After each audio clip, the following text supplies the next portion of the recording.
Thank you very much, Mr. Udaya. And we are live on the YouTube at the moment as well. So, welcome, dear all participants, to this international conference. It's the Binaries 10th International Conference. And this time, the conference, as you know, is on business management and entrepreneurship, ICBUP 2023. Well, it is with immense pleasure and profound gratitude that I stand before you today as the convener of ICBUME 2023 to extend a warm welcome to the International Conference on Business Management and Entrepreneurship. This conference is a testament to our commitment to fostering collaboration, innovation, and the exchange of knowledge in the ever-evolving fields of business, management, and entrepreneurship. I am deeply honored to address this august gathering and to witness the convergence of brilliant minds from around the world. As we gather here in this bustling metropolis, we have ourselves at a critical juncture in the world of business, management, and entrepreneurship. Our global landscape is evolving at an unprecedented pace, driven by technological advancement, shifting consumer preferences, and ever-expanding interconnectivity. In such a dynamic environment, it is imperative that we come together to not only understand the challenges at hand, but also to explore the vast opportunities that lie ahead of us.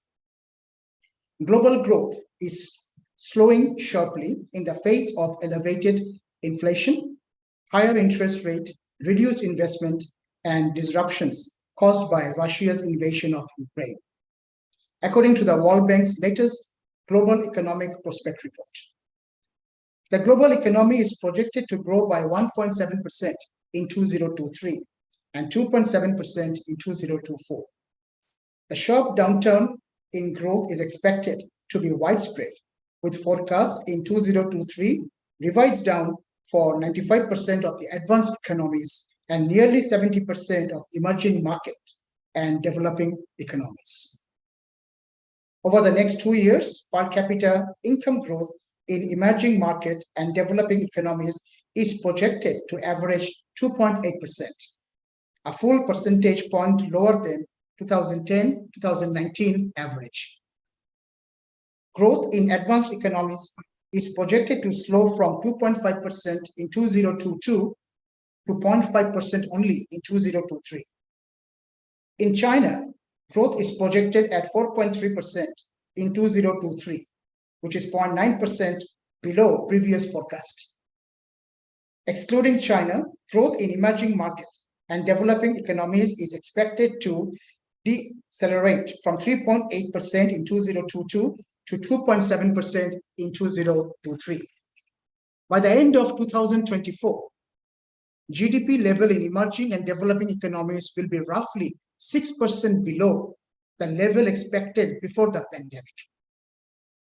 Over the 2022 and 2024, this 2 years period, gross investment in these economies is likely to grow by about 3.5% on an average, which is less than half the rate that prevailed in the previous 2 decades. Projected global growth in 2023 is only at 2.6%, with China projecting at 5.3%, Indonesia at 4.7%.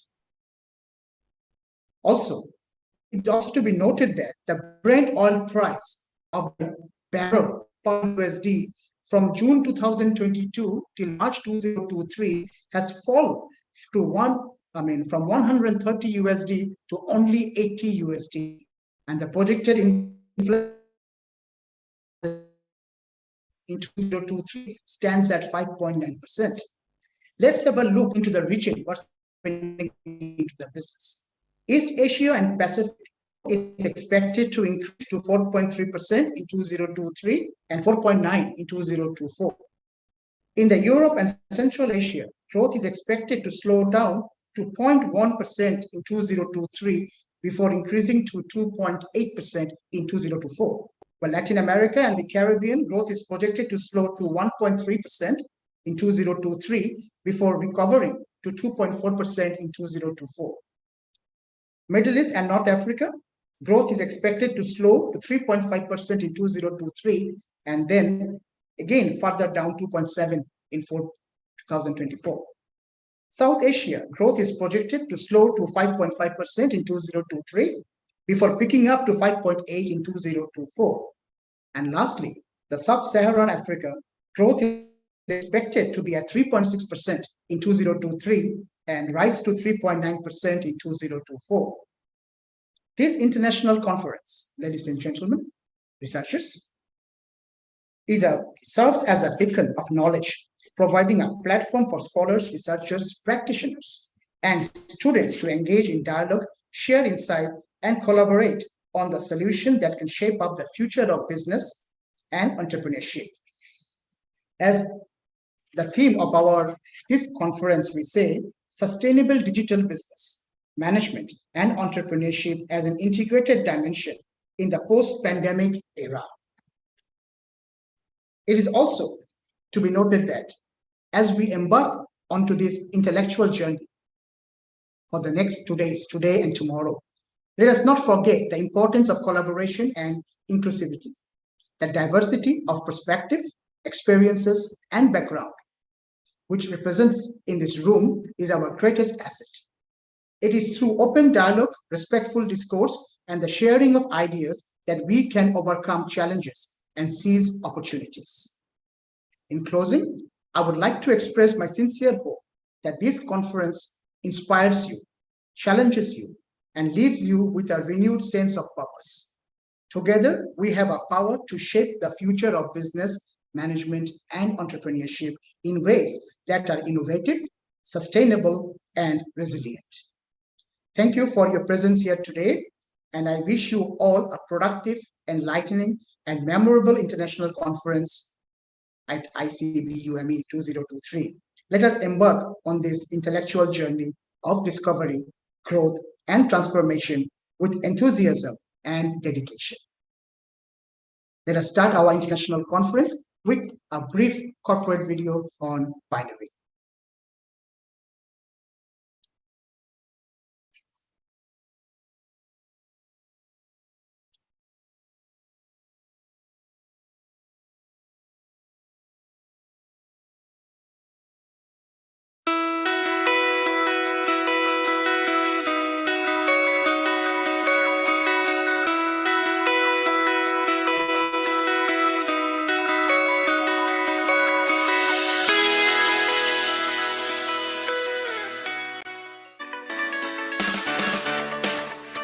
Binary University was established in 1984.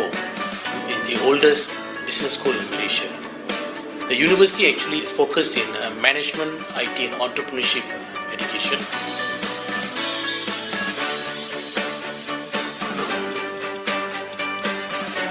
At Binary University, we believe in producing wholesome students.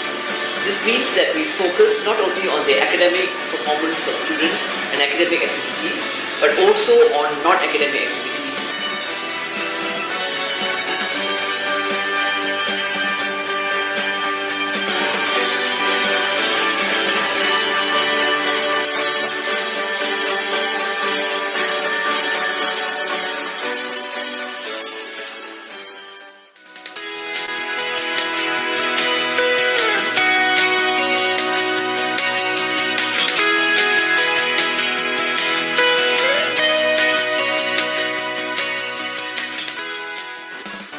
Classes are very interactive, they're very related to what's going on in business and in industry.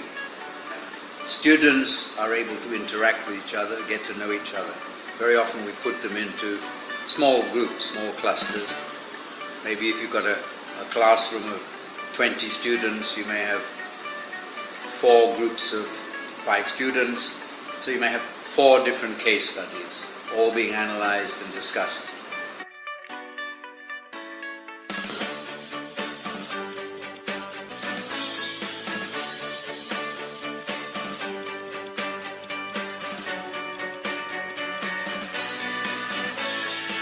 our university is good for two reasons. One is, of course, the academic part of the degrees that we provide is recognized internationally, and we are a specialized university. We produce graduates who are industry specialist professional graduates or ISP graduates. The industry specialization gives graduates a competitive advantage to work anywhere around the world in the industries they have chosen to specialize. And this is the reason why that Binary enjoys the highest graduate employability among all universities in Malaysia. We have 96% graduate employability compared to the national average of 75%. Through this, I met many business people and entrepreneurs who shared their knowledge with me, and I learned many aspects of entrepreneurship from them. The Asia Center of Entrepreneurship in Binary University has exposed me and my friends to the relevant people in the various industries who have shared with us their experiences, their successes, their failures and fears along their journey on entrepreneurship.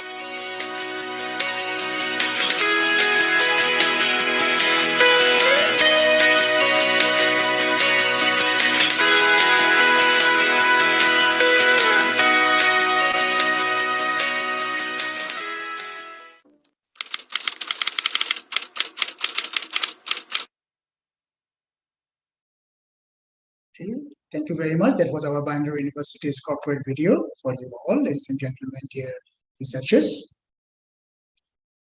So we are going to start now with our keynote speech. And the keynote speech,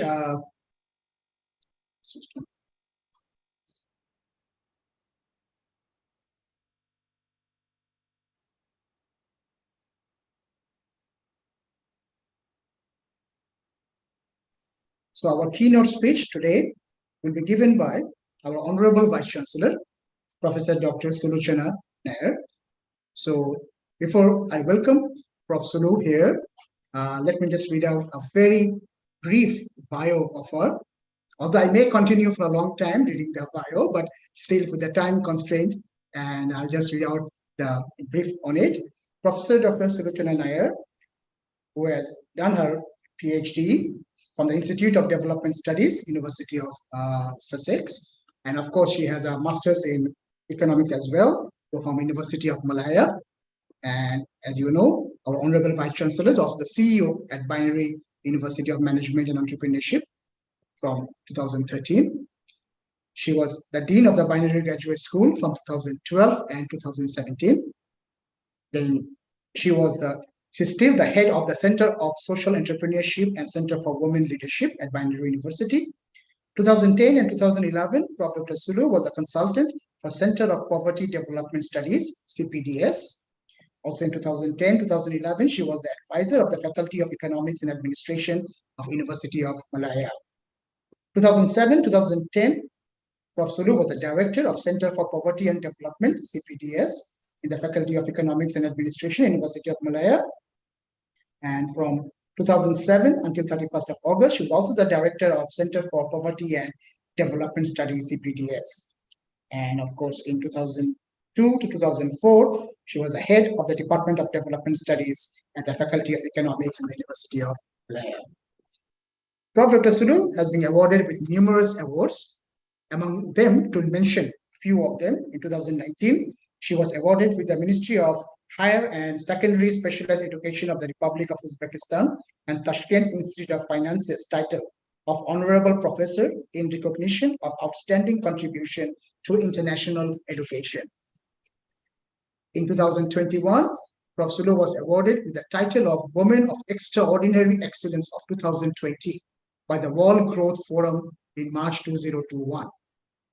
The Award of Excellence of Rector of International University in Urgench, Prof. Dr. Sulochana Nair, for effective work in implementation of education system and commendable results achieved in the education, training and nurturing of youth who are the future of the country by Governor, Khorazm Region F. Ermanov, Urgench City, Khorazm Region in 2021. Prof. Dr. Sulu has numerous involvement with her NGOs and other activities. Among to name a few, she's a board of trustees of Yayasan Sejahtera. The Sejahtera Foundation is a poverty foundation focused on NGO.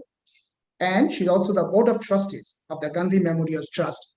And I know Prof. Sulu is extremely busy today with the Gandhi Memorial program, which is happening today on the birth anniversary of Mahatma Gandhi. She's a convener of Gender Budget Group GBG Academia 2021. Prof. Sulu is also the policy brief writer of Gender Budget Group GBG 2022. She's a member of the Poverty Circle EPU 2021, and she's a member of the Advisory Council of the Economic Club of Kuala Lumpur 2020. These are the few of the activities that Prof. Sulu is involved with. With no further delay, I would like to request the person herself to deliver her keynote speech at the International Conference on Business Management and Entrepreneurship, ICBUME 2023. Over to you, Prof. Sulu. Thank you. Thank you very much, Dr. Asif, as well as the participants and paper writers of this International Conference on Sustainable Digital Business, Management and Entrepreneurship as an integrated dimension in the post-pandemic era. I'm very honored to deliver the keynote address. And what I want to just go through very quickly are the opportunities and challenges and opportunities that exist for entrepreneurs and businesses. The post-pandemic era presents both challenges and opportunities, as the COVID-19 pandemic has caused disruptions to economies and industries worldwide. It has accelerated certain trends and created new demands in various sectors. The post-pandemic era also presents various opportunities. It's not just challenges across industries. And it has also created a new market dynamics. So I would just go very quickly through what are the different areas and businesses and that entrepreneurs can actually involve themselves in the post-pandemic era. New things have actually come up, and these are opportunities. For instance, the first thing that's come up is digital transformation. And digital transformation has come up with a vengeance in the post-pandemic period. And there are efforts to accelerate digitalization, invest in technology to streamline operations, enhance customer experience, and enable remote work. Here you see numerous opportunities as far as digital transformation is concerned. Another area where there is plenty of opportunity is in healthcare and biotechnology. The pandemic has highlighted the importance of healthcare and biotechnology. Entrepreneurs in this field can work on innovations related to vaccines, diagnostics, telehealth, and healthcare infrastructure. In addition, they can also involve themselves in research and development in healthcare, focusing on therapeutics and medical equipment, as well as there are opportunities in telehealth, remote monitoring devices, and digital health solutions, such as healthcare delivery continues to evolve. So the area of healthcare and biotechnology is one very important area where both entrepreneurs and businesses can get involved in. Can you all hear me? Am I clear? Yes, can. Okay, Yes. wonderful. Yes, we can. Okay, wonderful. Yeah. Okay. Yes, we can hear you. Okay, great. Okay, another area is e-commerce, online retail, and delivery services. Here, entrepreneurs can expand or establish an online presence. E-commerce and online retail has seen significant growth during the pandemic, and this trend is likely to continue. Once you've got used to going online to do various things, you're very unlikely to go back to physical stores. And the shift towards online shopping and delivery services has been substantial during the pandemic. And entrepreneurs can explore e-commerce platforms, last-mile delivery solutions, and technologies to enhance the online shopping experience. Another area where there is plenty of opportunities are in the area of remote work solutions. As remote work becomes more common, there is a demand for tools and services. that facilitate remote collaboration, communication, and productivity. And entrepreneurs can develop software, hardware, and services to cater to this trend and develop products and services such as collaboration tools, cybersecurity solutions, and virtual team building activities. Education is another industry that went significantly online. And while we all agree that face-to-face is the exciting and much more productive, there is still a lot of online education that's going on. And entrepreneurs can create online learning platforms, educational content, and tools to support remote and hybrid learning. And this could be online platforms, content. Okay, the other area where there is plenty of room and new businesses and entrepreneurs can involve themselves in. When the pandemic hit and everything was closed, we saw how clean the environment was. We saw the presence of animals and all kinds of birds and insects that were not present prior to the pandemic due to the presence of human beings who had encroached into their habitats. So with increasing awareness of environmental issue, there is a growing need, growing market for sustainable energy and clean energy solutions. Entrepreneurs can invest in renewable energy, electric vehicles, and eco-friendly products, and embrace sustainability by adopting green practices and reducing carbon footprints. And they can also invest in renewable energy sources such as solar and wind power, as there is growing emphasis on clean energy. So the environment and sustainability have come to the forefront during the pandemic, and this is an area where there are a lot of entrepreneurial opportunities. Another area which is of significant importance in terms of new developments is mental health and wellness. The pandemic has taken a toll on mental health, leading to a surge in demand for mental health services and wellness products. Entrepreneurs can develop apps, platforms, or services that address mental health and well-being. These apps can provide counseling and stress management programs as well, to address mental health issues and challenges. Food and grocery delivery. Online food and grocery delivery services saw an increased demand during the pandemic, and people have got used to ordering their food online. So it's very unlikely that they're going to give up this practice. And entrepreneurs can explore opportunities in this space, including innovative delivery methods and meal kit services, as well as takeouts and meal kit subscriptions. Another area, again, where there has been a lot of developments post-pandemic is the remote entertainment and streaming.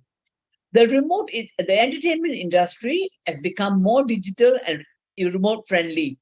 Entrepreneurs can create streaming platforms, content, production companies, and virtual event solutions. And also gaming. There is also an increased interest in gaming, and this is another area where there are numerous opportunities for entrepreneurs.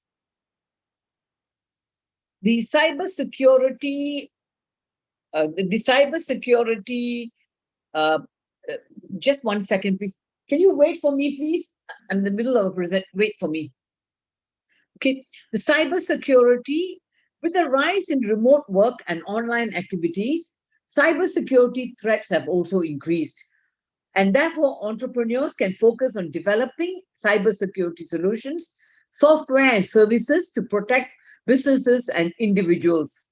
you see a lot of online scams and all kinds of people getting cheated on online. So this is where cybersecurity can play an important role, and there can be enhanced measures to against threats, especially with the increase in remote work and online activities. So one of the things that that is another space that's opened up for entrepreneurs and businesses is in the field of cybersecurity. These are new areas were there, but were not very significant pre-pandemic. Another area where there's been lots of concerns and disruptions during the pandemic has been supply chains. The pandemic exposed vulnerabilities in the global supply chains, and entrepreneurs can work on solutions to make supply chains more resilient through automation, data analytics, and local sourcing, and adopt advanced technologies like blockchain. In addition, consumer preferences are shifting towards eco-friendly and sustainable products. And this is where entrepreneurs can create businesses that prioritize sustainability in manufacturing, packaging, and distribution. Another area that's developed during the pandemic and which provides opportunities in the post-pandemic era is health and fitness. Health and fitness became a priority for many people who were staying at home during the pandemic and sitting down and doing work at home and with no exercise. So here, entrepreneurs can develop fitness apps, equipment, and services that cater to the growing interest in personal well-being. And this is where the entrepreneurs can create home workout equipment, fitness apps, and virtual fitness classes, and explore opportunities in personalized medicine, genetic testing, and health tracking devices. These are new areas, again, which provide numerous opportunities for entrepreneurs. Another area that's of significance, also related to health, are health and safety solutions, such as sanitization technology, contactless payment systems, and touchless interfaces. These are areas where health and safety, these are areas where there are solutions provided for health and safety. And another area where there is a space that's opened up for entrepreneurs is personal finance and fintech. Financial technology continues to evolve, and entrepreneurs can create innovative fintech solutions such as digital wallets, investment platforms, and financial planning tools, and also innovate with digital payment solutions, robo-advisors, and mobile banking apps. So these are areas for personal finance and fintech where there are entrepreneurial and business opportunities. Also, when people are staying at home, they realize that their homes need improvement and renovation. And while we are working, when we go home, we hardly notice anything. But the moment you are staying at home for an extended period of time, as during the pandemic, there is an increased awareness and interest in home improvement projects. And entrepreneurs can provide services related to home innovation and improvement.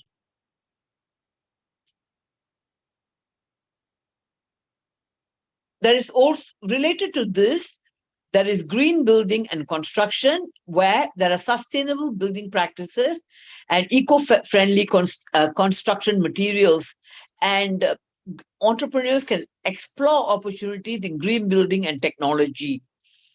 I've got a few more slides to go and then I'll be done. Okay, data analytics. Data analytics, entrepreneurs can leverage on data analytics to make informed business decisions, enhance customer experience, and optimize operations. Another area where entrepreneurs can also incorporate, and businesses can incorporate into their business solutions is incorporating social responsibility by supporting social causes, sustainability initiatives, and community engagement.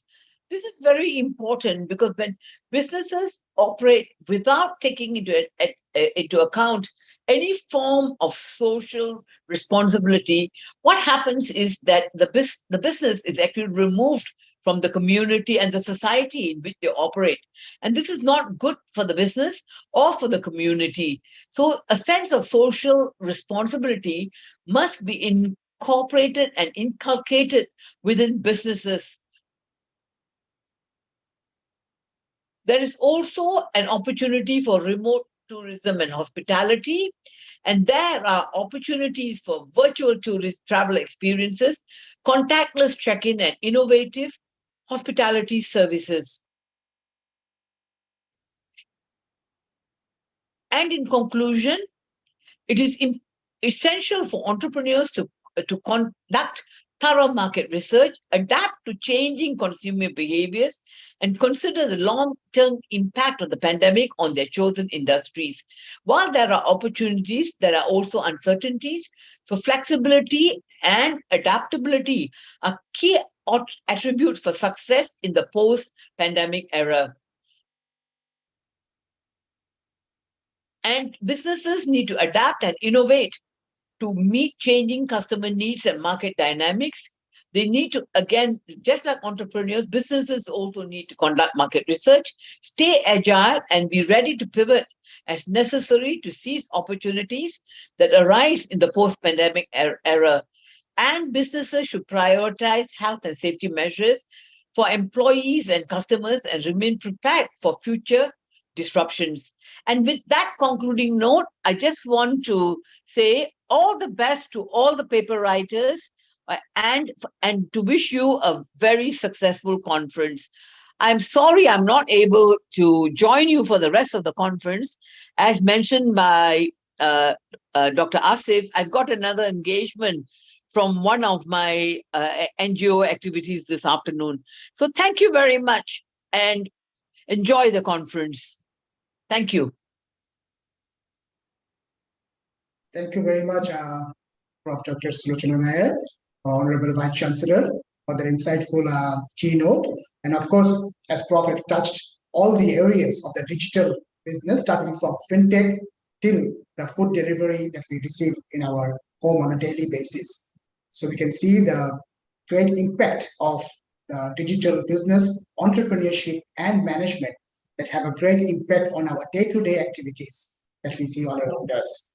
Thank you very much for Prof. Sulu to have taken up the time to become our keynote speaker today, and wish you all the best for the upcoming program that we're having very shortly. Thank you very much, Asif.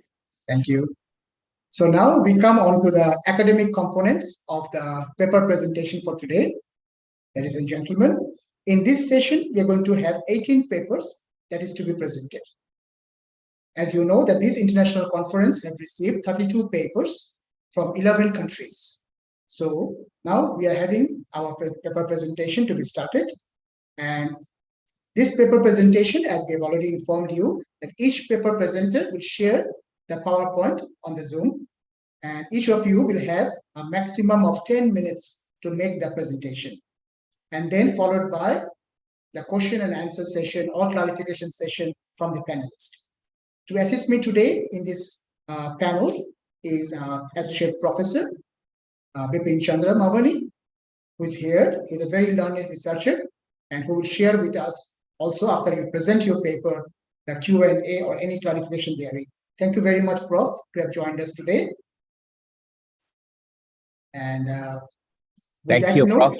Thank you, Prof. Thank you. Okay. And with that note, our first session will encompass digital business implication and social and psychological dimension track of this international conference.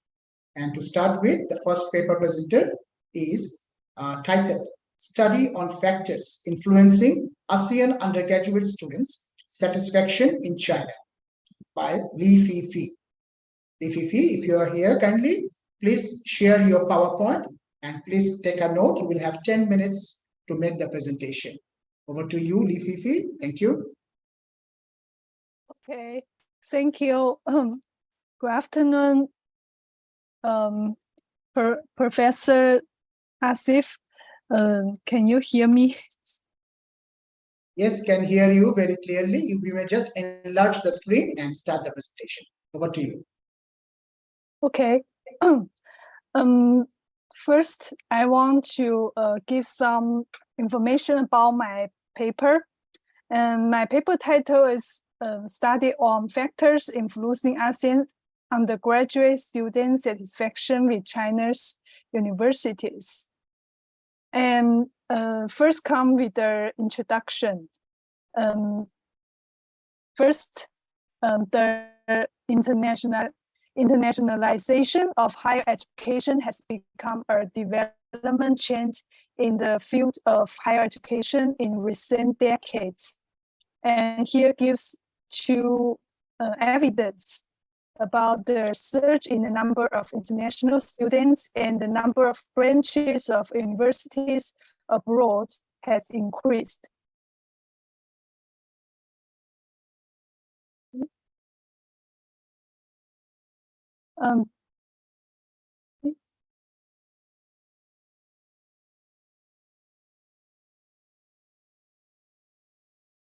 Oh, sorry, there have some problem in the PowerPoint. I would like to reopen it again. Okay, Sorry sure. about that. Can. Okay.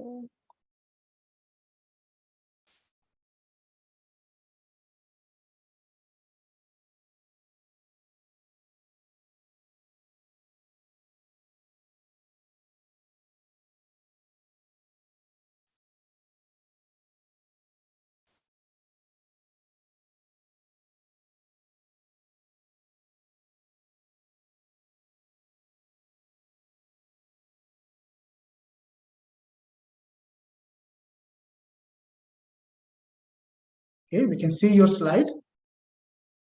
Oh, okay. Just go to the slide that you're presenting now. Okay, okay.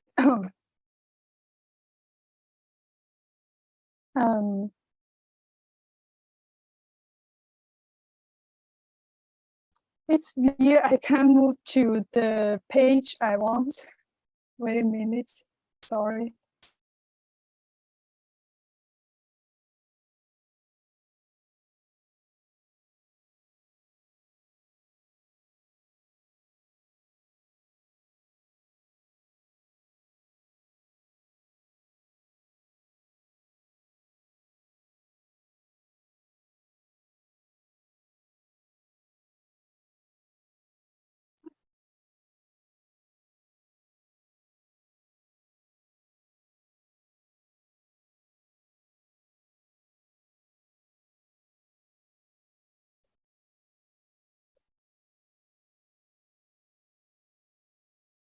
Okay, in this context, the satisfaction of international students has become a hot topic of concern.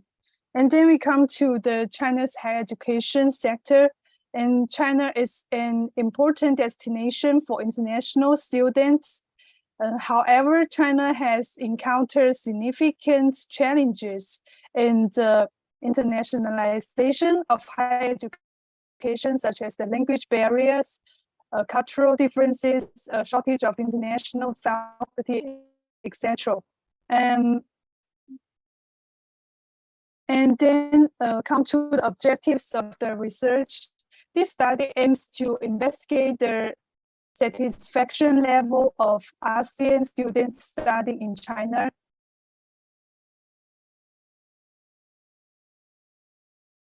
This is the first objective. And then come to the next objective.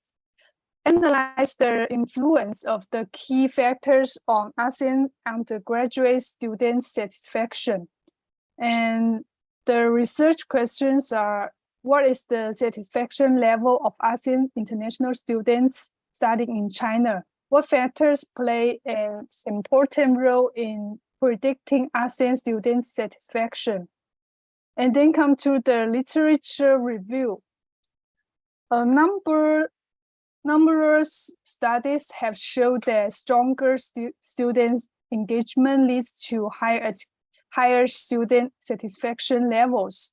And then come to the first hypothesis. Students' engagement has a positive direct effect on student satisfaction. And there are some studies supporting the idea that perceived outcomes have a positive direct effect on student satisfaction. And then come to the second hypothesis. Perceived outcomes have a positive direct effect on student satisfaction.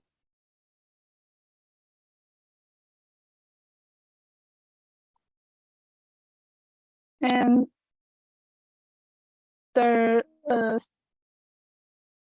third hypothesis, perceived quality has a positive direct effect on student satisfaction. And hypothesis 4, perceived cultural distance has a positive direct effect on student satisfaction. And this is the conceptual framework of the study. There are 4 IVs in this study: student engagement, perceived outcomes, perceived quality, perceived cultural distance, and 1 DV, student satisfaction. And the research methodology. Research design, this study adopted a deductive approach, correlational research, a questionnaire survey, and a cross-sectional study. And the population is ASEAN undergraduate students studying in Guangxi's selected public universities. And the sampling used the stratified sampling. And the sample size is not less than 374. And the research instrument, this study drew on the authority large-scale student satisfaction survey questionnaire and reference influential literature to develop a 44-item scale as the research instrument. The analysis techniques are SPSS and AMOS. And the data analysis, first is the demographic analysis. This is the result. You can come down to your recommendation and conclusion. You're pressed with the time. Okay. The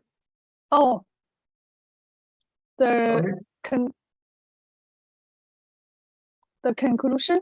Oh, okay. Okay.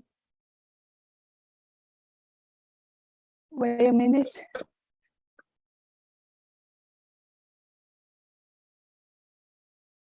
And then I've done the discrete statistic and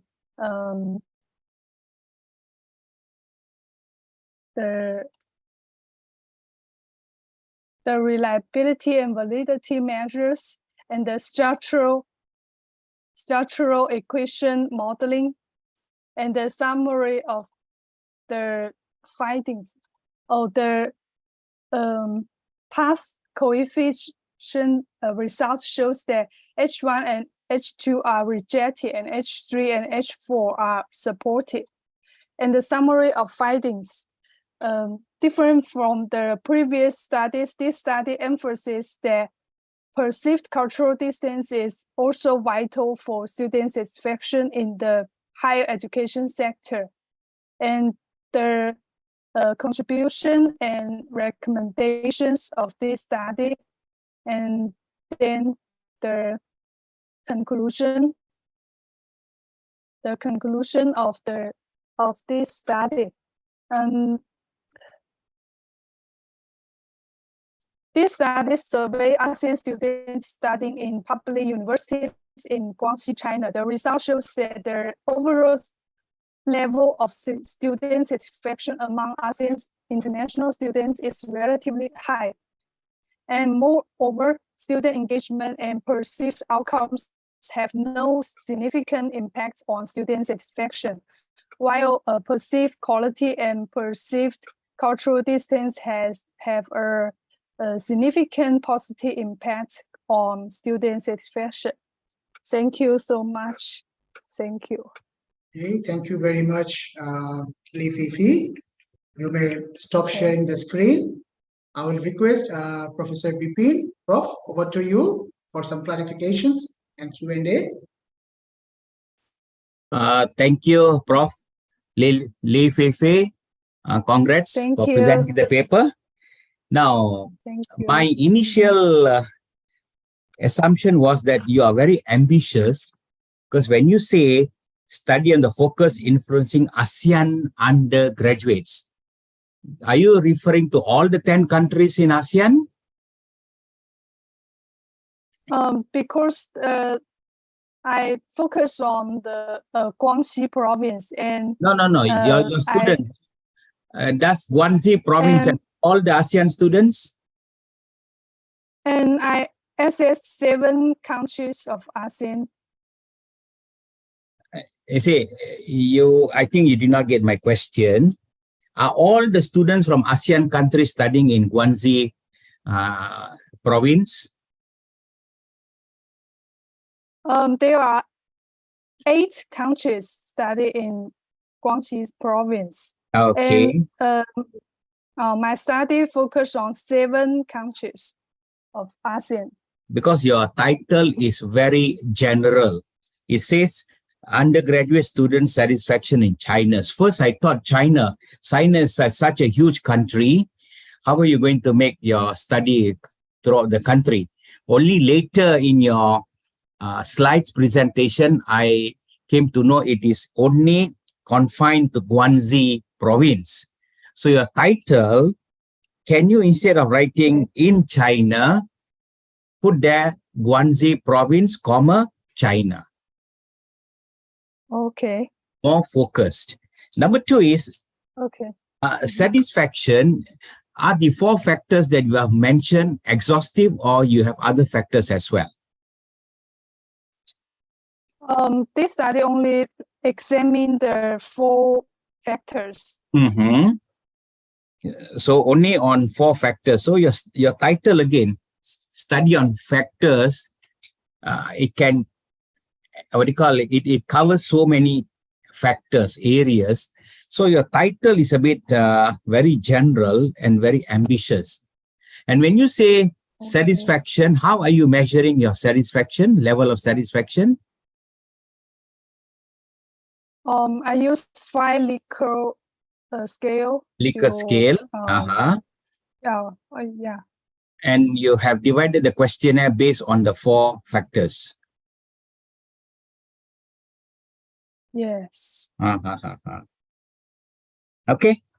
That's from me, because in between your slides were not very clear. Anyway, okay. Thank you for your presentation. I'll go back. I'll leave back to Prof. Asif. Thank you so much. Thank you. Thank you very much, Li Fifi, for the presentation.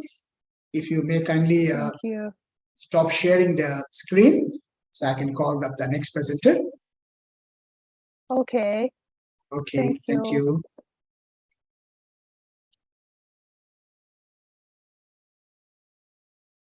Okay, thank you very much.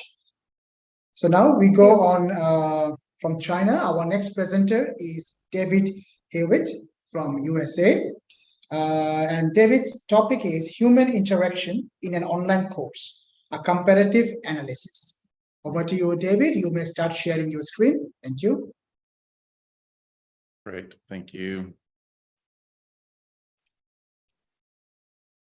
Is that okay? It's fine. Yes, please start. you.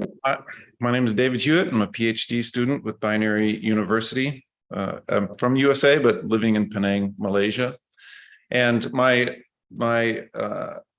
paper is on human interaction in an online course, a comparative analysis. So what we're trying to do is look at an online course and look at the various aspects of online courses and compare what has the most, or find what has the most effective impact.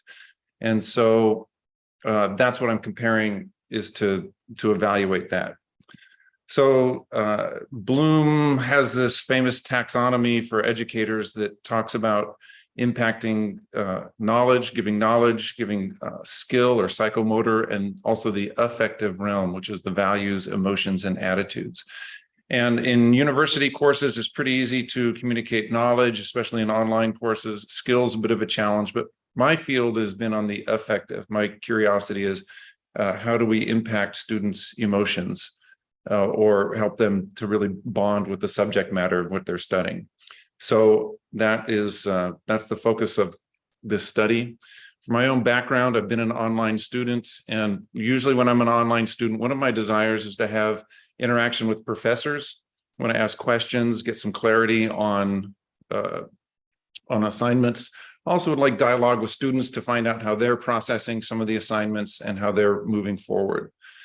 I'm also an online professor, and my own desires as an online professor is to see students complete the course, to see retain students from one course to another, answer students' questions.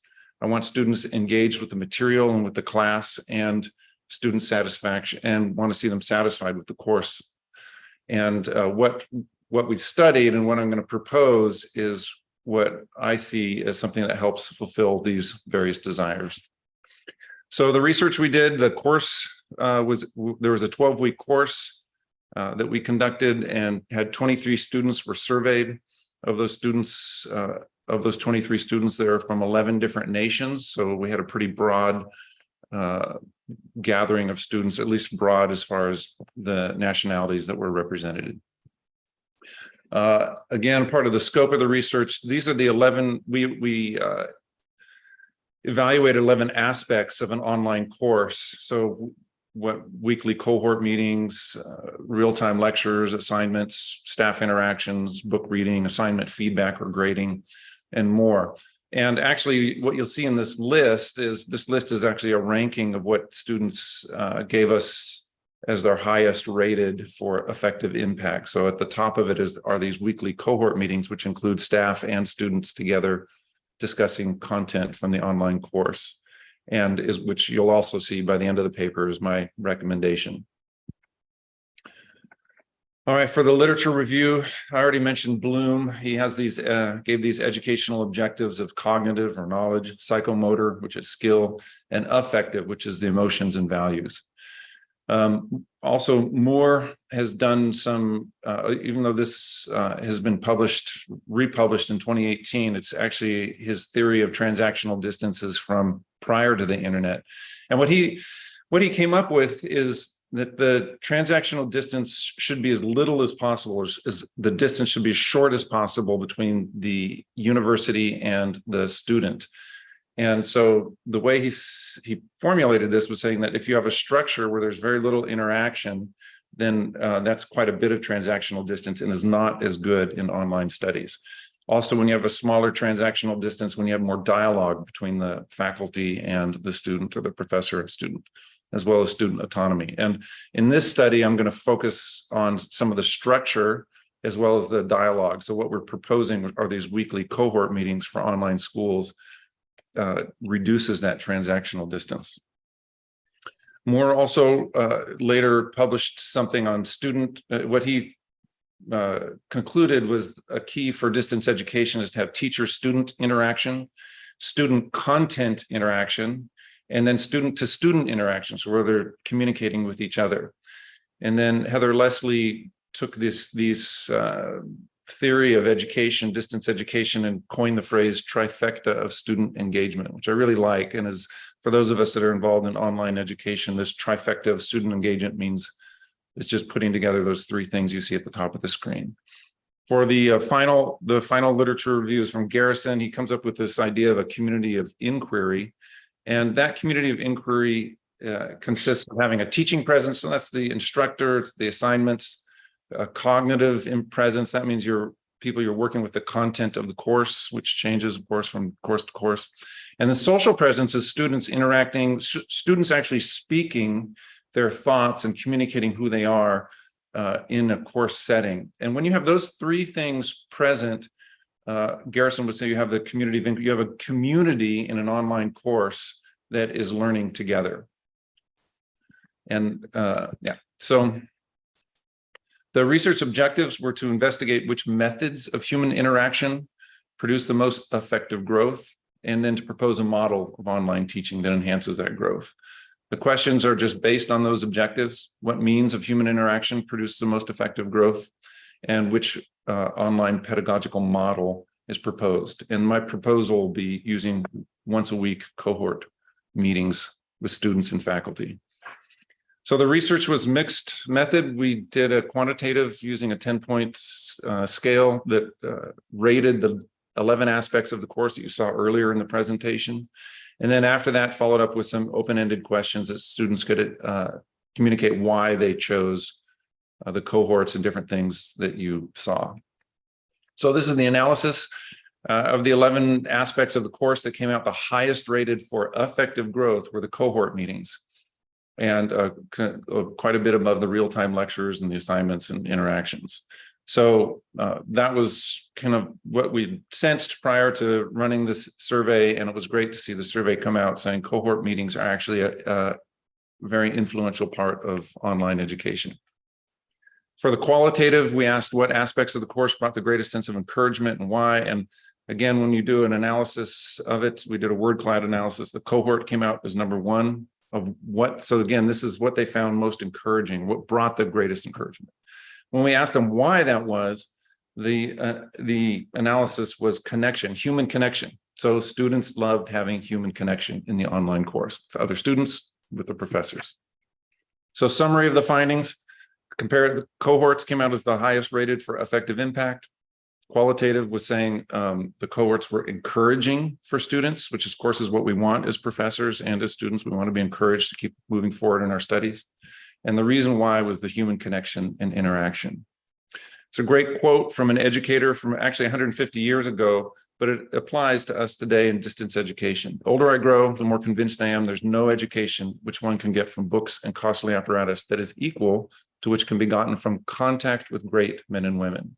So the point is, in online education, we can have contact and human contact, and that does make an impact upon our students.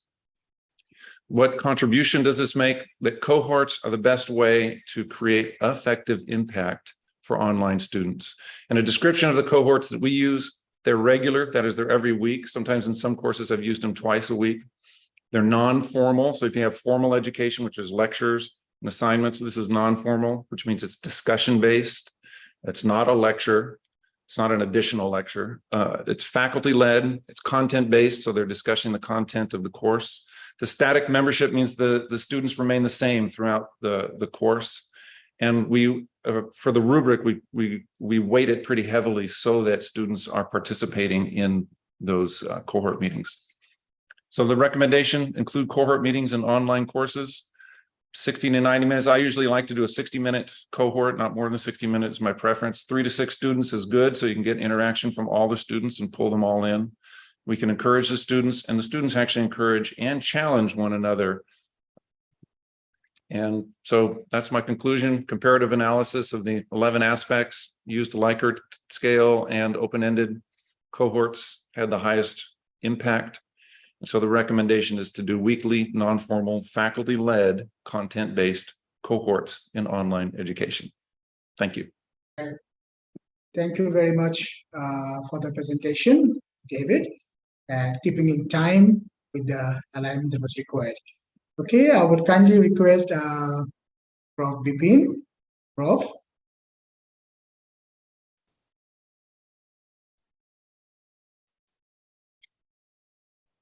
Congrats, David. It was a good presentation. The only thing is that just one inquiry. This quarter, 23 students, were they all doing online education under the same lecturer, or were they from different faculties doing their respective online education? Yeah, great question. In the article, this comes out that they are part of the same course. It's an introduction to counseling course. And so they were part of the same course. Same course, undergoing under the same lecturer. Yes, under the same lecturer. Under the same lecturer. And when it came to cohort, you find that interaction was the biggest factor of human connection with the correct.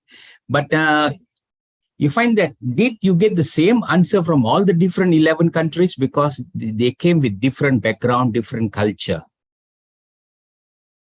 You know, that is an interesting question, Professor, and I did not look into the differences between the nations, in part because sometimes we just have one person from a nation, but it's an interesting question. No, I have not looked into that.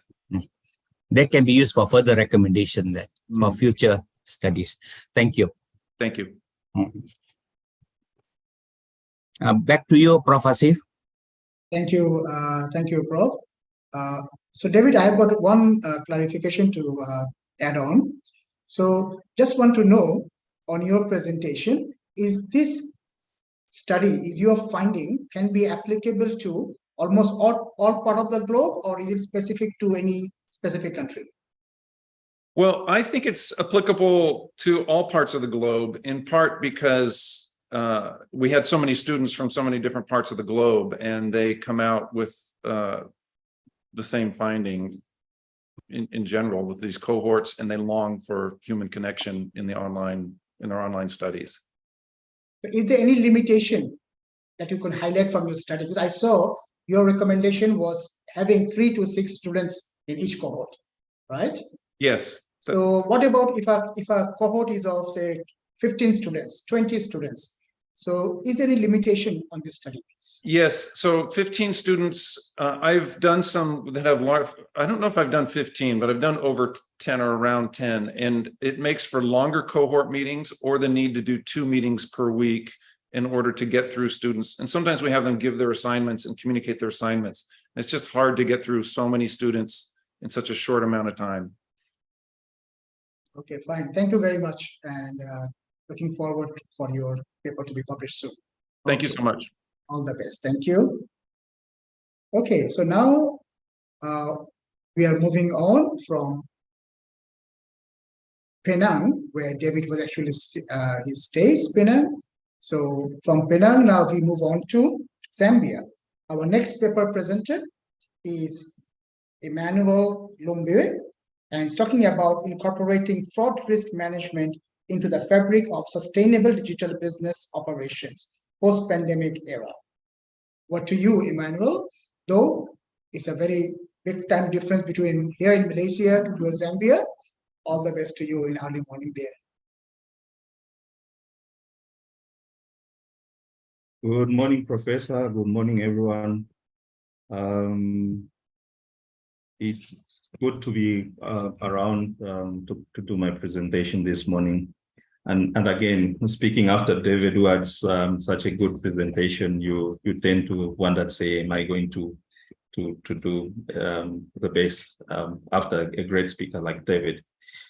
Okay, as introduced by Professor, I'm presenting on fraud risk management. My topic is incorporating fraud risk management into the fabric of sustainable digital business operations post the COVID period.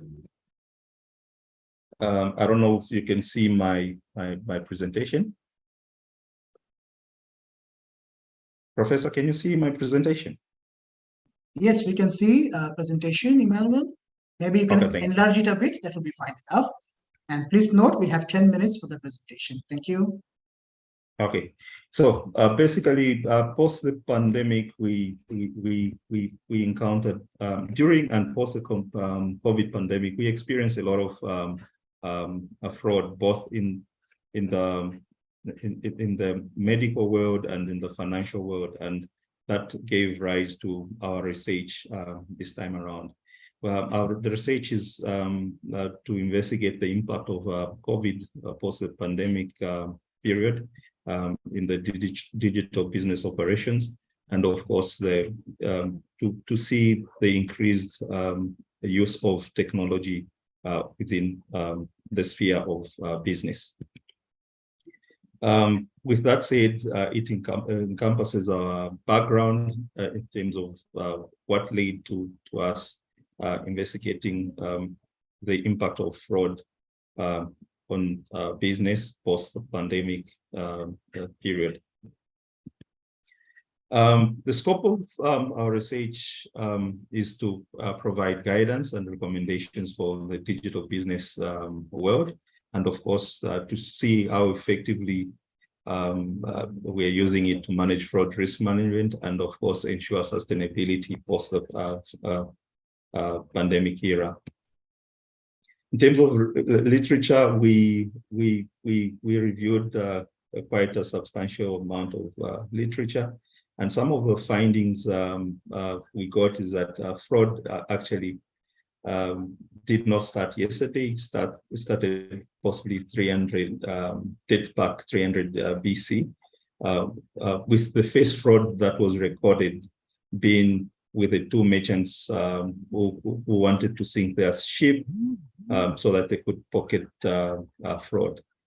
Fast forward, if we bring it back to the period we're talking about, we've also noted some eminent frauds that have taken place during the period. And of course, you will notice that the Association of Certified Fraud Examiners in their research noted that 53%, 53% fraud was encountered post the pandemic. This is according to their report that was conducted last year, 2022, in the report they call Report to the Nations, which captures fraud that takes place across the world. Others, we noted that there was increased online fraud that was perpetrated by various aspects of society. The pandemic in itself, again, if you look at it during the pandemic itself, you agree with me that we had a lot of instances in terms of fake treatments, phony and fake tests that were being made. And of course, this puts the entire world at risk in terms of health and of course the public workers that were dealing with fraud.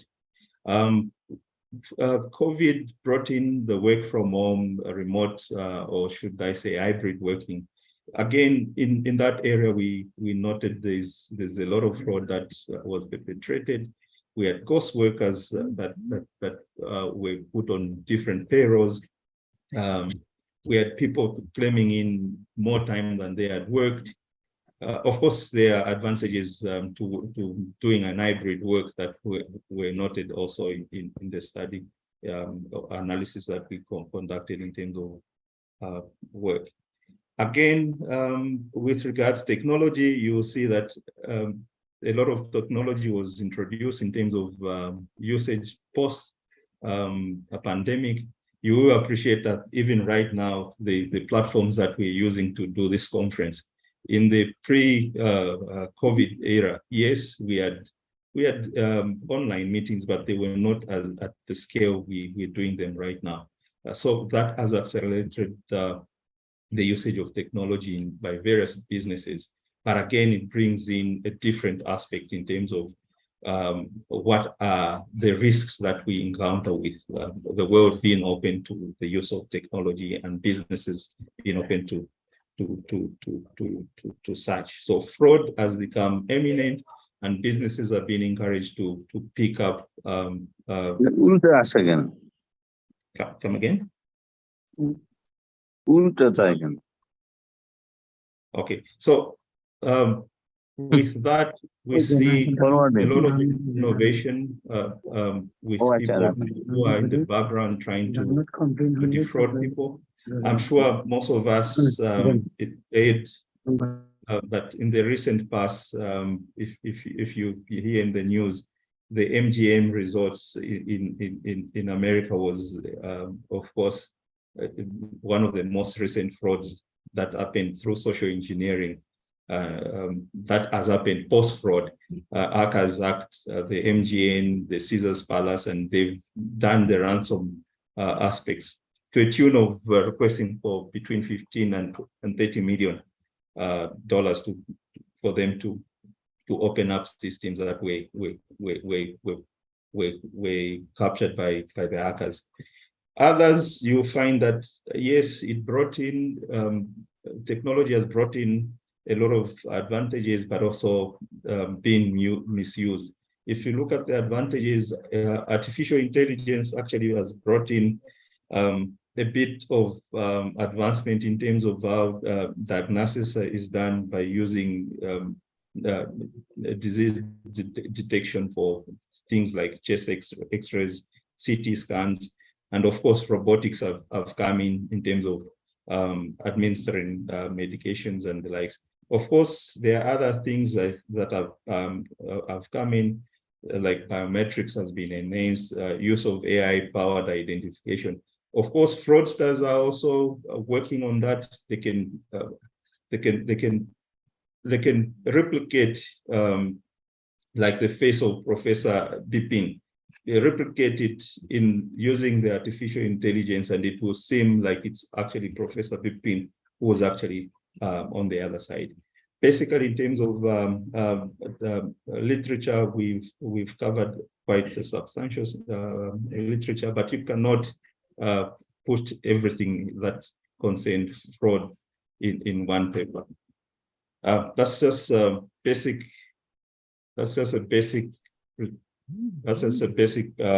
thingy in terms of the research we undertook. Some of what we cited. The research objective, of course, as indicated mostly earlier, was to examine the impact of the pandemic on digital business operations, to identify the type of fraud risk digital businesses experience, and finally to investigate the connection between fraud, risk management, and business sustainability. Mr. Emmanuel, you will have 2 more minutes to conclude the presentation, please. Okay. Thank you. Okay, thanks. The methodology used, of course, was secondary because limited time in terms of my research, limited resource. We use a lot of data from research that is available both in private, print, and internet. In terms of the summary of findings, yes, there's a linkage between fraud and of course operation of businesses and digitalizing them.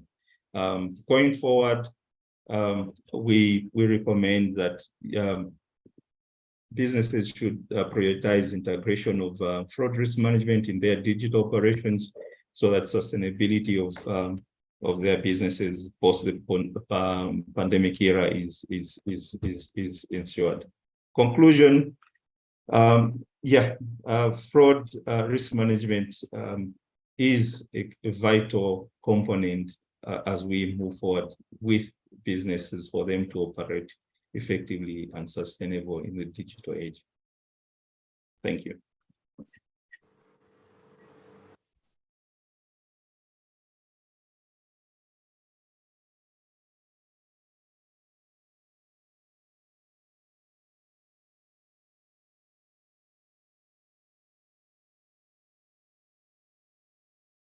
Prof. Asif?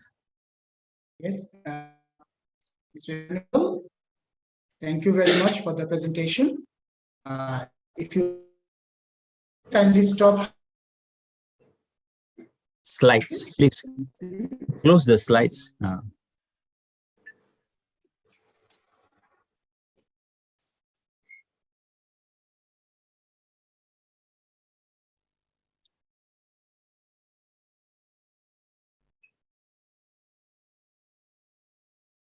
Prof. Asif? Okay, thank you very much. Prof. Bipin, over to you, please. Thank you. Okay. Thank you, Emmanuel. Now, we have to admit that this fraud did exist even before the pandemic. The only difference is that the frequency of the fraud increased after the pandemic pandemic 19, because the usage of online was more frequent. And then you, in your paper, have you given any examples of fraud in the what you call online to maintain this? Emmanuel, have you given any example of fraud? Yes, Professor, there's a number of fraud cases that I've cited in my No. paper. Like what? Is scam considered a fraud? Come again? Scam. Yes, Scams are part of fraud. So have you given such examples like scam? And you did mention about one more thing you mentioned about the advantages of the online. No, we are focusing on the fraud risk management. So I think your paper became very long because you added that which was not relevant to the title. And one more thing, your print was very small. I could not read. I could not read. Sorry for that. At my age, I need a bigger font. Okay, Sorry. anyway, thank you very much, Emmanuel. Thank you, I appreciate it. Off to you, over to you, Prof. Asif. Thank you very much, Prof. Just for one clarification, Mr. Emmanuel, this fraud risk management, in your perspective, is it a global phenomenon these days, or has it increased in its cases, or it has been always the case, but now it has come onto the right? With regards to the digital era we are in, there's an upswing in terms of fraud being reported through the use of cyber attacks, and that from the example I gave you on the MGN, which happened 2-3 weeks ago. Social engineering was used where people gained access to MGN networks, and they captured it such that other services could not be accessed. So yes, it has literally increased in numbers, and going forward, controls should be introduced that mitigate such frauds being perpetrated in businesses. I submit. Okay. Okay, thank you very much, Mr. Emmanuel. Thank you. All the way from Zambia, our paper presenter. Now we move on to the next paper presentation. And this paper presentation is from China. So we move on to Zhu Jingliang, starting China. Already?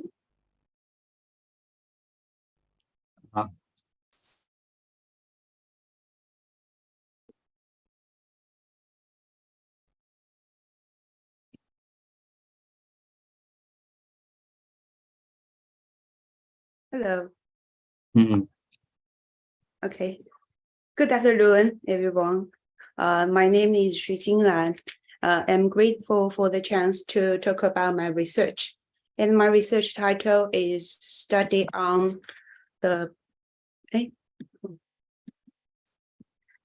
live stream of e-commerce in China, prospects and issues. Okay, let's start with introduction. The growing trend of live stream e-commerce has grown significantly in Asia, and China is leading the way in this innovation and business trend. Since 2016, China's live stream e-commerce industry has been developing rapidly. And in 2020, live streaming e-commerce model has further accelerated development. And to be specific, according to the data of China Internet Networking Information Center, live stream e-commerce market in China is grows rapidly, with online retail sales reaching 12.78 trillion Chinese yuan in 2022, up to 4% year on year. And this is the key definition of my research. Let me talk about the general background.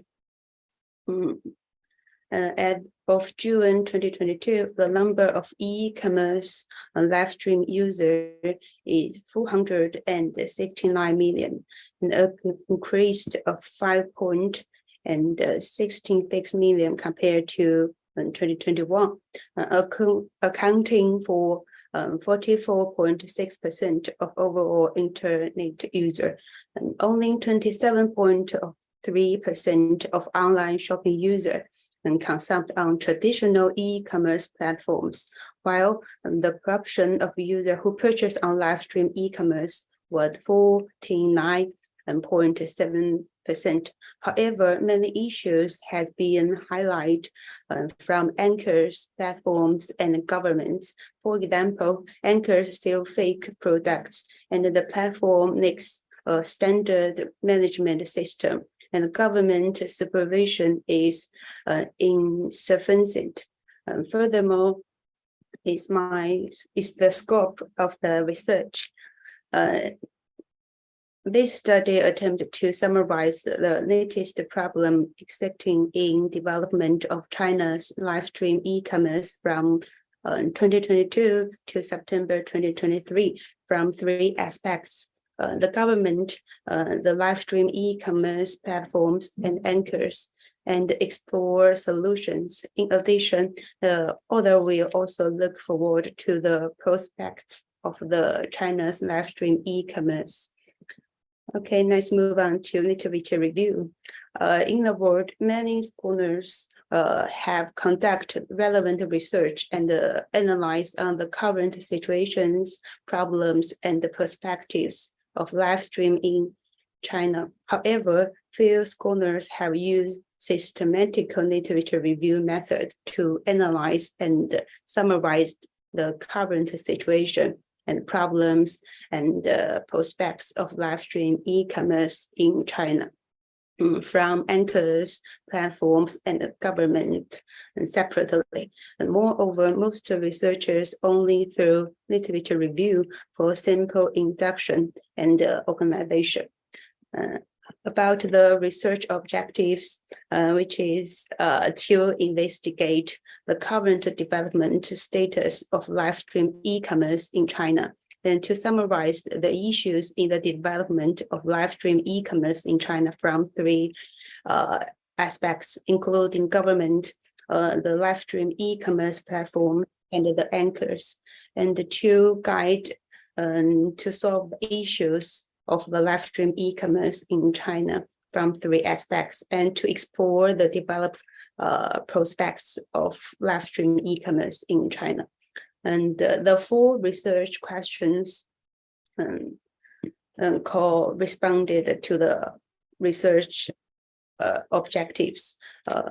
What is the current development status of live stream e-commerce in China, and what are the issues with the development of live stream e-commerce in China, and how to solve the issues, and what are the prospects of live stream e-commerce in China from three aspects.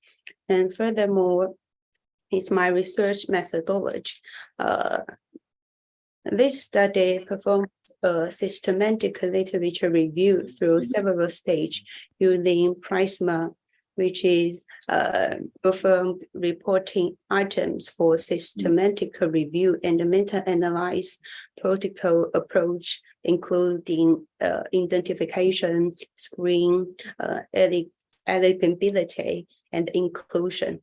And the systematic literature review study will follow a systematic literature review process to identify relevant literature on topic of live stream e-commerce. And the Prisma process is shown in figure 2. which is my data analyze plan. Firstly, to investigate high quality research literatures in the last year, and a total of 42 articles were searched in the CNKI database using the keywords live stream e-commerce or live e-commerce from 2022 to 2023, which is September 1 in 2023. In Google Scholar with a total of 202 articles. And there are 12 duplicate articles in the two databases. After repeat screen and the evaluation of the literature, titles, abstracts, and the specific contents, 89 literatures was obtained with good responsivity. The Prisma, we can show the process in the diagram. Okay, let's move on to the summary of the funding. Summarizing and analyzing the development status, problems, solutions, and prospects of live stream e-commerce in China from three aspects about the anchors, platforms, and the governments. Let's move on to the contribution. On the one hand, the study fills the research gap in the field of live stream e-commerce and contributes to the knowledge about current status, issues, solutions, and the prospects of live stream e-commerce in China from three aspects by systematic literature review. On the other hand, in practical business management from anchors and platforms and helping policymakers to understand the live stream e-commerce industry's development trends and related issues for better regulation and promotion of industry's growth. About the recommendation from the anchors, anchors no longer only pursued low price, but focus more on products and service quality to better meet customer needs. And the platforms have entered the stage of compliance development, whether it's laws or regulations or industry standards, they are constantly being improved. About the literature about the live stream e-commerce can play a positive role in boosting consumption and driving new industry groups. For a global perspective, the rapid development of the China's live stream e-commerce industry can not only serve as a demonstration effective, but also provide path or the experiences worth learning from the development of the live stream e-commerce industry in other countries.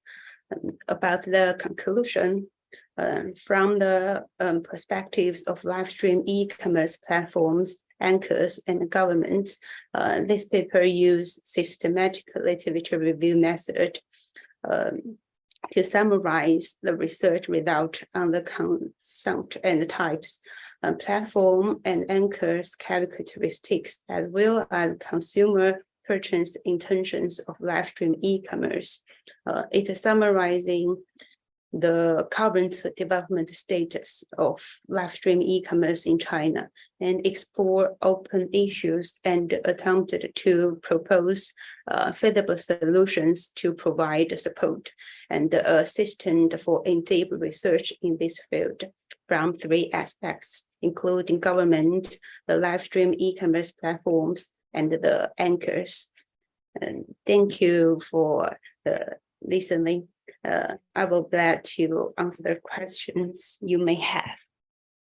Okay, thank you very much, Zhu Jinglan, for the presentation. If you may stop sharing the screen, then I may request Professor Bipin. Prof, over to you. Thank you, Prof. Jing Yan, very interesting topic. And you have given a detailed, what you call, history of the live streaming. Yes. And You have also mentioned the rate of development of this industry. Then why in the research objective you still have the status when you already said in the introduction the development of this industry? So what the status, do you think the status is necessary when you already mentioned what is the development, the rate of development, the acceleration usage of e-streaming and all that? Because in the introduction and the background part about the data of the live stream e-commerce is the current issues, or just about the last 3 years, the data. But about my research objectives or questions is about the last year, and from 3 aspects, not about the anchors. It's about the live stream platforms, the government, and the anchors.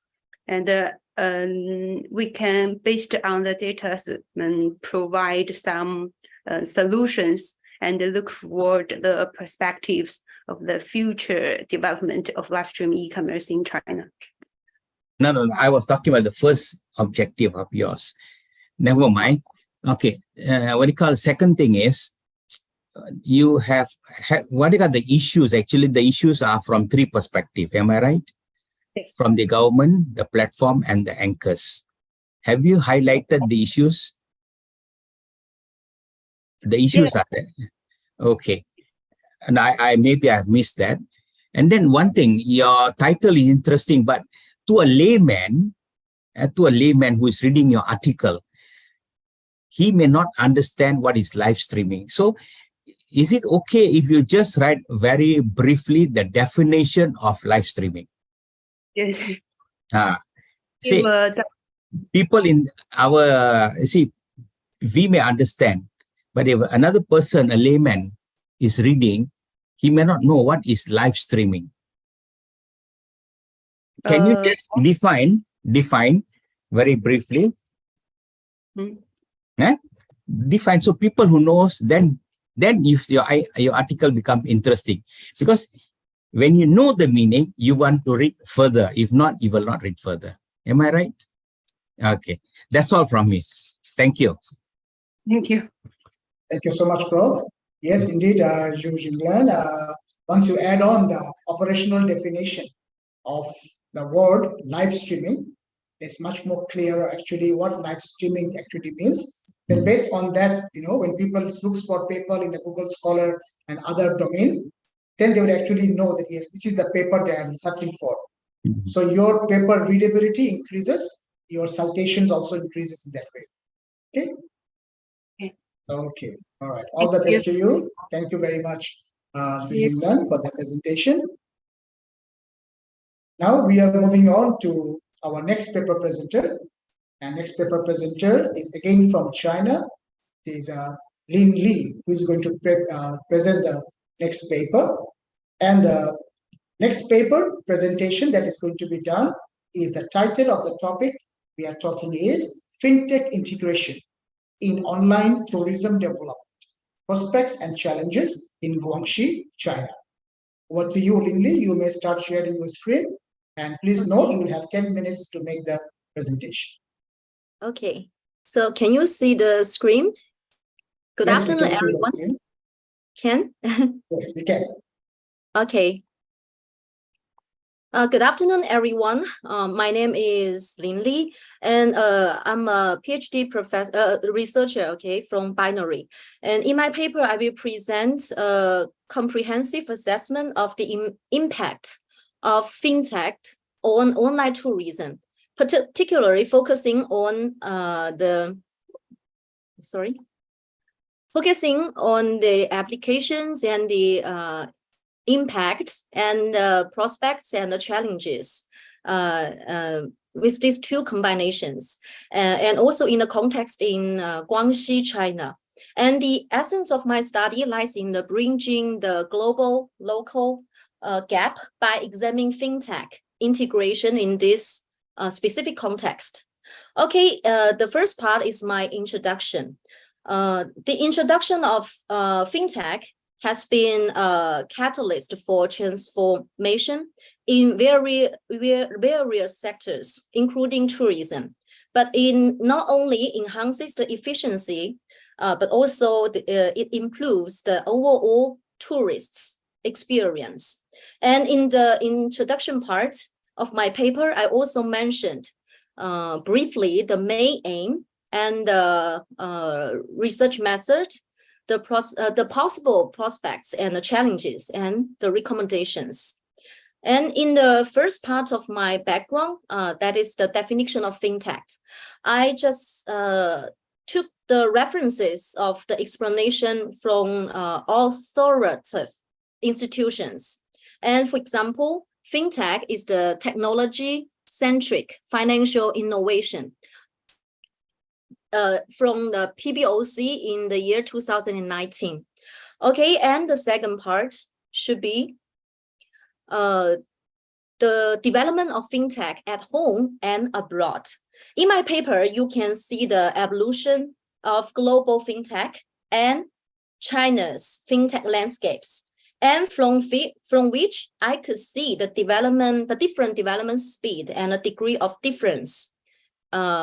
And also, I know that in the world or in China, the application for fintechs in various industries, including tourism, is a general trend. Okay, and here I will show you the current tourism resources in Guangxi. I will let you to take a glance of some scenic spots and tourist resources in Guangxi, China, for around 1.5 minutes. Okay, sorry.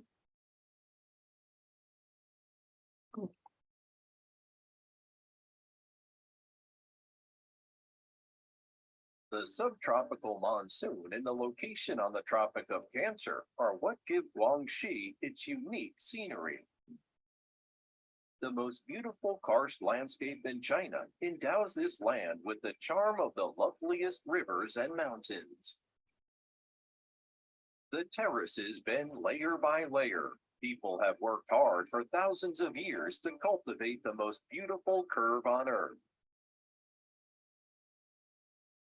The magical sinkhole and karst caves, the falls with water pouring down turbulently, and the mysterious mountains and forests are teeming with life and hope.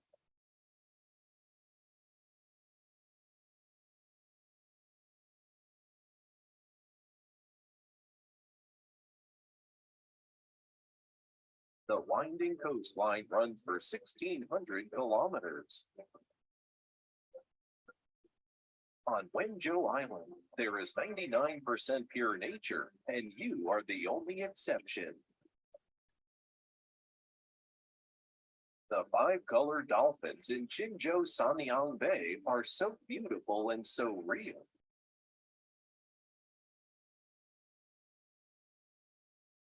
The most beautiful place in the world, the majestic Guangxi. Okay, there is some scenic spots and tourism resources in Guangxi, China. And in this part, I also cited some data from Guangxi Statistic Yearbook. For example, the number of tourism institutions and the national A-grade scenic spots in Guangxi in recent years. For example, until 2021, you can see we had a total 661 A-grade scenic spots in Guangxi.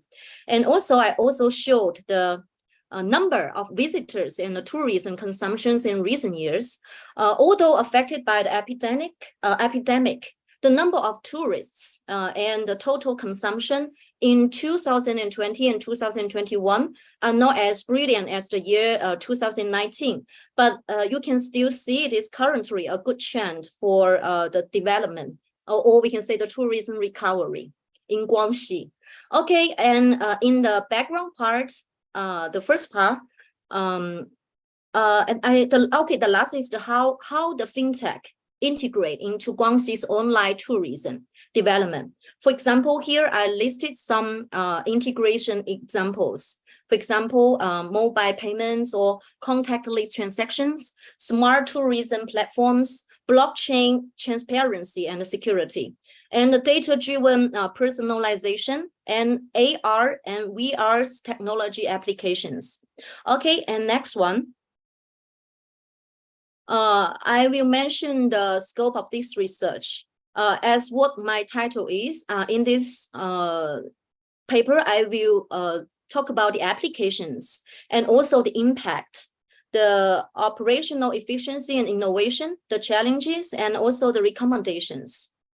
As for the literature review part, I divided into two parts. One is the global studies and the other is the local studies.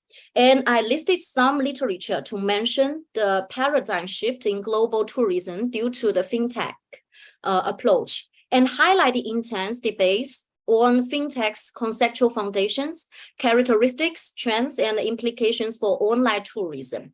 And as for the Chinese scholars, I found most of them just emphasize the importance of the fintech's impact on online tourism and discuss the need to consider the local context in fintech integration in online tourism.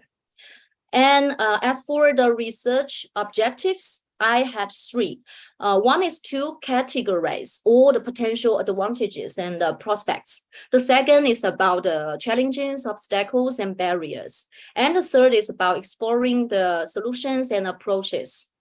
And later, I will show these three are the related questions in accordance with the research objectives.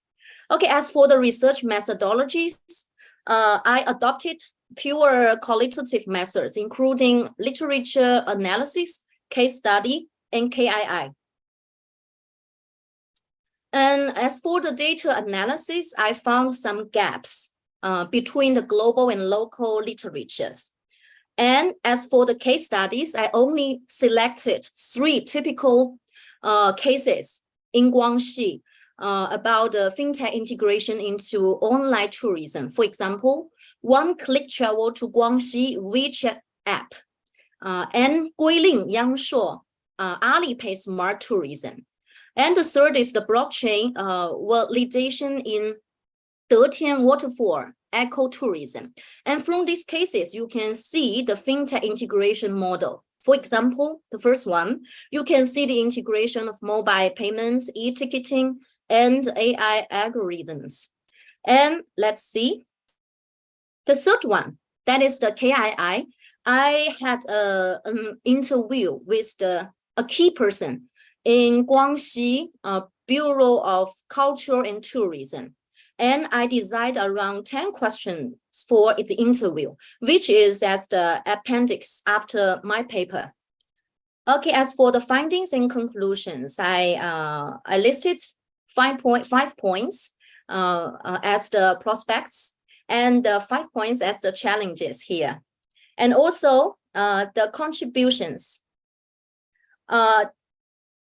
In the article, I provide a rough evaluation of fintech's influence and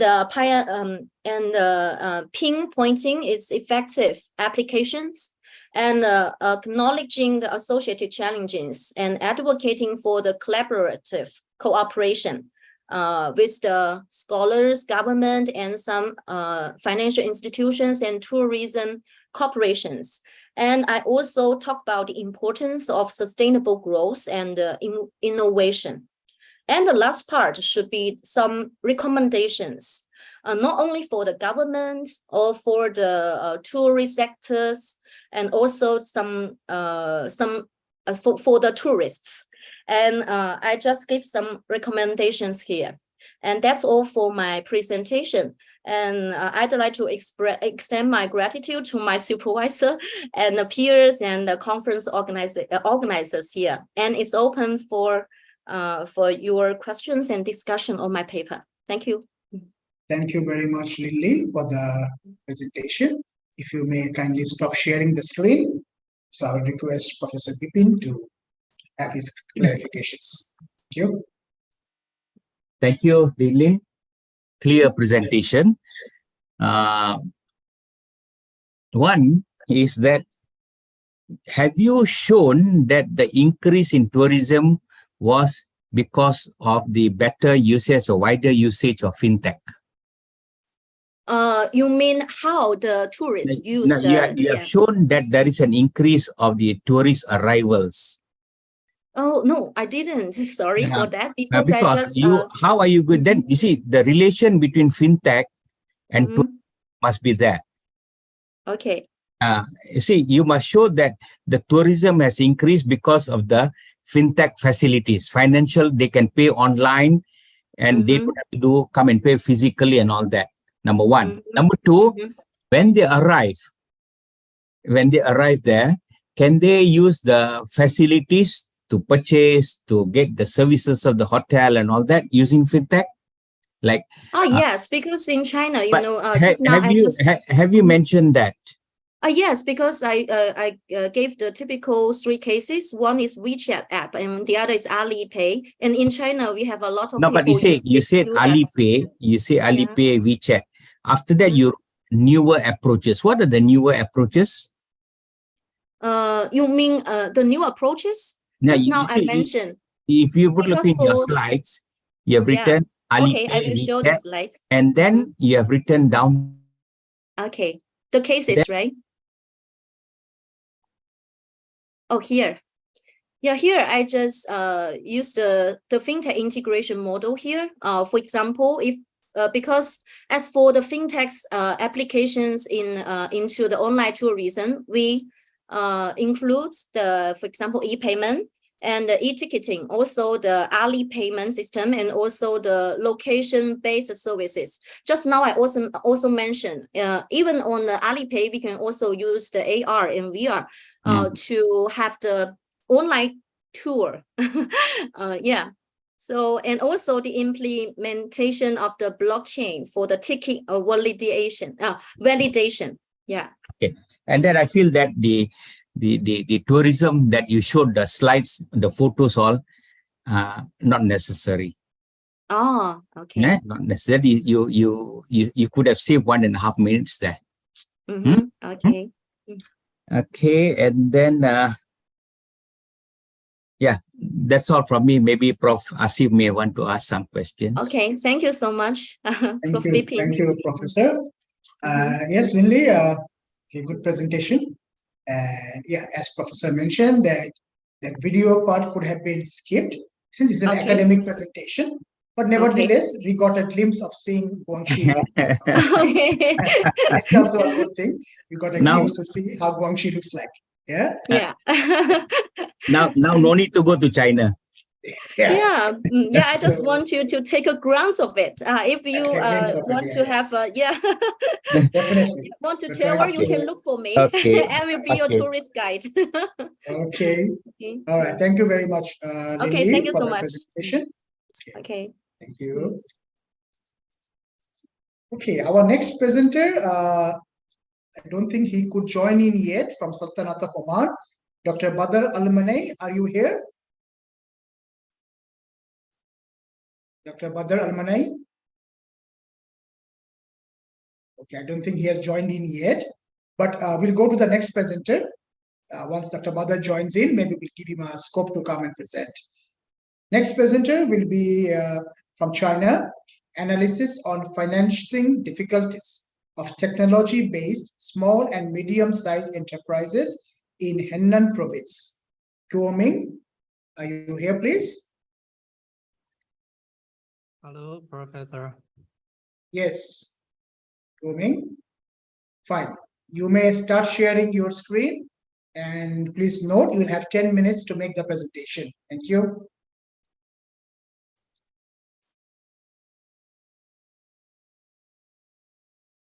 Sorry, Professor. My paper title is changed. Okay, please continue. The impact of digital finance inclusion on the employment of Chinese residents. Okay, continue, please. My paper's title is the impact of digital finance inclusion on the employment of Chinese residents.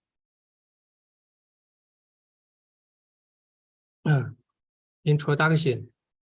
In the 2016 G20 summit, digital finance inclusion was defined as all actions that promote finance inclusion through the use of digital financial service, mainly including transactions through smartphones and computers, such as payments, transfers, loans, purchasing, insurance, or securities, and other financial products. Its main function is to break the boundaries of traditional financial service through digital technology, reduce the cost of financial transactions, and incorporate vulnerable groups such as small and medium-sized enterprise and low-income groups that have long been excluded by traditional finance into the financial services system, thereby effectively alleviating the financial constraints of vulnerable groups. The next is background. China is a country with a large population and long-term employment pressure.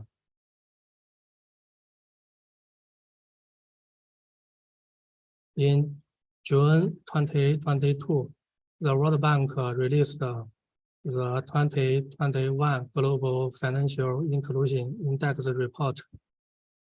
The report shows Chinese account ownership rate, digital payment rate, proportion of women own contents, and proportion of saving through bank or mobile payment accounts are all higher than the global average.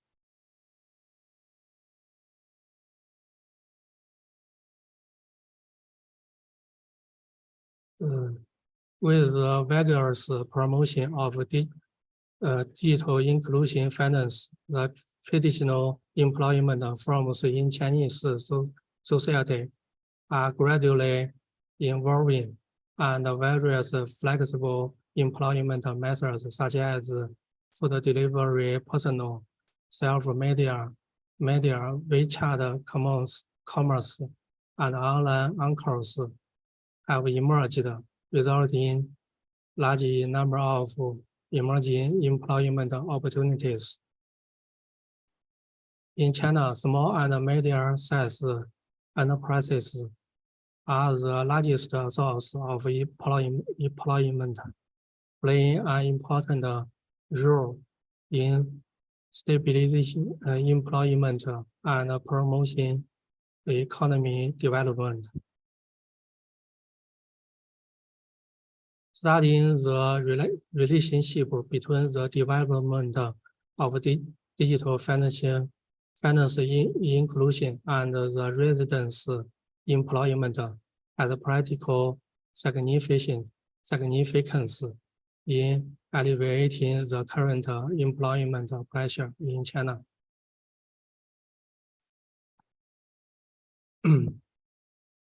This is the scope of the research. This study will focus on the impact of development of digital finance inclusion in China on residents' employment at the current stage, including the mechanism of its impact on employment, channels for creating employment opportunities, and the impact of digital finance inclusion on employment quantity, support for entrepreneurial activities, and the role of improving income and employment quality, as well as the analysis of difference in employment population structure. Literature review. In the research on the employment effect mechanism of development of digital inclusion. This literature points out that digital financial inclusion can not only promote the industrial transformation and upgrading of small and medium-sized enterprises in manufacturing industry. Many literature shows that the development of digital finance inclusion has a direct impact on employment by promoting entrepreneurial activities. There is not much introduction on the impact mechanism of digital finance inclusion on the employment of Chinese residents. Most literature studies the impact on individual residents at the micro level. So, the research objects focus on following aspects. One, study various factors that affect the employment and analyze the impact mechanism of digital finance inclusion development on employment. Two, from a macro perspective based on macro statistical data, explore the impact of digital finance inclusion on the employment of Chinese residents. Three, distinguish between rural and urban areas, man or woman, different industries and groups with different level of education, and study the different of impact of digital finance inclusion development on employment.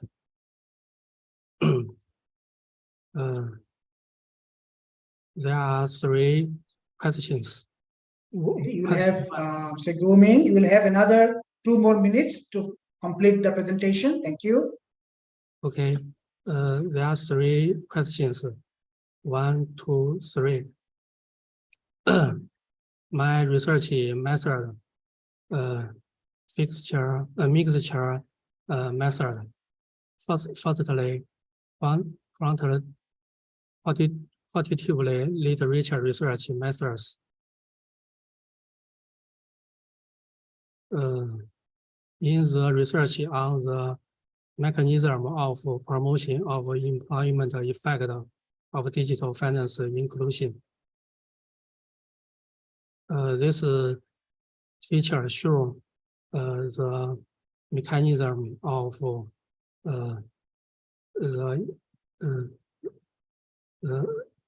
the digital financial inclusion. Secondly, this study man use quantitatively research methods and data analysis to understand the specific impact of digital financial. According to my research question, this paper matches Chinese employment data from 2011 to 2021 with the provincial level digital financial inclusion index released by Digital Financial Research Center of Peking University. This is the data I collected and collated. This paper takes the employment rate of Chinese residents as a dependent variable. Takes the development level of digital financial inclusion as an independent variable. There are three sub-dimensions of Peking University Digital Financial Inclusion Index, include write tips and digital level. Last minute, please. This one, Please come to your conclusion and recommendation, please. Thank you. okay.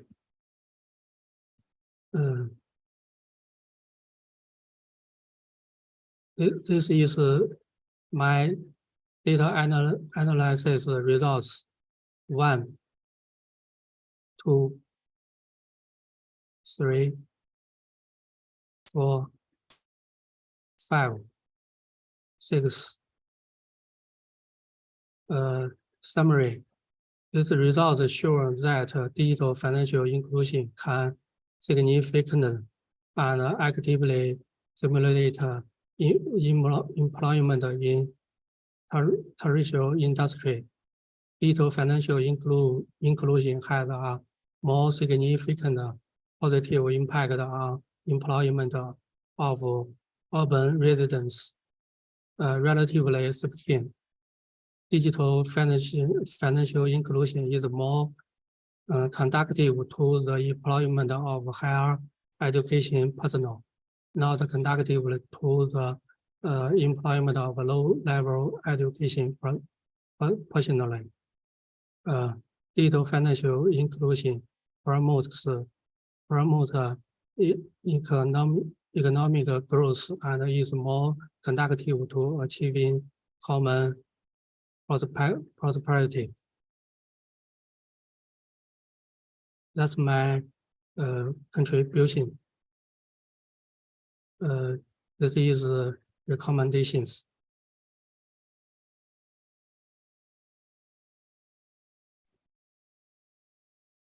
Okay. Thank you. Okay, thank you very much. Thank you for the presentation. Prof. Bipin, may I kindly have your explanation, please? Thank you, Prof. But I have some doubts. I feel the title on my paper here and the title on the slides may differ, isn't it? Yes, the title has been changed in the last moment, Prof. Okay. Because I was a bit confused. The title, the papers is about difficulties and all that. But your title now, but you see, you have, from what I hear, Mr. Guoming, that you have said that this technology has helped in the in the employment, has increased employment. Am I right? Am I getting it right or not, Mr. Guoming? Correct. Yes. But how do you relate technology with employment? How did you relate that? You say, yeah, technology has improved, has increased employment opportunities and all that. But I don't see the relation between technology and the employment opportunities. Number one. Number two, this technology has created employment opportunities in all the fields or only in certain areas? And with the introduction of technology, what happened to the traditional jobs? Of course, you find that those who are not technologically inclined will not be employed anymore, isn't it? Am I right or not?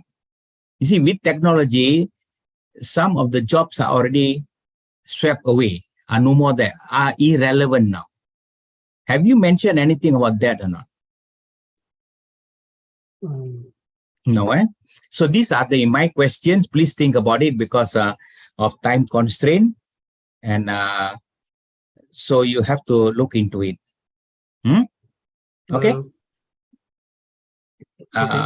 Okay, over to you, Prof. Okay, thank you very much, Prof. I think, Gomen, you have understood what Prof was mentioning to you. To make it into account and make those necessary amendments so that we can go forward with the publication part of it. Okay? Thank you very much, Gomen, for the presentation. If you may kindly stop sharing the screen, then I will request our next presenter to come in, please. Okay? So the next presenter is from China. It is impact of user-generated content on consumer perceived value of rural e-commerce in Henan, China, an analysis based on literature study. Okay, Chai Jiaopeng, if you are here, Chai Jiaopeng. I'm here, Professor, Okay. but I can't. Okay. Yeah, if you may start sharing the screen. Okay. Yes.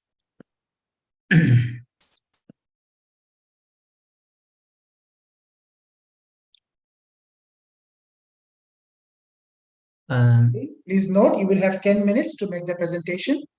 Okay, please start. Okay. Good afternoon, professors.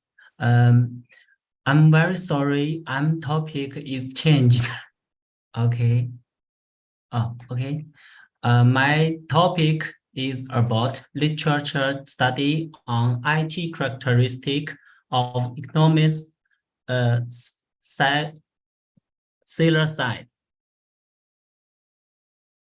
Background: with the rapid rise of economics as the IT characteristic, here, ITC is short for IT characteristics of e-commerce seller side, including network quality, content quality, and other aspects, has become crucial as these characters directly affect the e-commerce sellers' market cooperatives.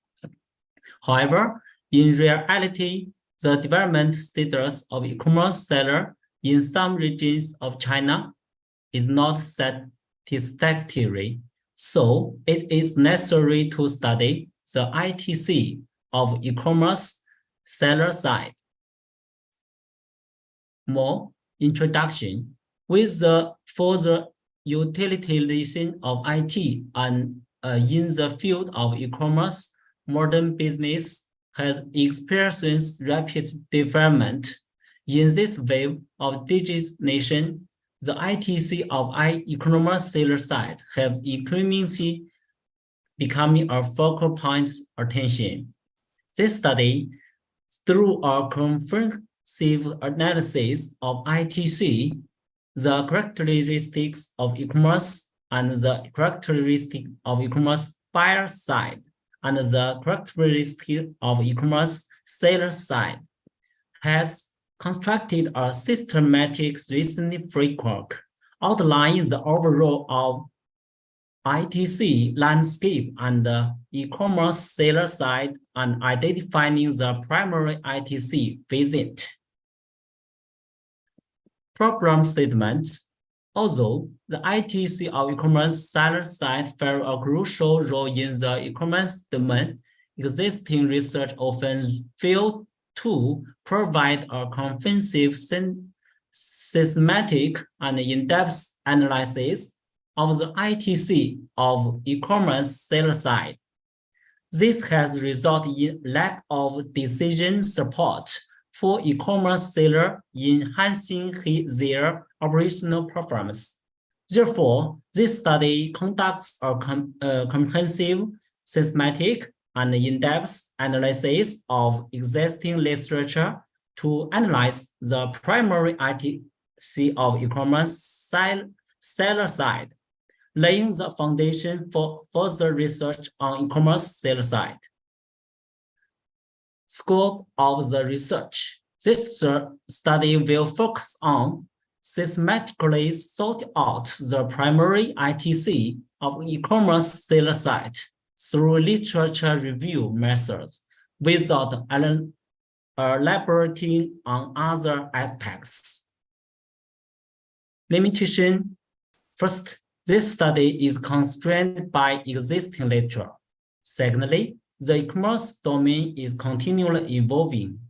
Lastly, e-commerce seller side each have its unique characteristic, so it is recommended that practice just the application of the results to their successes. This part is about literature review. 1. ITC. ITC is short for IT characteristics. multiple studies have categorized the ITC into dimensions of information quality and system quality. In the information quality dimensions, it concludes accuracy, competencies, timelines, and format. Other aspects has classified ITC into content, accuracy, format, usability, and timelines. Some studies have been assessed the ITC overall as user satisfactory with IT. Additionally, some studies have added 9 characteristics ITC, which are flexibility, reliability, integration, accessibility, responsiveness, accuracy, completeness, timelines, and format. Continue. Furthermore, research has emphasized that IT in business application must ensure the smoothness of function models. Other studies have highlighted the importance of IT provide good interactivity with others during project implementations. Continue. In summary, this study suggests ITC should include at least reliability, smoothness, format, and interactivity. Reliability and smoothness are related to e-commerce seller-side platform, while format and interactivity are related to the e-commerce seller. 2. The characters of e-commerce. Numerous studies have indicated that the characteristics of e-commerce encompass the characters of both buyer side and seller side of e-commerce. The characters e-commerce buyer sides typically manifest as user-generated content, while the characteristics of e-commerce seller side characteristics often appear as platform characteristics, seller-generated content characteristics. Please note, you have 1 more minute to finish the presentation. Thank you. Okay. The risk of e-commerce seller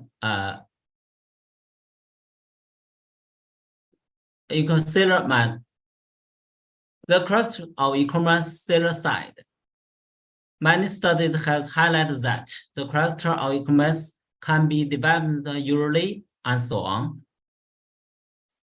Furthermore, many studies have pointed out the characters of e-commerce settlement either studied functionally and so on. Seller side should include reliability, responsibility, and so on. Research object to analyze and analyze the primary ITC.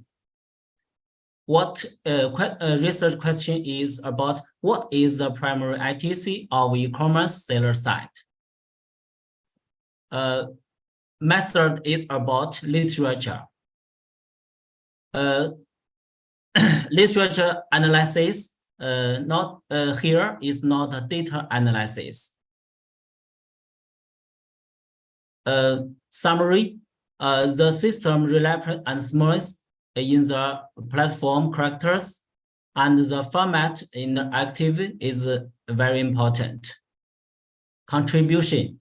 This study outlined the primary ITC of e-commerce seller site. This study provides a foundation for in-depth research on e-commerce seller site. To deeper in this aspect, to system enhance system reliability. Such in-depth research endeavors are likely to yield more vulnerable research outcomes. To get 4 characteristics, just like this. That's all. Thank you. Okay, thank you very much for the presentation. Okay. Okay, Sachai Xiaopeng, what is the main findings of your study? Can you highlight to me what is the main findings of the study? We can outline the what is your main finding? Finding this system reliability and smoothness and format and interactivity. These four characteristics is my outline about e-commerce seller side characteristics. Yeah. Okay, how many sites are there for e-seller? You know, you're saying e-seller site. So how many sites are there in the study? Oh man. You know, who are the stakeholders of your study?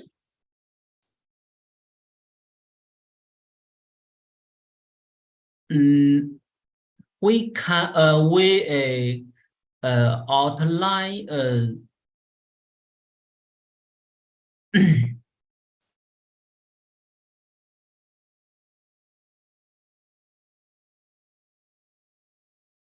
Can you tell me on your own, please? Can you tell me on your own? The first step, comparative analysis of mentioned characteristics in literature. The second part step, comparative analysis literature research findings, and then summarize and distill primary ITC. Yeah. So what is the main contribution of your study? Yes, about characteristics of e-commerce have many characteristics, but in e-commerce seller side have only some primary characteristics such as reliability, smoothness, and format and interactivity. We can get the primary characteristic through distill the many characteristics among e-commerce. But in as for e-commerce seller side, the characteristic is the primary ITC is not everything. Yes, we can focus on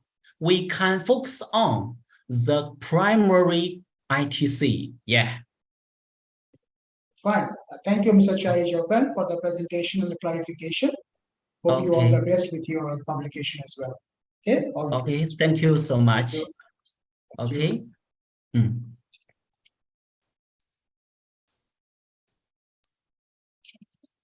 Now, all the way from China, we move on to Zimbabwe.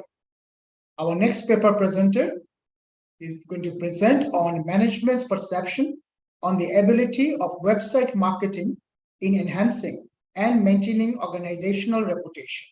Evidence from Zimbabwe's pharmaceutical manufacturing sector by Kumberiai Showa. Are you here, Kumberia? Yes, thank you, Prof. I'm here. Okay, fine. You may start presenting, and please kindly note that you will have 10 minutes to make the presentation. Thank you.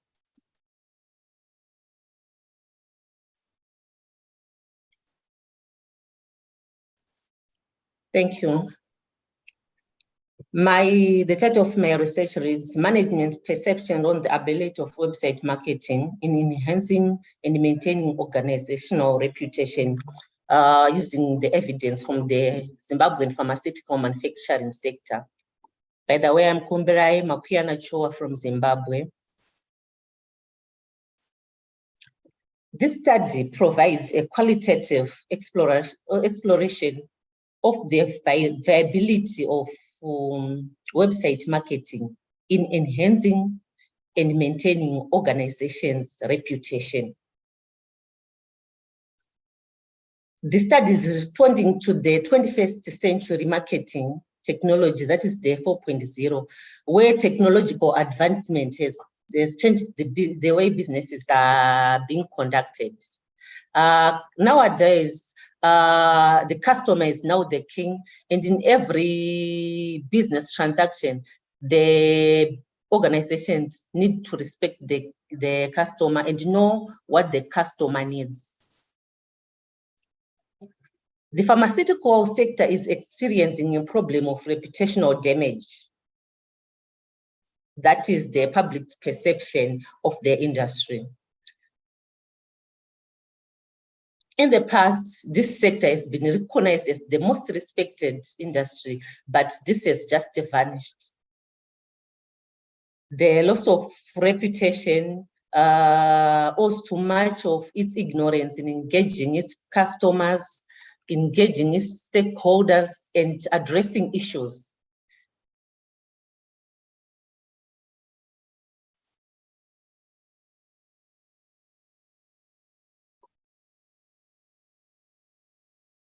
To restore this business organization viability and the reputation of pharmaceutical industries, the website marketing technologies have to be engaged. And the problem is, the main problem here is that the pharmaceutical industry, like I said, has experienced reputational damage. Its clients are not engaged to the extent that the industry is producing medicines and products that does not meet the requirements of the public. And in other situations, their brands are not known to the customers to the extent that some of their customers import.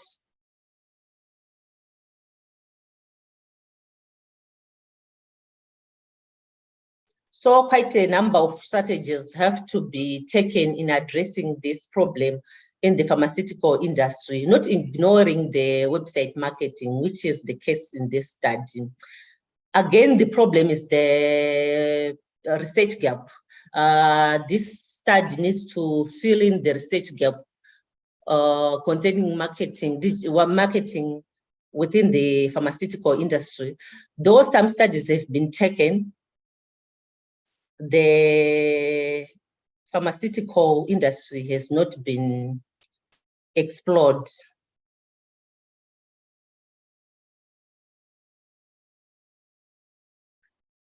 The scope of the study, this study is going to identify the factors that influence the adoption of website marketing within the pharmaceutical industry. It is also going to explore the perceptions of the pharmaceutical management concerning the viability of this website marketing in enhancing business reputation. However, we are not going to ignore the challenges that are being faced by the pharmaceutical companies in employing the website marketing strategies. And the study is going to be done in Harare. Several studies have been taken concerning in relation to this study. Here comes my literature review. One of the studies that was undertaken by Chigombe in 2022 to explore the factors influencing the adoption and use of social media in the construction industry in Zimbabwe found that global trends that included the influence of environment as well as characteristics of the CEOs were among those factors that drove the adoption of marketing technologies within the construction industry. These are the literature summary for the factors that influence the adoption. And some authors highlighted COVID-19 as the major factors influencing the adoption of website marketing. Let's move on to web marketing and organizational reputation. Sabmari et al. Undertook a Dubai-based survey using semi-structured interview. He argued that positive relationship between website marketing and the creation of a strong and lasting brand that promotes organizational reputation was in existence. The challenges in using website marketing as a business organization level. Henkel et al. Examined the challenges that firms are facing in adopting and using website marketing. He said the pace at which business organizations are adopting and using website technology is slow due to lack of knowledge. In this industry, some of the employees are not well informed about how to implement such strategies.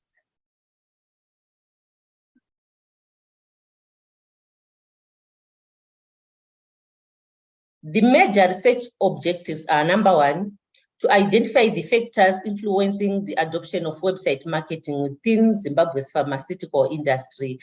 The second one was to explore the perceptions of managerial staff on the ability of website marketing to enhance organizational reputation. And the last one was to examine the challenges being faced by the pharmaceutical companies.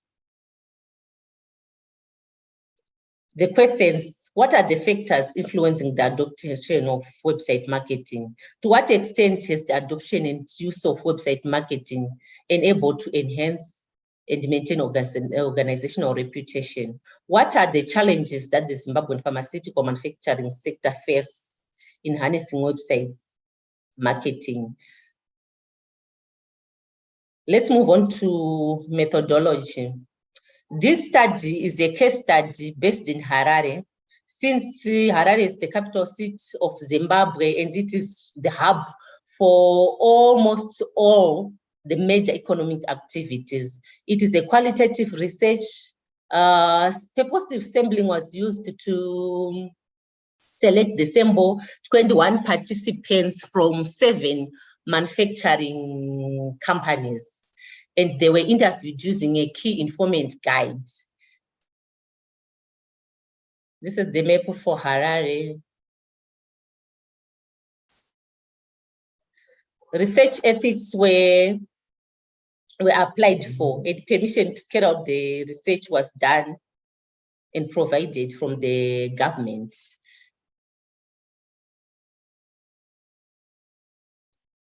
Amongst the respondents, the age group of 25 to 45 was the largest number, which represents the majority of workers in the pharmaceutical industry. And again, on the sex of respondents, there were 12 male and 9 female, meaning that Zimbabwe is moving towards gender equality. Data was analyzed using in vivo data analysis, and themes were created which were created in line with the objectives. Let's move on to the summary of findings. These findings were presented objective by objective. And let's go to the objective number 1. The study found out that the factors influencing the adoption of website marketing included technological advancement, that is the need to move with technology. Since almost all people are moving online, they are buying online transactions has become the norm. The other factor, push factor, was the COVID-19 pandemic outbreak, where businesses were closed down, there was social distancing, so people had to shift to online business transactions, and the need to reach global markets. With website marketing, you can reach global markets without having any contact of the people, and you attract the website visitors. Summary of findings on the ability of website marketing in enhancing brand reputation. It was found that Website marketing instills a sense of organizational trust and credibility. The comments and feedback that is posted on the website ensures trust in other website visitors, which promotes the organization reputation. Again, website marketing inspires customer loyalty. Since registered organizations are the most companies that need to have these websites, that trust and loyalty of services being granted by such organizations, customer feedback, after self-services, and customers' issues are also addressed. Feedback is considered. It will also improve and promote that organization's reputation. Website marketing helps organizations to gain new clients. Like I said, through website marketing, the company can gain new clients beyond the company clients, the company contacts. This can be done by attracting website visitors. Some companies put options for leaving details on the website for further follow-up so that they can send their new products lists.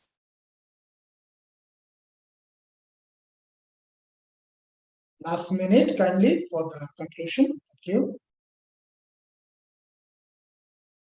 Of course, it enhances brand visibility by posting the new products on their website, and enhance business reputation by allowing stakeholders to interact and airing their issues. It also allows corporate entities to be highly knowledgeable of what their clients needs. These findings were in line with other scholars, like I said, is the contribution of this research to the pharmaceutical industry. It will help the industry to understand the importance of harnessing website marketing, which is cost effective, and so that they include those in their strategies. The academic will know other forms of digital marketing that will be explored and for further research reference, and the government in policy formulation. Recommendations: business organizations should engage website marketing as it provides a sense of confidence, its cost effectiveness, and trust in business organizations. Customer reviews and feedback gives businesses insight to customer satisfaction levels, thereby enhancing brand reputation. It was concluded that the major factors influencing the adoption of website marketing are COVID-19, pandemic, technological advancement, and the need to reach the global markets, and the viability of website marketing had been observed by having the organization who implement website marketing with improved cost-saving methods, enhanced brand visibility, new clients who are attracted through the websites, customer engagement, product improvement in line with customer needs. Notwithstanding the challenges that were listed to be poor network connectivity, remoteness of other countries which have no internet, yet the people there need the products, and the presence of conservative minds who are laggards and they resist technology, yet sometimes they are the directors of the companies. Again, in Zimbabwe, it was noted that some of the challenges include electrical challenges, which affect the adoption of digital marketing because people may have internet interaction. These are my references. Thank you. Thank you very much for the presentation. Prof. Bipin, for any clarification, please. Thank you, Kumirai. One question is, based on your title, management perception. So what was the outcome? What was did the perception of the management change of using the website, or what was their perception? Positive, negative? What was their perception?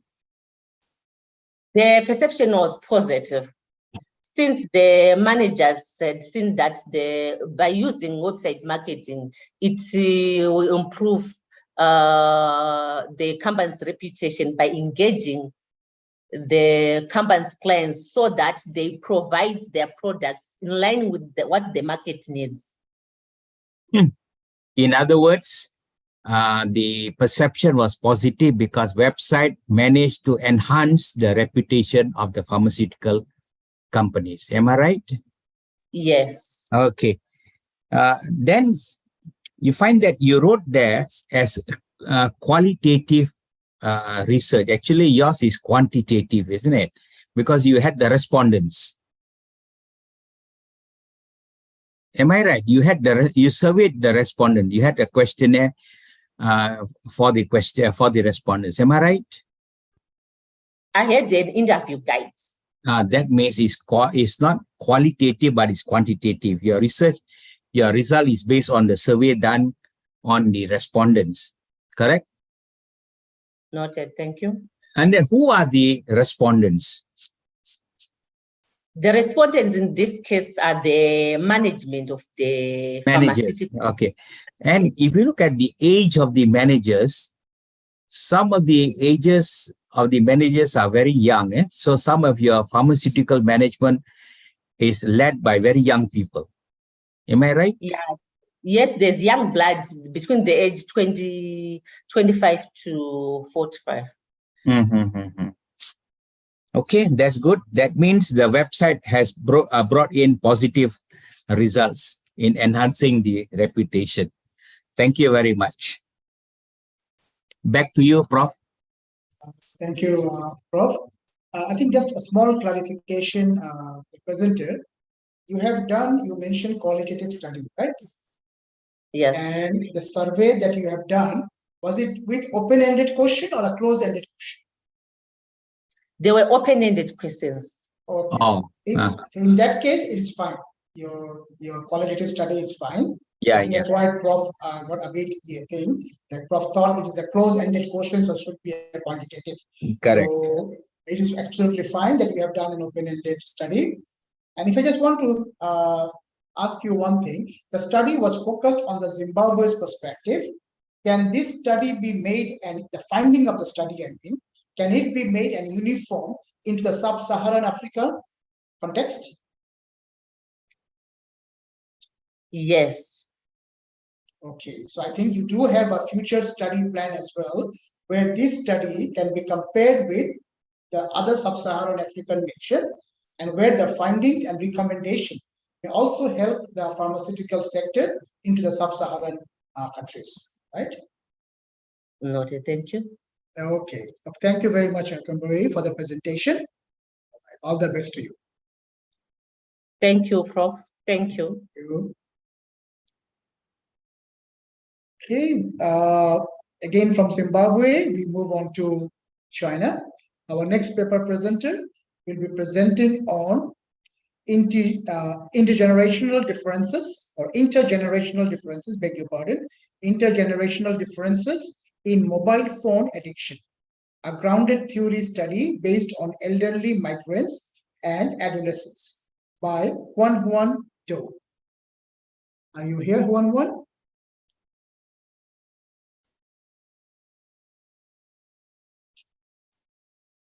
Okay, Huan, you will have 10 minutes to make your presentation. You may start. Thank you. Thank you, Professor. Can you hear me? Yes, can hear you very clearly. Okay. Good afternoon, everyone. My name is Huan Do from China. My title of the presentation is Intergenerational Differences in Mobile Phone Addiction between elderly migrants and adolescents, a grounded series study. And the motivation of this work is to discover the differences on phone addiction between the older adults and adolescents. You know, as early as in the 1980s, Sherry Turkle has warned us the technology dependency. So mobile phone addiction is not a new social problem, but a new symptom of internet addiction. 51% of the middle-aged and older people spend more than 4 hours online each day in China, and more than 9.9% of minor internet users spend more than 2 hours online. The motivation of this work is focused on the group of migrant old adults, because in China, 13 million migrant population are old adults, because this group faced the difficulty to meet their basic need of social interaction. So they devote much time to various new social media platforms to seek nearly attached human relationships and obtain social support. Although scholars have examined the causes of mobile phone addiction in old adults, they haven't delved into intergenerational family relationships to analyze them. So this grounded theory studied to extract the characteristics of mobile phone addiction among migrant elders and adolescents, to explore and analyze the intergenerational differences of mobile phone addiction between the two groups. We take two dimensions to review the literature. The first one focuses on media use and generational differences. We found that the researchers usually focus on preference for different types of media, or differences in media use motivation, and differences in specific media use and participation. For example, several studies have confirmed intergeneration differences in media use behavior, especially online media use. A survey of cloud services across Spain found that teenagers have more significant needs than seniors for cloud service, storage space, and privacy protection. And at the same time, older users are more sensitive to the security experience of cloud services. A Swedish research study shows that the older generation tends to use traditional media, while the new generation embraces social media more actively. Scholars have found significant generation differences in media use on socialized trust. However, data from a survey of 10 European countries showed that levels of media trust did not differ between generations.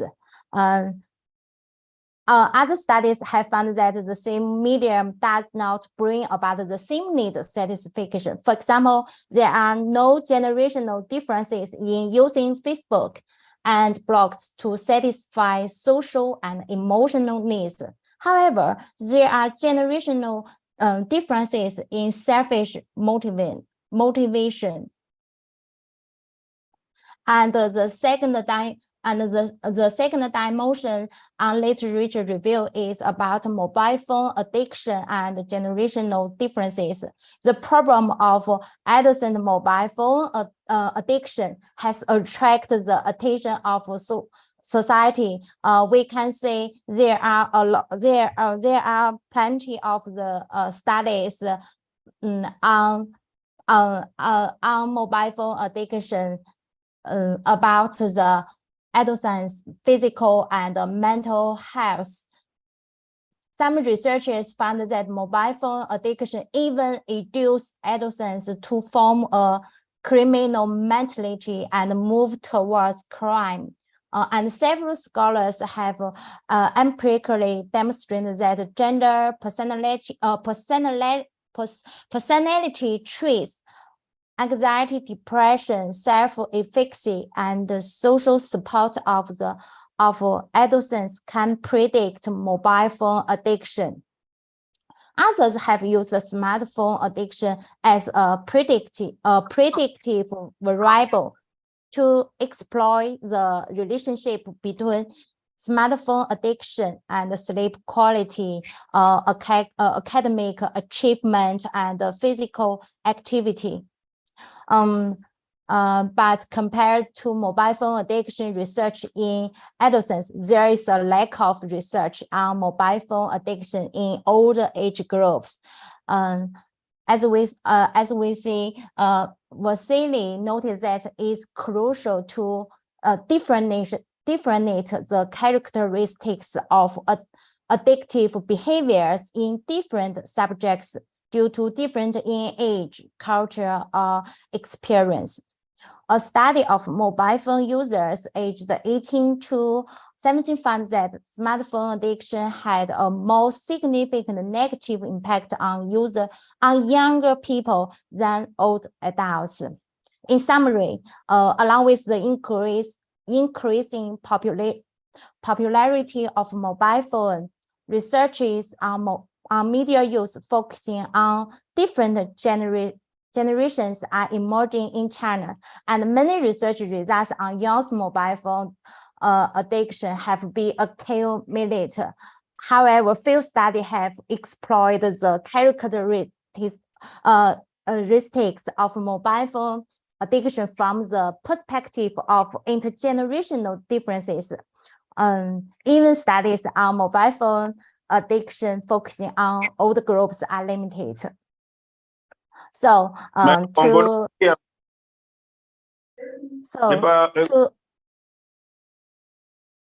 sorry. Excuse me, please continue. Okay, so this research objectives is to extract the characteristics of mobile phone addiction among migrant elders and adolescents, and to explore and analyze the intergenerational differences of mobile phone addiction between the two groups. And we try to answer the main question: what's the pattern of intergenerational differences in mobile phone addiction, with two specific questions. First one, what are the characteristics of mobile phone addiction in adolescents, and what are the characteristics of mobile phone addiction in migrant adults? This is a qualitative research. We use the grounded theory. You know, this is a method. It's not a theory, but rather an alternate, comparative, interactive, and hypothetical inference approach. It allows for using multiple sources for research. As I have mentioned, there are a lot of researches on mobile phone addiction in adolescents. So this study was concluded by open coding, extra coding, and selective coding of interview materials and secondary sources based on the formulation of questions. And the data collect first-hand sources and second-hand sources. In the adolescents group, we used the second-hand sources, but a few research on the older adults, so we did in-depth interviews. And the procedures have three procedures: open coding, X coding, and selective coding. Juan, you will have a final 1 more minute to make the conclusion. Thank you. Okay, and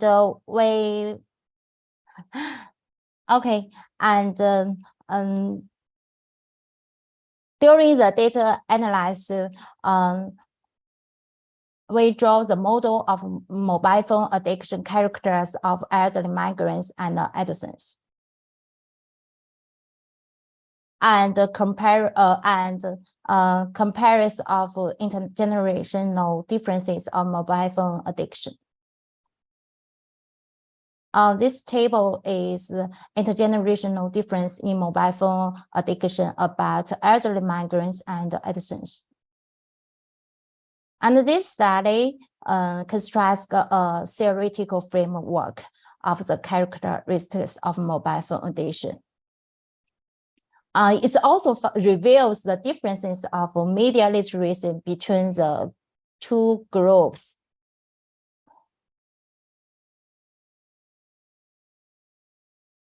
In conclusion, by conducting a grounded theoretical analysis of primary and secondary data, this study constructs a theoretical framework. And the study found that old adults' phone addiction is based on emotional demands, while adolescents' addiction has gradually transitioned from emotional to functional dependency. The third and finally, phone addicted adolescent migrants are lonely, but they usually choose to compromise to avoid family conflicts, while adolescents addicted to mobile phone frequently cause family conflicts. Okay, that's all. Thank you very much. Thank you very much, Wang, for the presentation. Prof, over to you kindly. First of all, Wan. Yes. Did you understand the word migrant? What is migrant actually? You wrote the elderly migrant. Migrant means people moving from one place to another place. Yes. For better prospect. Correct? Yes. And you are comparing elderly migrant who have moved from one place to another place with the adolescents. Now, these adolescents are also migrant or not? As I have said, in China, 30 million are old adults about migrant population. They 43% old adults migrant to care for their younger generations. So I want to compare these two groups. Your intention is good to compare, but one is moving from one place to another place. They are the elderly migrants, correct? And then you compare them with the adolescents who have not migrated, correct? Okay. I mean, am I right or not? But how can you compare a migrant with the locally adolescents? If you want to compare, then you must be elderly migrant with adolescents migrant. If you want to make a generational study, isn't it? You're comparing orange with apple. Okay. I think I know your question. Because I want to study the intergenerational family relationships. The migrant elders usually migrate to a place to their sons to care for their grandchildren. No, where were they before that? If you say they have migrated to take care of their children, where were they before they migrated? And didn't they use handphone before migration? Were they not addicted before migration? Maybe next study I can compare the two groups, is the old adults and adolescents.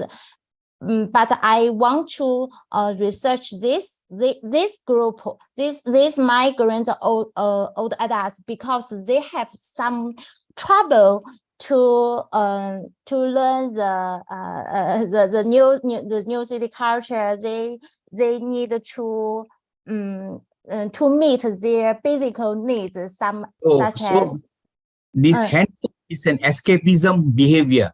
They want to escape all this, they use handphone. Am I right? To kill their loneliness.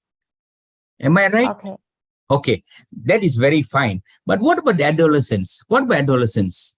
How can you compare with the migrants with the adolescents? I know you want to compare the generation gap. I understand. But then Okay. one is migrant, one is local. You Okay, find that no, at the same level. doesn't give you Migrant any adolescents and migrant old adults. Yes. correct? Yeah. That is where you see if it is a migrant, correct, then you can compare with migrant adolescents who Okay, may okay, have moved thank from you. another place for better job prospects and so on. So they are also in a new place. These migrant came down to a new place, maybe to take care of their children, grandchildren, all that. So both are migrants. Then you can compare. Okay. You Okay, compare okay. local adults with local migrants. Also, there is a generation gap. Okay, it's really great Okay. suggestion. Thank Another you very one, much. how do you qualify elderly migrant? Is there an age framework? Elderly migrant, how do you how do you grade elderly migrant? What is the age framework? What is the age gap there? Age limit? Elderly, how do you call somebody elderly? Is it 50 Okay. years old, 60 years old, 70 years old? How? Elderly. Oh, sorry. What is the age to qualify to be called as elderly? This please, sorry. This one.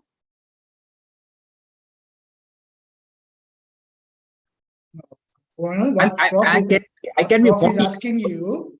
Eh? You have said elderly. So what is the definition of elderly? Ah, Between yeah, what elderly. age to what age? Yeah. Okay. I'm sorry. Are you elderly generation? Are you elderly? Or are you young? Or are you middle age? Oh, 6 years old, the migrant, older adults. 60 They years. are 60 years old. Yes. They are migrant.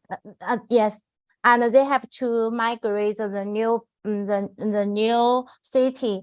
6 months, above 6 months. So that means your study focused on the people who were 60 plus and who have migrated to a new city at least 6 months. That Yes. is the scope of the study. Okay. Yep. Okay, thank you, Prof. Okay, thank you so Okay, much, thank you. Juan, for the presentation. Right. Thank you. So take the note of the information that Prof has highlighted to you, and make those a bit of sync in terms of your revision or whatever you want to do. Okay. Okay, thank you. Okay, and do define the age group.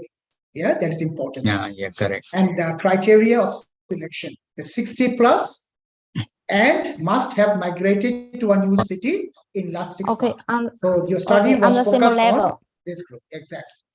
Okay. Okay. Okay. Thank you very much. Thank you. Thank you. Okay, fine. Now we move to our next paper presenter, also from China. And the next paper presenter is going to present on the impact of citizen brand attachment on brand management systems in virtual brand communities, the role of brand identity mediation by Dr. Gobing. Okay. Dr. Gobing, you may start sharing the screen and you will have 10 minutes to make the presentation. Thank you. Yes.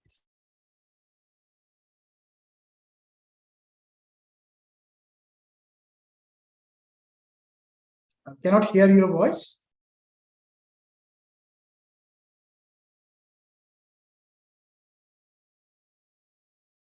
Okay, everybody.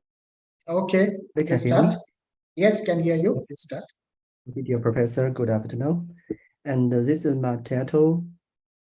And my study impact of citizen brand attachment on brand management system in virtual brand communities, the role of brand identity mediation. So introduction, we just focus on with the rapid development of the internet and the advent of a digital age. Virtual brand communities have become an important platform for the interaction and the communication between brands and consumers. So the brand management system as an important component of brand development and operation involves activities related to brand position, brand communication, and brand image, and among others. In VBC, the brand management system played a significant role in shaping and brand image and enhancing consumer satisfaction and loyalty. However, effectively managing virtual brand communication to meet consumer needs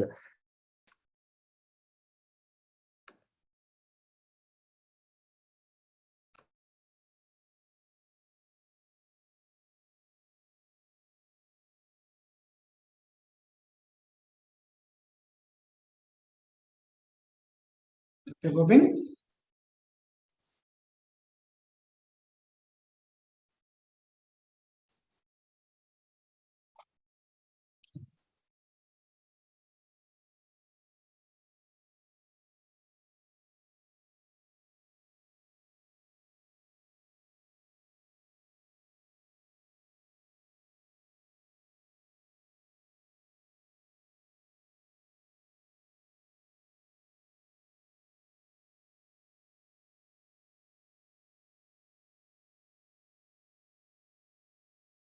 I think we have lost the connection of Dr. Gobind.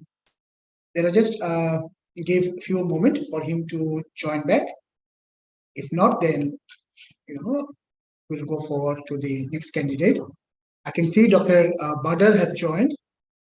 Okay, but he had a chance a bit earlier, but somehow he could not join that time. But now he has joined back. So we'll just wait for just a couple of minutes to see if Dr. Gobind can join back.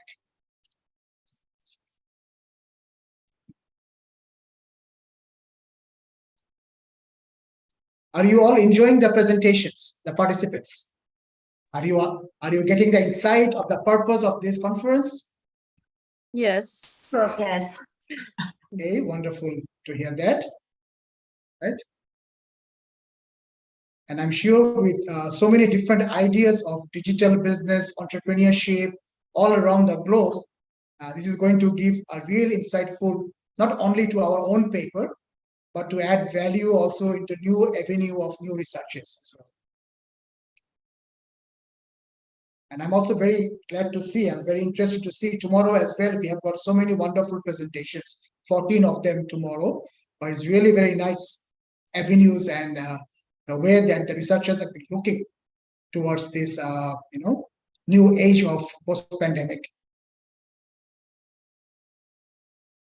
And thank you, Prof. Bipin, for the wonderful insight on the papers that you are putting into. I'm sure that's adding a lot of value to them to finalize their paper. Thanks, Prof. Yes, Dr. Gobind, are you able to hear me? Yeah, okay. My Okay, internet is poor. we lost you for a while. Okay, please continue. Yeah. Thank Thank you. you.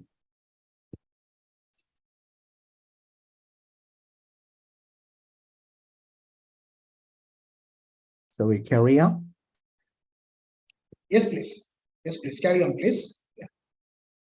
Okay, this research methodology, we given the concept framework.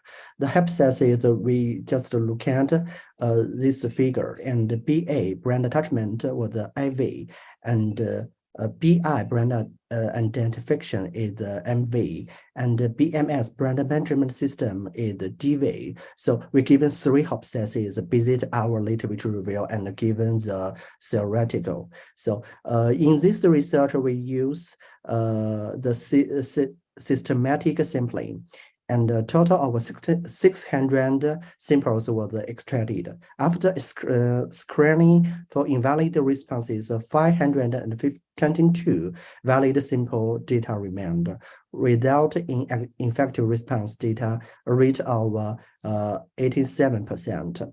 In data analysis method, we use SPS 23 to do scale validation and correlations, and use MPLUS 8.3 software to do hypothesis testing and confidence interval test. So this data analysis result, we focus on the reliability analysis, so the Cambracher's coefficient. We look at this data more than 9.9. So it means that the scale have a good reliability. And the validity analysis, we just focus KMO and the Ballettis test. All the management items are more than 9.9, and the significance is less than 0.00. So the correlations, we just focus different variables: brand identity, brand attachment, and brand management system, and the correlations is significant at 0.01 level. And study uses implies 8.3 software to construct the structure equation model, and the model fit index, we just focus this number. So this number, it means that this model have a good fit. The model relationship is here. So we do, and we just contract the SEM and do analysis, and found that the result shows that all hypotheses is supported. And in more step, we use confidence intervals to test the result it belief.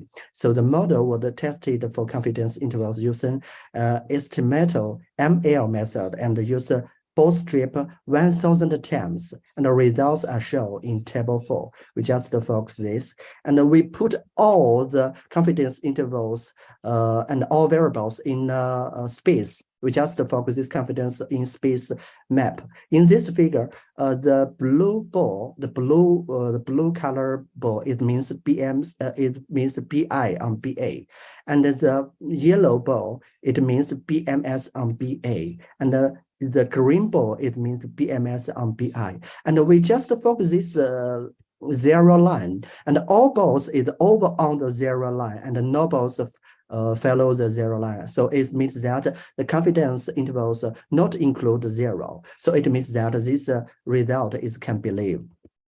So the conclusion, we just focus 3 aspects. Aspect 1, citizen brand attachment in VBC had a positive impact on BMS. And 2, citizen brand attachment in VBC had a positive on brand identity. And very important, brand identity had a positive effect on brand management system. And the brand identity had a mediating effect on the relationship between the citizens brand attachment and the brand attachment and brand management system. So we given some recommendations from 1 to 3, include enhanced user participation and interaction, enhanced brand image and identity, establish a sound brand management system. The contribution is about a relationship between brand management system and the citizen brand attachment. And 2, relationship between citizen brand attachment and brand identity. So the most important of this study contribution, we found the mediating role of the brand identity. So thank you very much. My internet is very poor, so we have a long distance between two countries. Is okay? No one can hear me? Okay. Yeah. Thank you very much. Mhm. Thank you very much. Yeah. Bob, what to you? Yeah, a very comprehensive presentation. Congrats. The only thing is that your title itself has a few technical terms. A marketing person will understand. Yeah, it's marketing. I know. I'm see in those who are teaching marketing will understand what is citizen brand attachment, brand management, all that. But non-marketeers will not understand. So to increase your readability, I think you need to include definitions of these few words, keywords. Yes. So that they will understand better, and it will create interest among them to read your article. Yes. Now, see, people in the marketing have no problem. They understand what is brand management and all that. Mhm. Non-marketeers may not understand. And then number 2 is that you did a quantitative study on the respondents, correct? Yes. And then from there, you had the brand identity and all that. But who were your respondents? Actually, many responders we found in the VBC, virtual brand community, from a brand. This brand community is the most in membership, a brand membership. Membership is the consumer. But did you explain that you did not? Did you explain that this brand membership, then who are your respondents and all that? You need to further elaborate on that. Yes. Okay. Because if not, many people will leave after reading your article, may still have doubts. They may not understand clearly. Okay. Thank you very much. Back to you, Prof.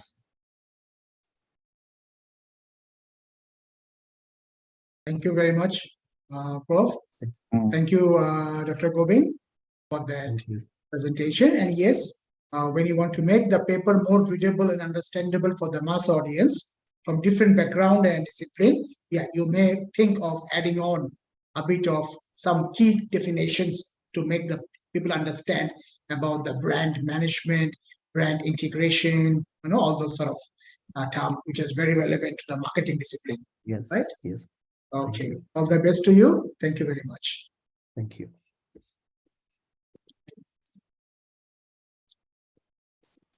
Okay, fine. Next, we move on to our candidate who is from Nigeria, though residing in Malaysia. Is presenting the paper on Sustainable Digital Business Integrated Viewpoint in the Post-Pandemic Era in Nigeria. So to be presented by Mary Jane Adeobi, please. Good afternoon, Prof. Dr. Asif. Yes, good afternoon. And kindly note, Mary Jane, that you will have 10 minutes to make the presentation. Thank you. Okay. Good afternoon, Dr. Asif. Good afternoon, everyone. All protocols observed. First and foremost, my name is Mbashuku Mary Jane Adeobi. I'm a PhD student in Binary University. The title of my paper is a Sustainable Digital Business Management and Entrepreneurship as an Integrated Dimension in the Post-Pandemic Era in Nigeria. Introduction. The impact and effect of the pandemic was felt across the globe, especially in developing countries such as Nigeria. Lack of proper infrastructure to support small and medium-scale enterprises. Lack of adequate power supplies to power industries, and lack of proper financing schemes to help small and medium-scale enterprises. One of the key impacts of the pandemic on Nigeria is that it instantly affects the flood system in terms of price of foodstuff, as well as its production, owing to the fact it had distributed production. The background of the study. In the healthcare sector, the demand for personal protective equipment increased and further strained the supply chain, coupled with the fact that healthcare medication deliveries were delayed due to the lockdown that was imposed across the nation. In the educational sector, the total lockdown imposed meant that the higher institutions across the country had to be closed down in order to curtail the spread of COVID. Learning was disrupted nationwide also. In a nutshell, what am I saying? Economic activities were paralyzed for a while, affecting almost every industry during COVID. This further gave rise to digital businesses, digital management, and digital entrepreneurship due to the fact that the impact of pandemic had actually pushed Nigerian businesses to massively embrace technology as well as digital solutions. This forms the basis for which this research is conducted. The problem statement is examine and evaluate sustainable digital business, management and entrepreneurship as an integrated dimension in the post-pandemic era in Nigeria. The scope of this research, the scope involves small and medium-scale enterprises, small-sized companies and medium-sized companies. That's the meaning of small and medium-scale enterprises. All industries such as healthcare, education, transportation and logistics, aviation, hospitality and travel, manufacturing and production, then agricultural industry too. The research centered in Nigeria, all states in Nigeria and its local governments. Literature review. The COVID-19 pandemic has been able to spur a paradigm shift in business strategies in Nigeria, which has further facilitated the integration of both sustainability and digitalization across Nigeria. This review is done in sustainable digital business, sustainable digital management, sustainable digital entrepreneurship. Still on literature review, what is sustainable digital business? According to Indeed 2023, says that digital business is a process that leverages on technology and further allows an organization to new value, experience, and digital mindsets. The impact of COVID-19 pandemic was that it pushed the business sector to increasingly adopt sustainable business practices with organizational leveraging on digital technologies for eco-friendly supply chain management, energy efficiency, as well as waste reduction.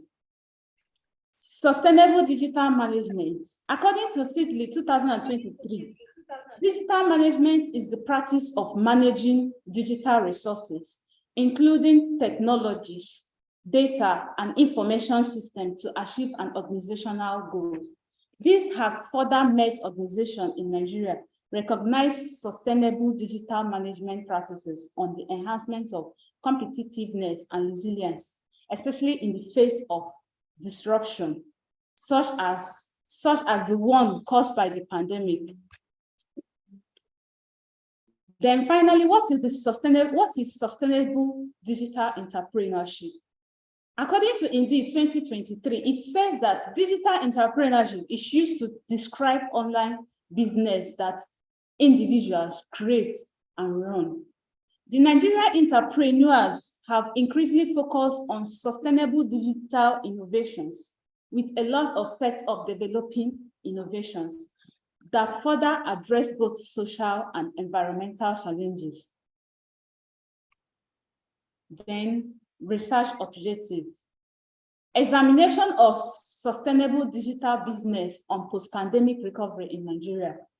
Evaluation of sustainable digital management practices towards post-pandemic recovery in Nigeria.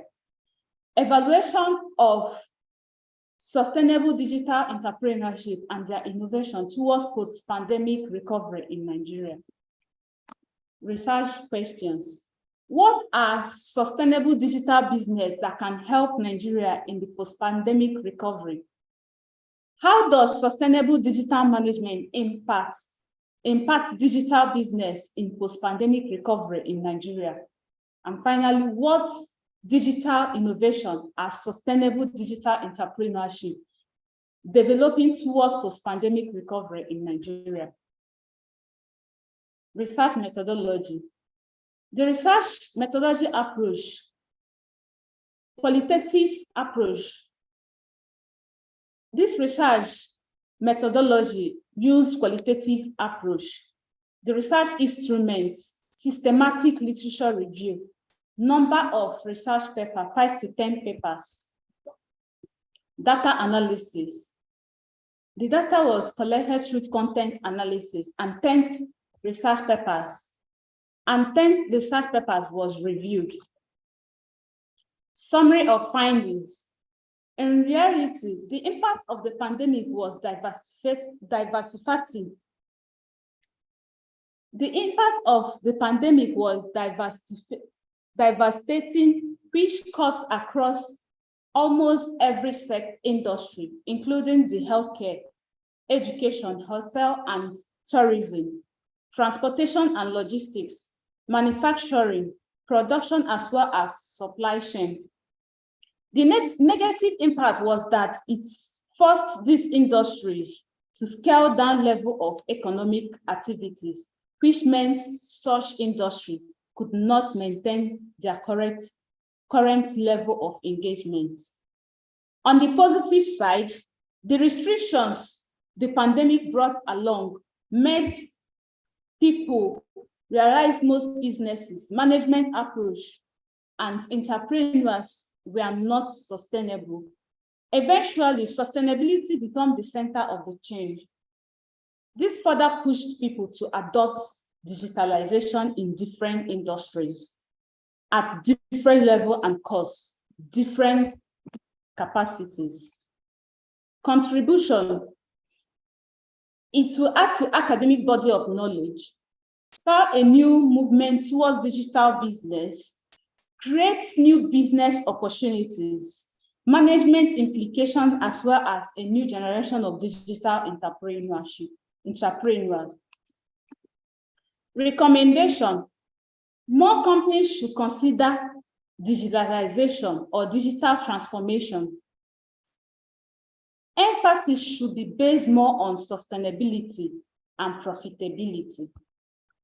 In conclusion, sustainable digital business management and entrepreneurship was an eventual positive outcome of the pandemic and has continued to facilitate creation of new businesses, new opportunities, new products and services, new management approach, as well as new categories of entrepreneur.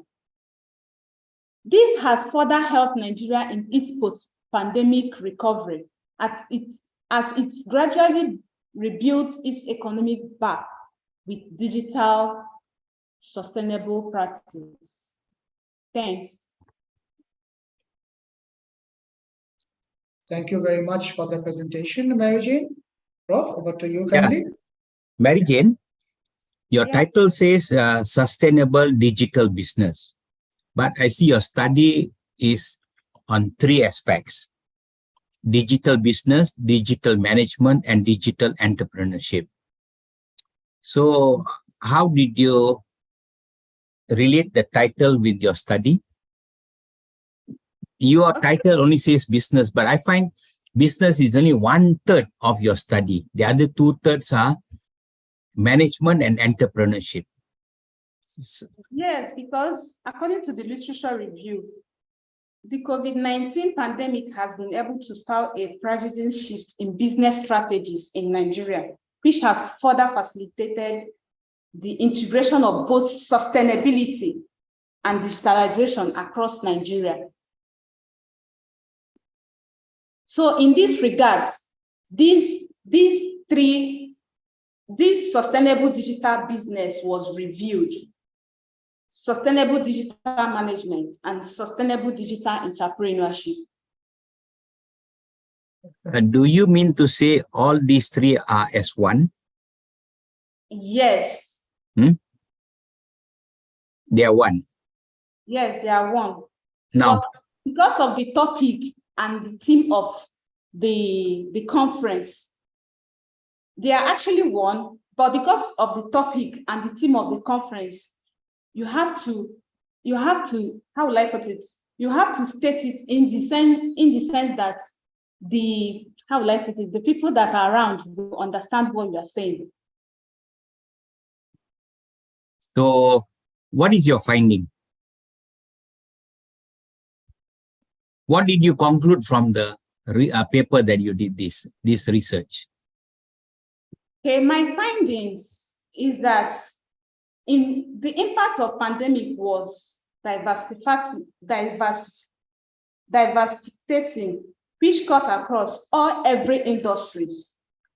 On the positive side, the restrictions the pandemic brought along made people realize most businesses need to go digital instead of physical. In other words, to sustain your business, you have to adapt according to the situation, correct? Yes, exactly. You cannot just be dogmatic and stick only to your own system. You have to be flexible and adapt to the environment. Yes. Okay. Thank you. Back to you, Prof. Okay, thank you very much, Prof. All right, so I will just add on one more thing only to this presentation. And the presentation that I'm going to add on is, see, you have mentioning here about the aspect of, researching 5 to 10 papers. Okay, so please, because the next slide in the findings we have mentioned, it is 10 papers. All right, so just keep uniformity in your presentation.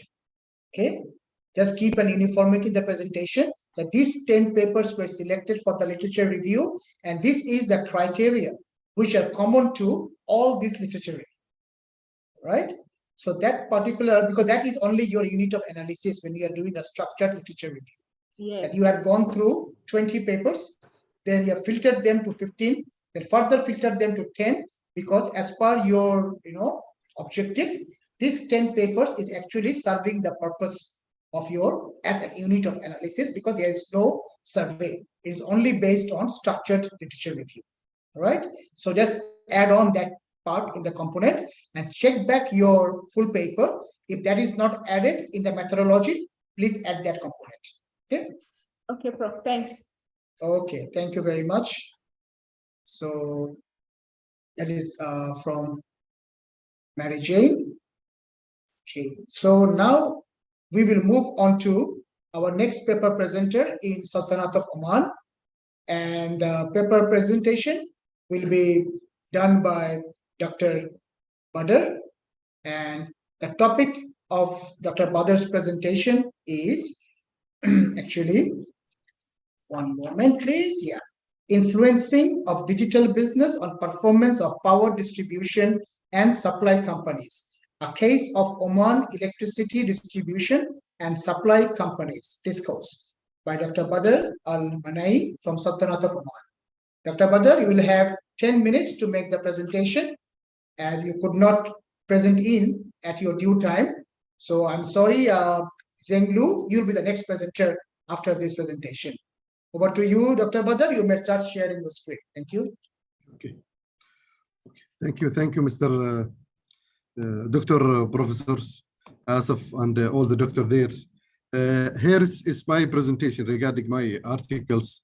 I'm just only now is talking about the influence of digital business on the performance of the power distribution supply, the company case study of Oman Electricity Distribution Supply Company, DISCOs.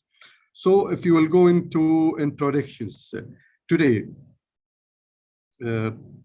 just only, today's power distributions, just only, today, power industry undergoing significant change, primary shaped in corporate digital business into the business. Incorporate digital technology into business operations is recognized as the main factor to improve the performance and sensibilities with the organization. Oman electricity companies have numbers of the challenges, such electricity losses, the meter reading limitations, and the theft estimation bill and customer complaint. Oman Electricity decided to tackle this challenge through declared national project to adoption digital technologies such as technologies and e-billings and e-payments and a customer relations management system, what is called CRM. So it's become necessary to evaluate this influence of utilization digital technology in the performance of Oman electricities.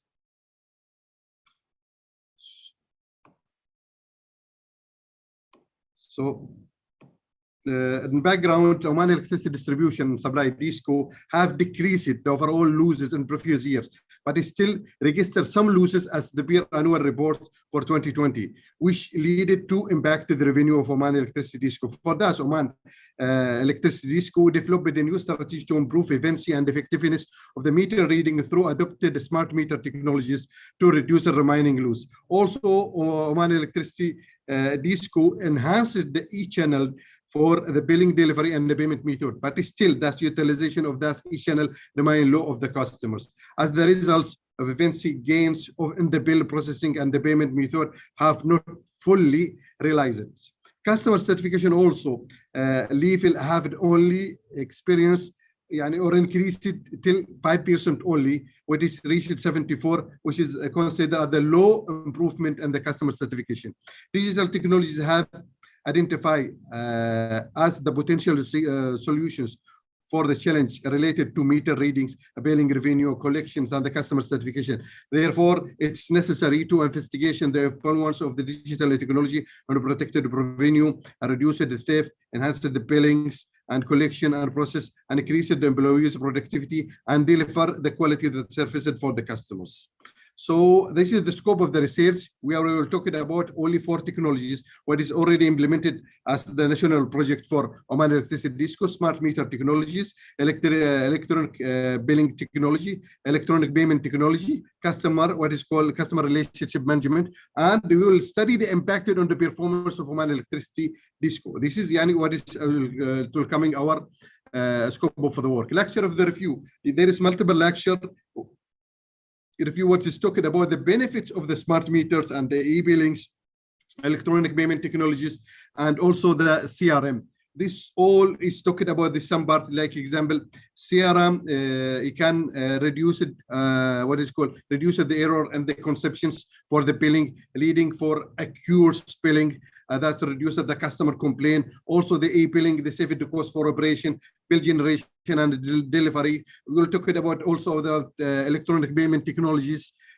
Also, it's a help to enhance the profits for the company during the easy of the use, the payment, the channels. Also the customer service, what is increased the customer certification and layout for the customers. So furthermore, that's also, we will talk about the theory or framework about balanced scorecard models, what is contained several of the key performance indicator, finance perspective, customers, and internal process, and organization growth and learning.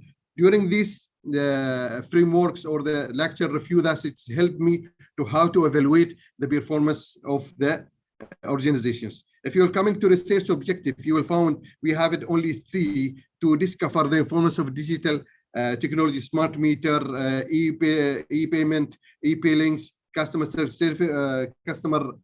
relations management, CRM, on the performance of Oman Electricity. Also to find the relationship between utilization of digital technologies, smart meters, and e-billing, e-payment, and CRM with the performance with the Oman Electricity Disco.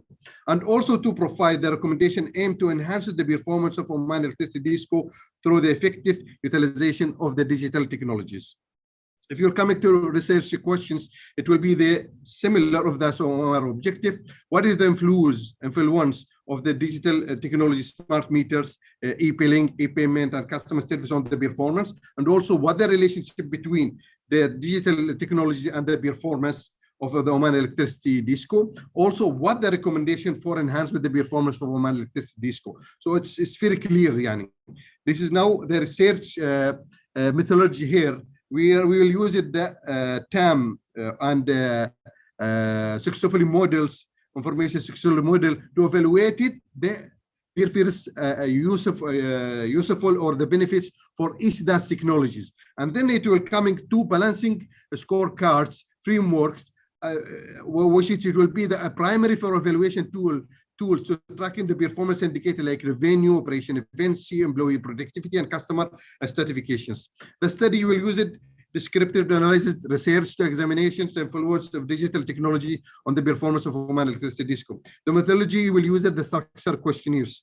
The structure tool SPPS, you will employ to conduct the data analysis using a quantitative method due to the practical limitation arising from COVID-19 pandemic. The research also uses the populations 820 from all DAS companies distribution and supply companies, because only this is 828 who is matched or dealing with these technologies. We cannot put it the legal department, because the legal department, he cannot put it clear answer regarding this technology. So we are focused only about who's have direction or direct report with this technology to create or give a clear image about these benefits of this technology, how can impact it does. So in the final samplings, after calculation, it will be 263 users, employees. So if you're coming to data analysis, this is the summaries of my result here, what is available, all the table is available. If you can see, most the employees here, 90% here, 80% in the billings, 80% also in this area, 80% also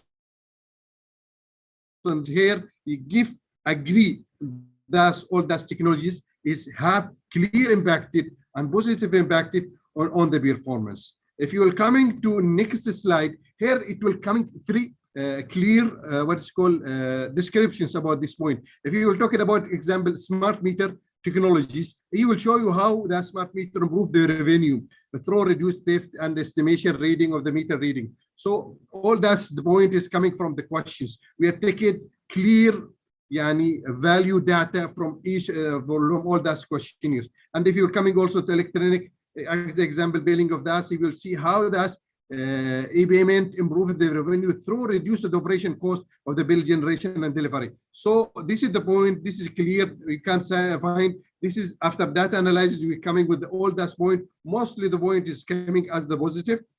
What he will give a clear image about Oman Electricity Disco when he will did that project to implement this for technology to enhance the performance. They have it some successfully result for this point. If you're coming for summary of the finding, if you'll found 90% of those participants agree that utilization smart meters can improve the overall performance of Oman Electricity Company, and there is some positive relationship between smart meter and the performance. Also 80% of those what is called employees agree that utilization e-payment can improve the overall performance of Oman Electricity Disco, and there is some positive also relationship between e-payment and what is called Oman performance performance of Oman Electricity Disco. The same things what is happening also in e-payment, and the same things what is happening also in the customer service, what is called CRM. So all those technologies have a positive relationship. If you will increase the utilization for these technologies, you will reduce the complaint, you will increase the revenue, you will also increase the operation efficiency, you will increase it also employees' productivities. So this is the points. Contribution for this research is to provide clear pictures of the benefit of the using digital technology and employees and the customer and organization. The research also contributed that presented clear link between use of digital technologies and the performance of the organization. Also, the absence of this technology in the organization considered as the main factor to present the problem what is mentioned in the research, like the financial losses, poor operation efficiency, poor employees productivity, customer certifications with the services provider. So this is the point. If this technology, if it will be absent, there is a lot of the issues it will coming. So that's we can consider this is technology as the main factor to increase or improve the performance. The research also provide clear explain how to discover the performance issues and how to treat them by the digital technologies through balancing scorecard. Also, the research contributed clarify the balancing scorecard the model at the applicated measurement tool to discover the strength and the weakness in the performance of the organization. Recommendation here, it's necessary to implement this technology like a smart meter for all the customer. Now currently is not implemented for the customer. No country in the world now implemented for all the customer implemented that smart meter, but this smart meter is very critical technology. When you will implement it, you will increase it multiple benefits in the performance. And also in the benefit, you should continue utilization, that's e-payment, e-billing, and CRM to service the customer, and also give easy use for this customer to how to payment, how to see the bill, everything like this. So the advantage also for the balancing scorecard advantage, it's considered as the variable tools to evaluate the Oman Electricity performance and make sure there is extensive strategic goal and the future visions also. Conclusion, the finding of this analysis scientific variable effects on the company performance when utilization smart meter, e-payment, e-billing, and the CRM. The digital technologies increase the revenues and improve the operation efficiency and enhance the employees' productivity and raising the customer certification or increase the customer certification. There is a detected also a strong relationship between utilization these technologies and order for all the performance of Oman Electricity Company. The results also highlighted the profound impact of the digital technologies can have. It enhances the electricity distribution and supply industry position. It is at the driver for economy advantage and defense. This is my presentations, and sorry for that taking long time. So any questions regarding this?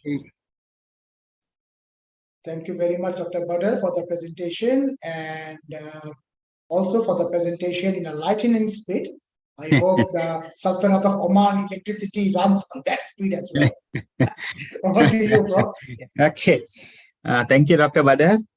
One thing, the title, instead of influence, I would recommend you to put impact. Yeah, it can come. Impact of digital business on that. Another thing is that everybody, I think, agrees that digital will definitely bring benefits, reduce costs, and increase profits. Why is it that still, the Oman electricity distribution is still running at losses? This is the main points. They reduced the losses from 24% in 2004 until now till 9%. There is some losses. It's coming from technical or commercials, but still there is some theft because he didn't implement it all the smart meter for all the customer. When you implement it for all customer, I'm sure you will reduce till maybe 2 or 3% only. Okay, another thing is, you say the customer satisfaction only rose to 74%. Yes. But you did a survey on the employees.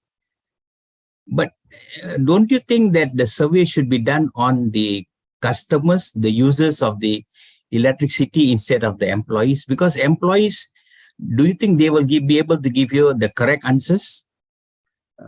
This is regarding about 74. It's coming from lecture review. Okay, it's No, I mean 74% are the users, isn't it? The customers satisfaction. Yes, correct. Yes. It say has increased by 4%. As in, so you find that your respondents should be the customers, not the employees. Yeah, this is we focus about this point, what the impact of this technology in this. But still, if you are talking about the customer certifications, how we can increase it by the technology. So this is the question which is related to employees only. But is when you will did survey for the customer to get it the 74, they ask him, are you satisfied with our services example? So this is the point. The answer is coming from customer certification, because it's still there is every time he said to you, why you increase it my bill? Why you increase it? This is my consumption. This is dependent about the culture. For us, it's different cases, but every time we are asking employees how, when you will touch it with the customer, how we can increase it, this customer certification. We are asking if you will use it, this CRM. This is most of my question like this. CRM can help. CRM can help. CRM can do this for you. So this is the question for employees. So he's understand when we'll use it, this example. We'll use it customer example CRM. Immediately we can give him the conception with the diagram, with the chart, with everything, and send it to customer. He will be happy. He cannot see anything. But if he still not use this CRM and give him report from CRM and some evidence for that, he will still say this is electricity, it's thiefer, and this you are theft, you take it by money, something like this. This is dependent about the culture. But finally, when you will give him evidence and give him some things like this, doubt or figures from that chart, he keep it silent. He cannot say anything. So for that, when you use the technology, it will be evidence also in the legal part. Okay, your explanation is very elaborate, but still I believe that it should be the customers. Okay, I leave to Dr. Asif and back to Dr. Asif. Thank you very much, Prof. Yes, when we talk about satisfaction level, we can look forward always at whom are we serving. And we are serving to the mass pupil the electricity. So are they satisfied? From the employer's point of view, they will think, yes, whatever we are doing is fine. But from the recipient point of view, the end pupil, they must be satisfied because certain countries still have load shedding, right? So they have the timings that from this time to this time, this area to this area, there will be a power cut off for certain time. So that is not pleasing for all the customers also. Yeah. If that is the case. Like, for example, touchwood in Malaysia, we have uninterrupted power supply. Okay. Yeah. Now, we cannot think that there will not be a power supply all of a sudden off. Of course, there may be, but there will be with through announcement and everything, and why there will be a power cut and between this time to that time. So we know that we must do certain things before, because certain time, maybe there's a maintenance going on. Yeah. Although, as for you, the electricity supply company, they also have a lot of maintenance, but those maintenances are assisted through the generators and other things. So the mass people don't feel that the maintenance in the main place is going on, right? So you may look into the aspect in terms of a future research. Are the customers satisfied or not in the service of DISCOs, right? Yeah. Okay. Okay, thank you, very Dr. much, Badar. Dr. Badar, for the presentation. Yeah, all the best to you. Okay. Now, all the way from Sultanate of Oman, we move on to China one more time. And our next paper presenter is going to be Zheng Lu. And Zheng Lu will be presenting on study on quality of preschool education through effective teaching practices in selected public preschools of China. Over to you, Zheng Lu, and best wishes. Hello, good afternoon, Dr. Asif. And hello, can you hear me? Yes, we can hear you very well. Carry on. Okay, good afternoon, everyone. My name is Lu, and my research title is Studying on Quality of Preschool Education through Effective Teaching Practices in Selected Public Preschool of China. As we know, economic analysis underscores high returns on early childhood education investment. Globally, 175 million children lack access to learning opportunities.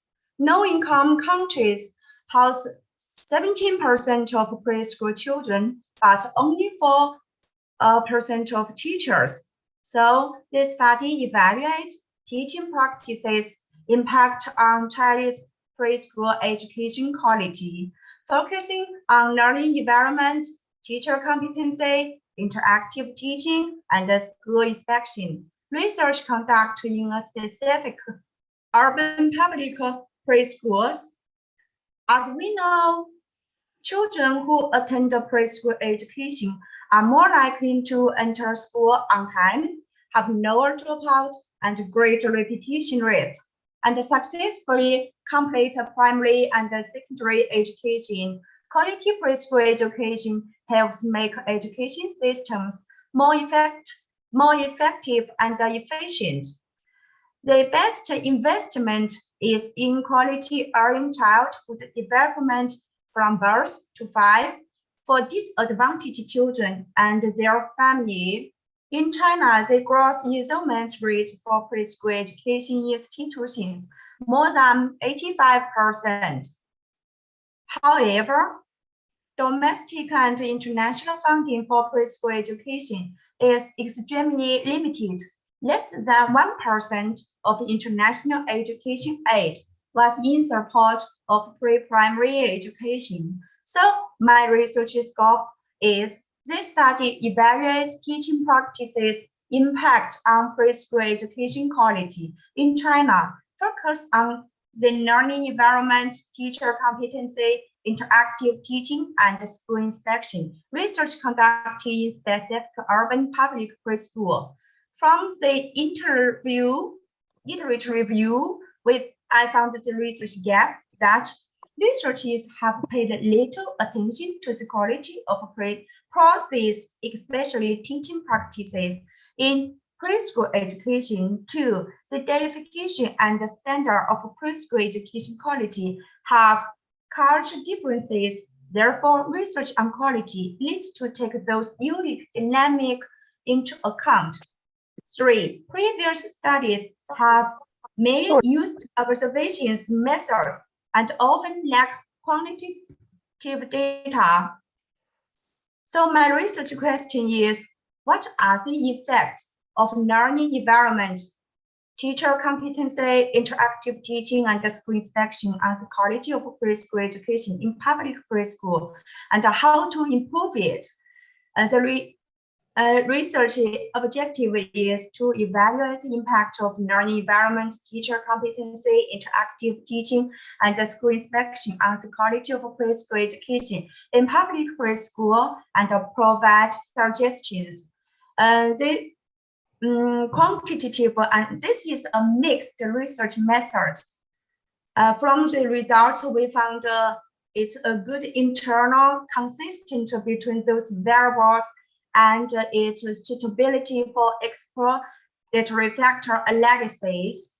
And this is the data analysis for demographic. Most preschool teachers are female, and highest proportion aged 31 to 32 hold bachelor degrees, 3 to 4 years of teaching experience, and most of them in rural areas. Learning environment descriptive is overall preschool learning environment overall moderate to positive rating with variability. Personal care activities and interactives vary, consistent cooperation with parents, positive safety welfare measures, and language developmental support. And for teacher competency descriptive, that teachers excel in child development understanding and excel in curriculum design, communication, promoting inclusive environment, and commitment to professional development. Teachers pose a moderate level of proficiency in interactive teaching with some variability. This finding can guide professional development for improved classroom practices, and the teachers emphasize the importance of school inspection for early childhood education quality. Variability exists, but this is inspection standard methods, public reporting, inspector professionalism, and feedback for improvement. Teachers stress variable factors for high-quality preschool education, including the teacher-child relationship, curriculum, teaching methods, leadership, assessment, parent involvement, and the physical environment with some rating varies.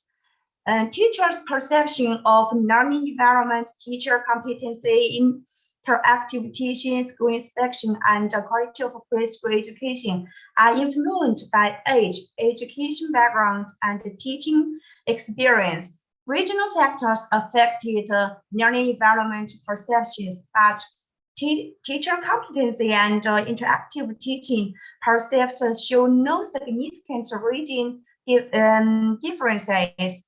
And the table reveals significant positive correlations among various aspects.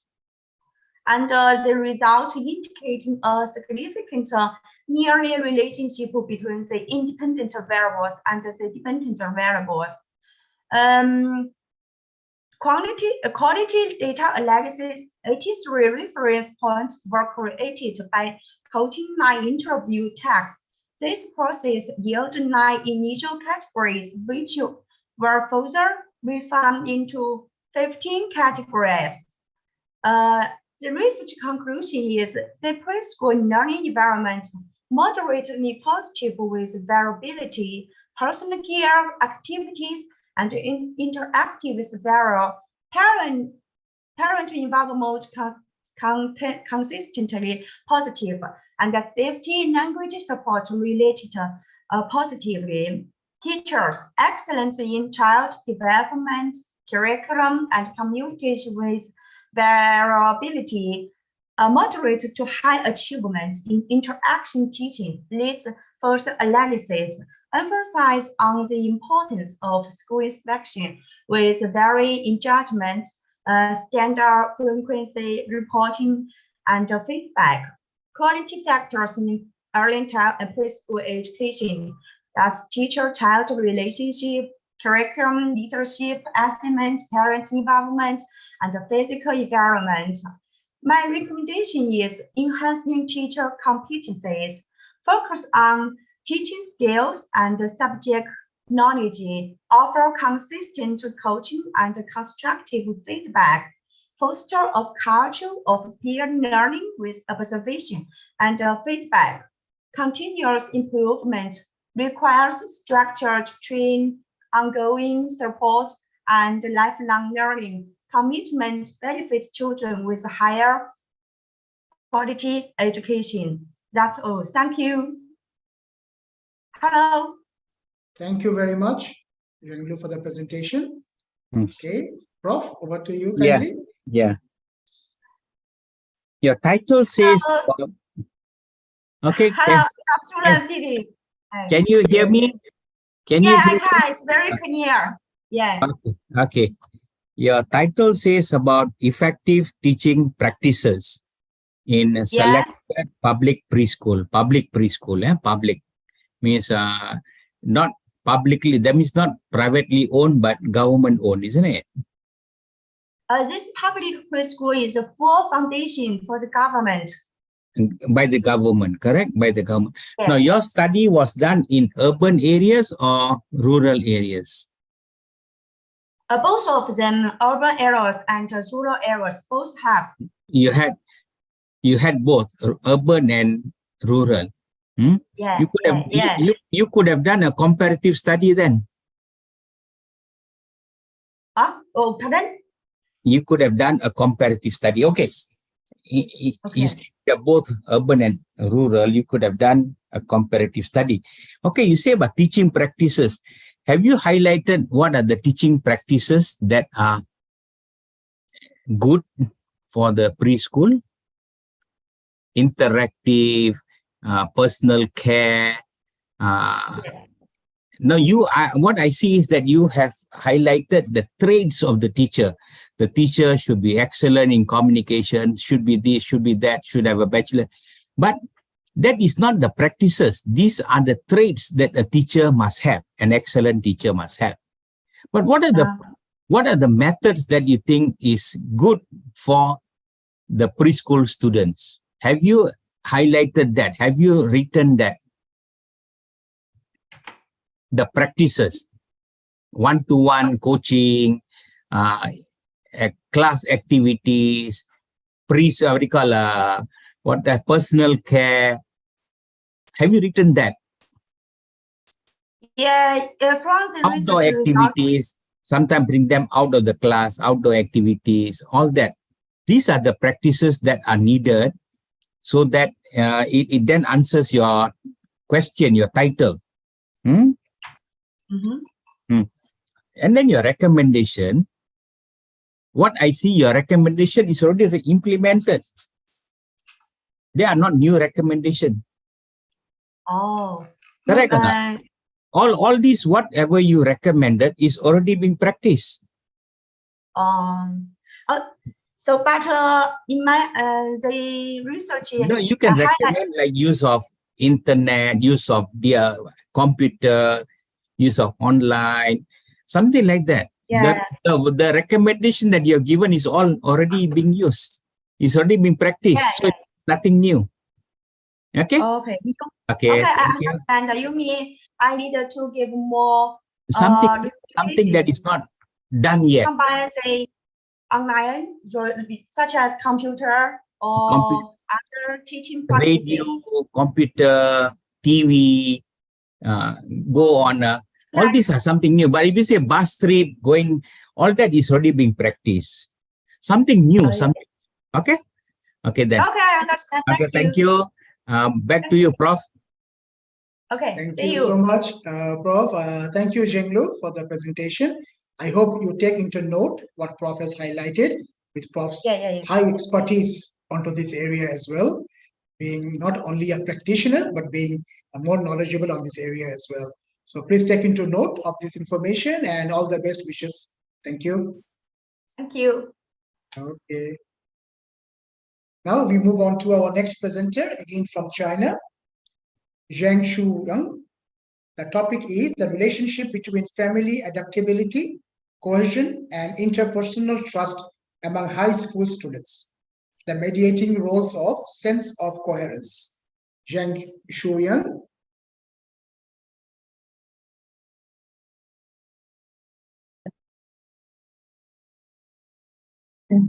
Good afternoon, professors. Good afternoon, everyone. My name is Zhang Shuang. My paper title is The Relationship Between Family Adaptability and Cohesion, Interpersonal Trust Among High School Students. The mediating role of sense of coherence. Introduction. High school is an important stage in life, and significant psychological changes may lead to cognitive, emotional, and social skills problems.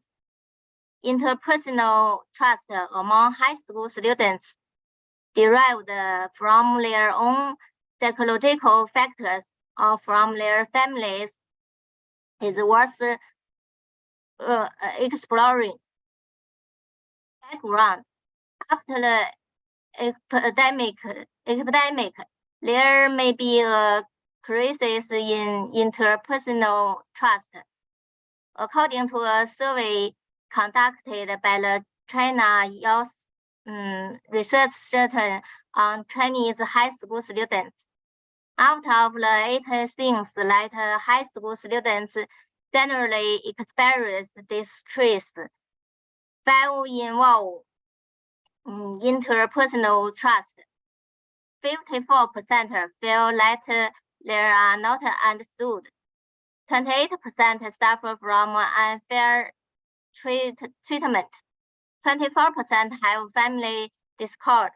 24% have difficulties without help, and 22% have poor relationships with classmates. Scope of the research. General purpose of the study to exploring the relationship between family adaptability and cohesion, sense of coherence, SOC, interpersonal trust among high school students. Population, Chinese high school students. This is a literature review. Previous studies have located materialistic research on the relationship between family and interpersonal trust. This study explores intermediate variables. Research objective. Do different genders have differences in family adaptability and cohesion? Sense of coherence and interpersonal trust. Do different races have differences in family adaptability and cohesion? Sense of coherence and interpersonal trust. What is the relationship between family adaptability and cohesion? Sense of coherence and interpersonal trust. Research questions. To identify the differences in family adaptability and cohesion, sense of coherence and interpersonal trust between different genders. To analyze the differences in family adaptability and cohesion, sense of coherence and interpersonal trust among different groups. To explore the relationship between family adaptability and cohesion, sense of coherence and interpersonal trust. Research methodology, quantitative study, questionnaire, population, composition of all China high school students. Total is 260503000. Sorry. Sample size 400. Collection, convenient sampling method, data analysis, SPSS. Data analysis. The t-test shows that there is a significant difference between male and female students in the dimensions of sense of coherence, comprehensibility, and controllability. There is no significant difference in the dimensions of family cohesion and ability, adaptability, sense of means, and interpersonal trust. Data analysis. The t-test shows that there is a significant difference in family adaptability between 1 and 2 degrees, but there is no significant difference in another variables. The results of the correlation analysis indicate that there is a significant linear correlation between family adaptability and cohesion, and sense of coherence as productive variables and interpersonal trust variables. Regression analysis, sense of coherence plays a mediating role in the prediction process of family adaptability and cohesion on interpersonal trust. Summary of finding. Data analysis shows that sense of coherence as a mediating variable plays a very important role in the positive promotion effect of family adaptability and cohesion and interpersonal trust among high school students. Contribution. This study enriches psychological theories such as interpersonal trust, helps to understand the influencing factors of peer relationship formation, improves and the quality of peer relationships, increases interpersonal trust, and contributes to human development and happiness. Recommendation. In the process of raising children, parents should establish more intimate relationships with their children.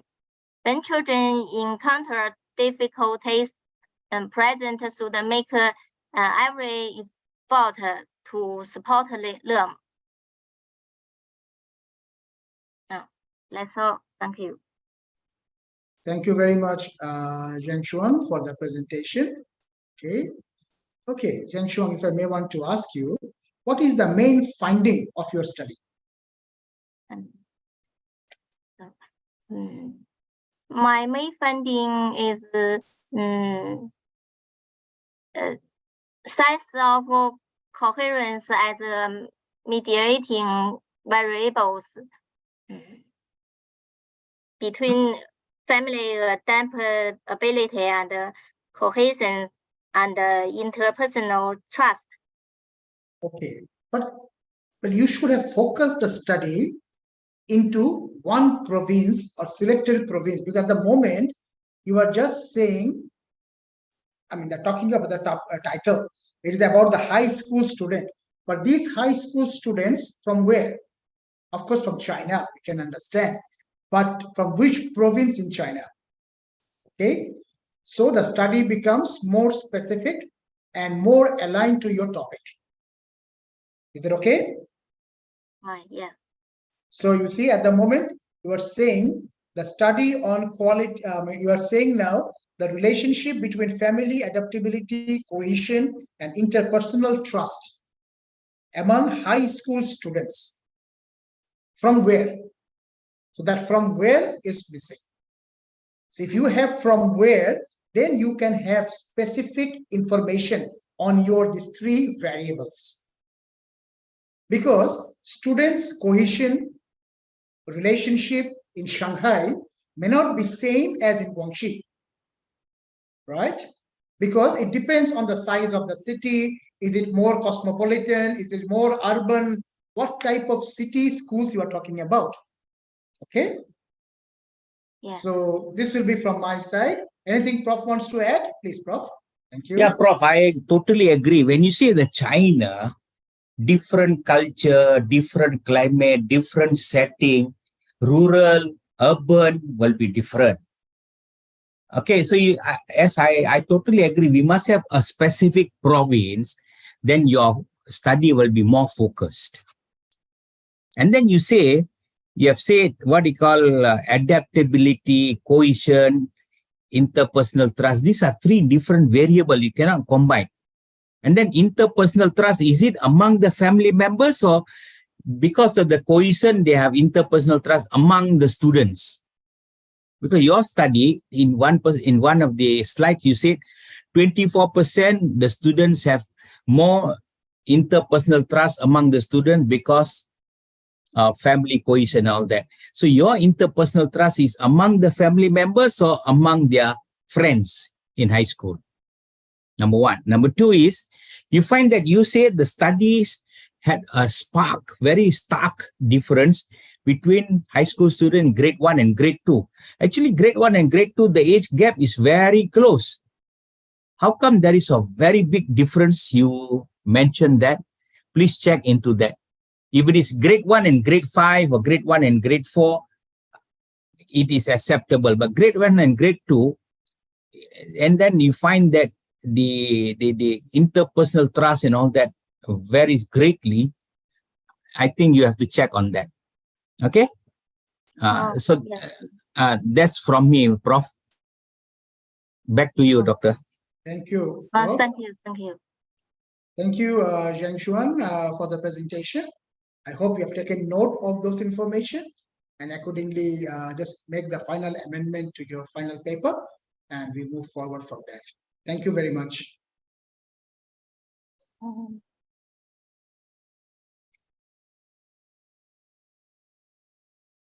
Okay, now we are moving on to our next paper presenter.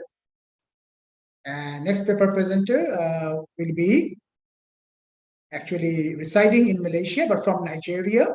Analysis of digital marketing applications in Malaysian Airlines post-pandemic era by Adrian Adyanka Moses. Can you hear me, Moses?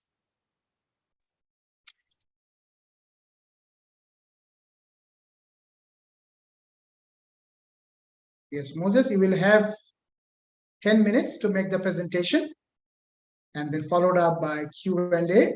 You may start, please. Thank you. And please switch on your camera.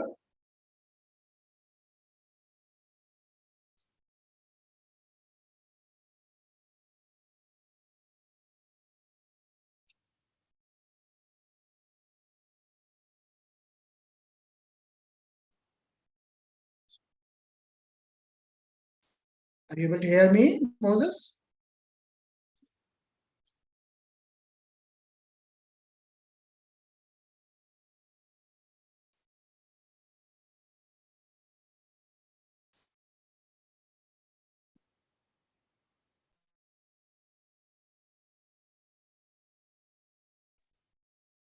Moses, are you able to hear me?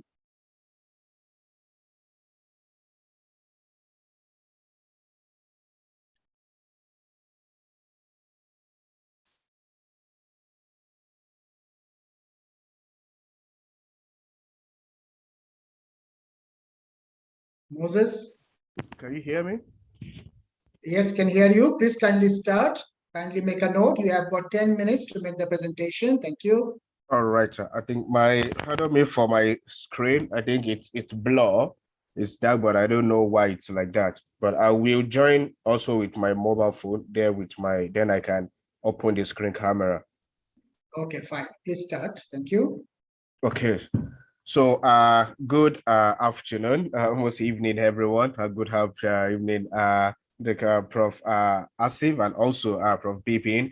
So my paper here will be focusing on the analysis of digital applications adoption in Malaysia airline industry post-pandemic era, which was also co-authored by Prof. Sula and also Dr. Hasib. So basically, what this is all about is that we are looking at the sustainability for the digital application for businesses. So we'll start from the area of the digital itself. How does it even come to light?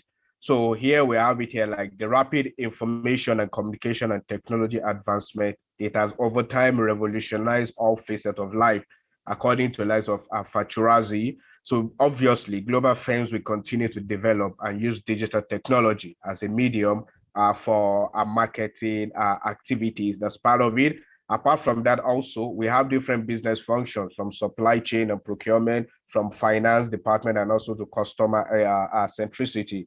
So an example of that could be found from the likes of the British Airways, in which they utilize digital automation when it comes to the operation procedure, to assign resources in order to cut cost and maximize profit, which is one of the main aims where they're looking at when it comes to the area of the industrial revolution. So our global firms, we definitely needs to keep up with the digital application in order to be sustainable, according to Faturazi et al. In 2022. So moving forward to the background, we're talking about digital transformation here in conventional businesses. Like airline companies have over time been pushed to modify their marketing strategies in order to increase their efficiency, performance, and competitive advantage as a fast-growing and low-cost airline market. So the scope of this research, it is a study participant comprised of 190 respondents that was returned out of the questionnaire that was sent out. 190 data were cleaned and processed, and it was randomly selected among student groups and their parents as well, and who have had different experiences about Malaysia airline industry's digital infrastructure. So moving down to the literature review, talk about the word digitalization itself. What does it entail? It involves the use of digital technology to facilitate organizational revenue generation, transform business model, and create digital information-centric environment for a business to thrive. What that means is that a data-driven decision, and what data-driven decision means that any decision, anything the organizations want to take, it will be backed up by data. And one of the best ways to get the data right now is by digitalization. So when we said that, okay, they are going digital, they are moving forward digitalization, it means that they are using data, a part of it that they use digital to generate revenue, and as well use digital also for their decision making. And most scholarly, they discuss on digitalization, which is focused on factors, factors affecting the adoption of it. And as well, they also talked on the area of Internet of Things like broadband internet, IoTs, e-commerce, social media, and also digital marketing, which are all under the umbrella of digital transformation. So looking down to Malaysia, digitalization of activities of airlines, other organizations suggest that diverse forms of such as activities are being strongly pursued. So the likes of Lee, I thought 2020, to identify the influencing factors that are peculiar to the Malaysian firms as dependence on formal and informal network connection. So moving down, it was, however, argued in a literature that the transformation of customer experience is the cornerstone for digital transformation. So if whatsoever it is now that they want to transform, in order to be sustainable in business, the customers have to be, at least the people are getting the goods and services, they have to be satisfied with it, whichever goods and services which are being provided, which forms the area of business continuity, and which in turn leads to the area of sustainability. So the objective of this research is to investigate if there's any correlation between customer satisfaction and digitalization. And also, secondly, to ascertain if there's any significant relationship exists between customer satisfaction and using digital tools to board a flight. To examine the correlation between customer satisfaction and pre-arrival digital tools usage. And lastly, to discover if arrival digital tools usage has any effect on the satisfaction of customer. So basically, we'll be looking into the area of customer satisfaction and digitalization. And also for the airline here, we're looking if using it to board digital tools to board a flight. Secondly, looking at the area of the pre-arrival digital tools, and also looking onto the area of the arrival digital tools usage. So the question here that we have here is, what correlation is this between our customer satisfaction and digitalization? What is the significant relationship that exists with customer satisfaction and using digital tools to board a flight? And what is the correlation between customer satisfaction and pre-arrival digital usage? And to what degree is arrival digital tools usage effective on the satisfaction of airline customers? And so moving to the research methodology, the online survey questionnaire was used, to collect primary data from passengers from different ages and travel purpose, 18 and above. And that was backed up by NADO 2003 that said that surveys focusing on customer is efficient in measuring passengers' attitude towards the airline industry's digital transformation. And the study employed descriptive statistics and Pearson product moment correlation efficient to estimate the coefficient of the explanatory variables. And that was backed up by ESAUDA 2007 when investigated variable contains a numerical data, PMCC, and it could be used to examine the relationship. And also, according to Wang et al., this model minimizes the error between the estimate and actual observed point of the line. So last minute, please, for the conclusion. Okay. Thank you. All right. So for the conclusion, all processes that we use there of digitalization, the process which is the independent variable, possibly correlated with the dependent variable, which is satisfaction.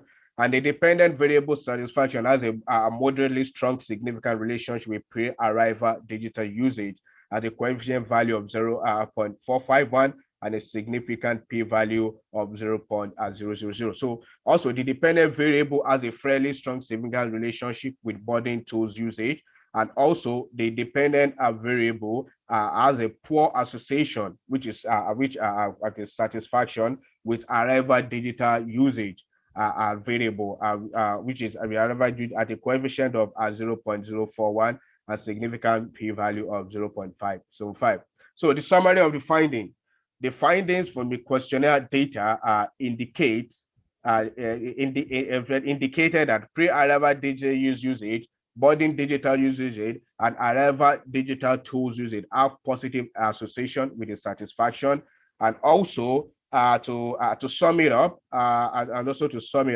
it's also found that digitalization positively corrected with the dependent variable satisfaction. So digitalization also going in line with customer satisfaction. And also for the last part for the contribution I did. So the study therefore suggests that airline operators in Malaysia, so the AirAsia, particularly Malaysia, they need to further improve their digital usage. And also for the arrival digital tools, the area of facial recognition, X-ray baggage also, they also need to improve it on the area of security measures as well.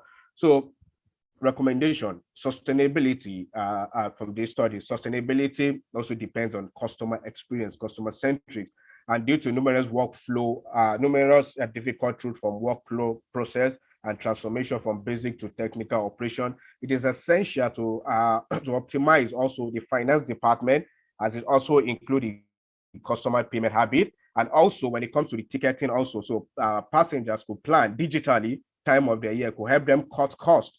And also it is also logical that airlines employ digital application, for their work to run efficiently. So for further area also can use qualitative research, to get the role of digital, and also they can also research on the individual Malaysia airline operator as well. So know what, because they have different approach so as to ascertain the level of their whole digital procedure. Thank you all for listening. Okay, thank you very much, Adrian Moses. Prof, over to you kindly. Yeah. What do you call this, Moses? Yes, your sir. title is analysis. Analysis means you have to look at the application of digital digital marketing application from both sides. The Actually, it was- advantages and also the disadvantages. Okay. So what I heard from you so far is all the advantages of using digital marketing. Did you highlight anything that is lacking or disadvantages of digital marketing? Okay, sir. Actually, sir, the work area is not focusing solely on digital marketing, but digital marketing as well is also part of the. But digital marketing as well is also part of an area that was also delved into as the title of the research of the paperwork is on the application of a digital application. So that's why part of it also look at marketing. Part of it also we looked at the area of boarding the flight, pre-arrival, and also post-arrival. Like when you get to the airport, how they scan you, and also pre-arrival, how you plan your itinerary, and everything all falls under the digital. And also for the price, also that's where marketing also comes in. No. You see, Moses, what you are telling is all the good things about digital marketing. But there are also some mishaps. For example, timing. Sometimes digital marketing and the arrival time or when your departure time varies. Number two, you have only talked about the passengers. What about cargo? Mass cargo also has also uses digital marketing, isn't it? Digital application, yes, they do. Yes, so you have to look into that perspective as well. Okay. Yes. When you say cargoes, are you referring to shipping? Because this is actually focusing on the area of customer satisfaction for airline. No, but then your title is digital marketing application in Malaysian airline. It covers both. It covers both. Okay. So that's all from me, Prof. Hand back to you. Thank you, Prof. Or else, Moses, as Prof was mentioning, your title can be Analysis of Digital Marketing Application in the Malaysian Airlines. But which airlines? You are talking about the passenger carrying. So the cargo part is not there. Yeah, correct. Otherwise, every airlines have a cargo component as a passenger unit component. So if you can specially highlight that the study is on to passenger carrying component of Malaysian Airlines, right? So that will make it clear your analysis and findings. And in your analysis, do also include some of the drawbacks of this digital marketing.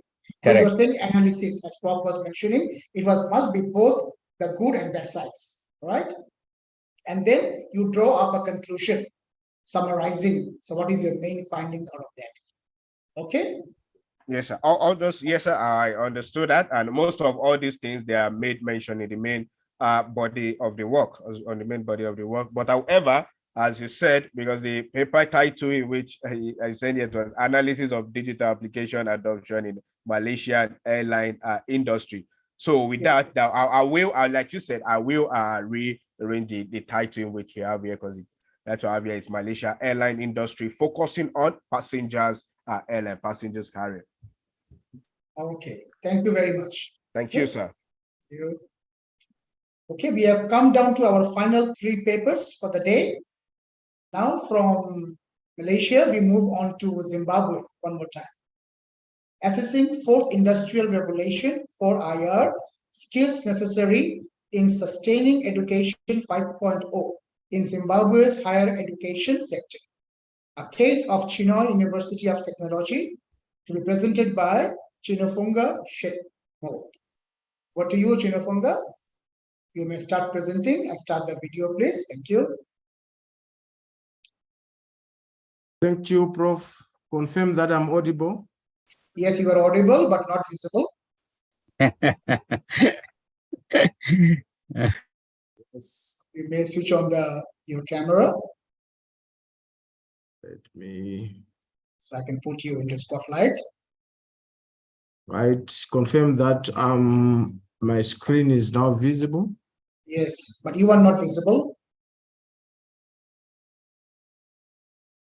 I've switched on my video. Members confirm that my video is visible.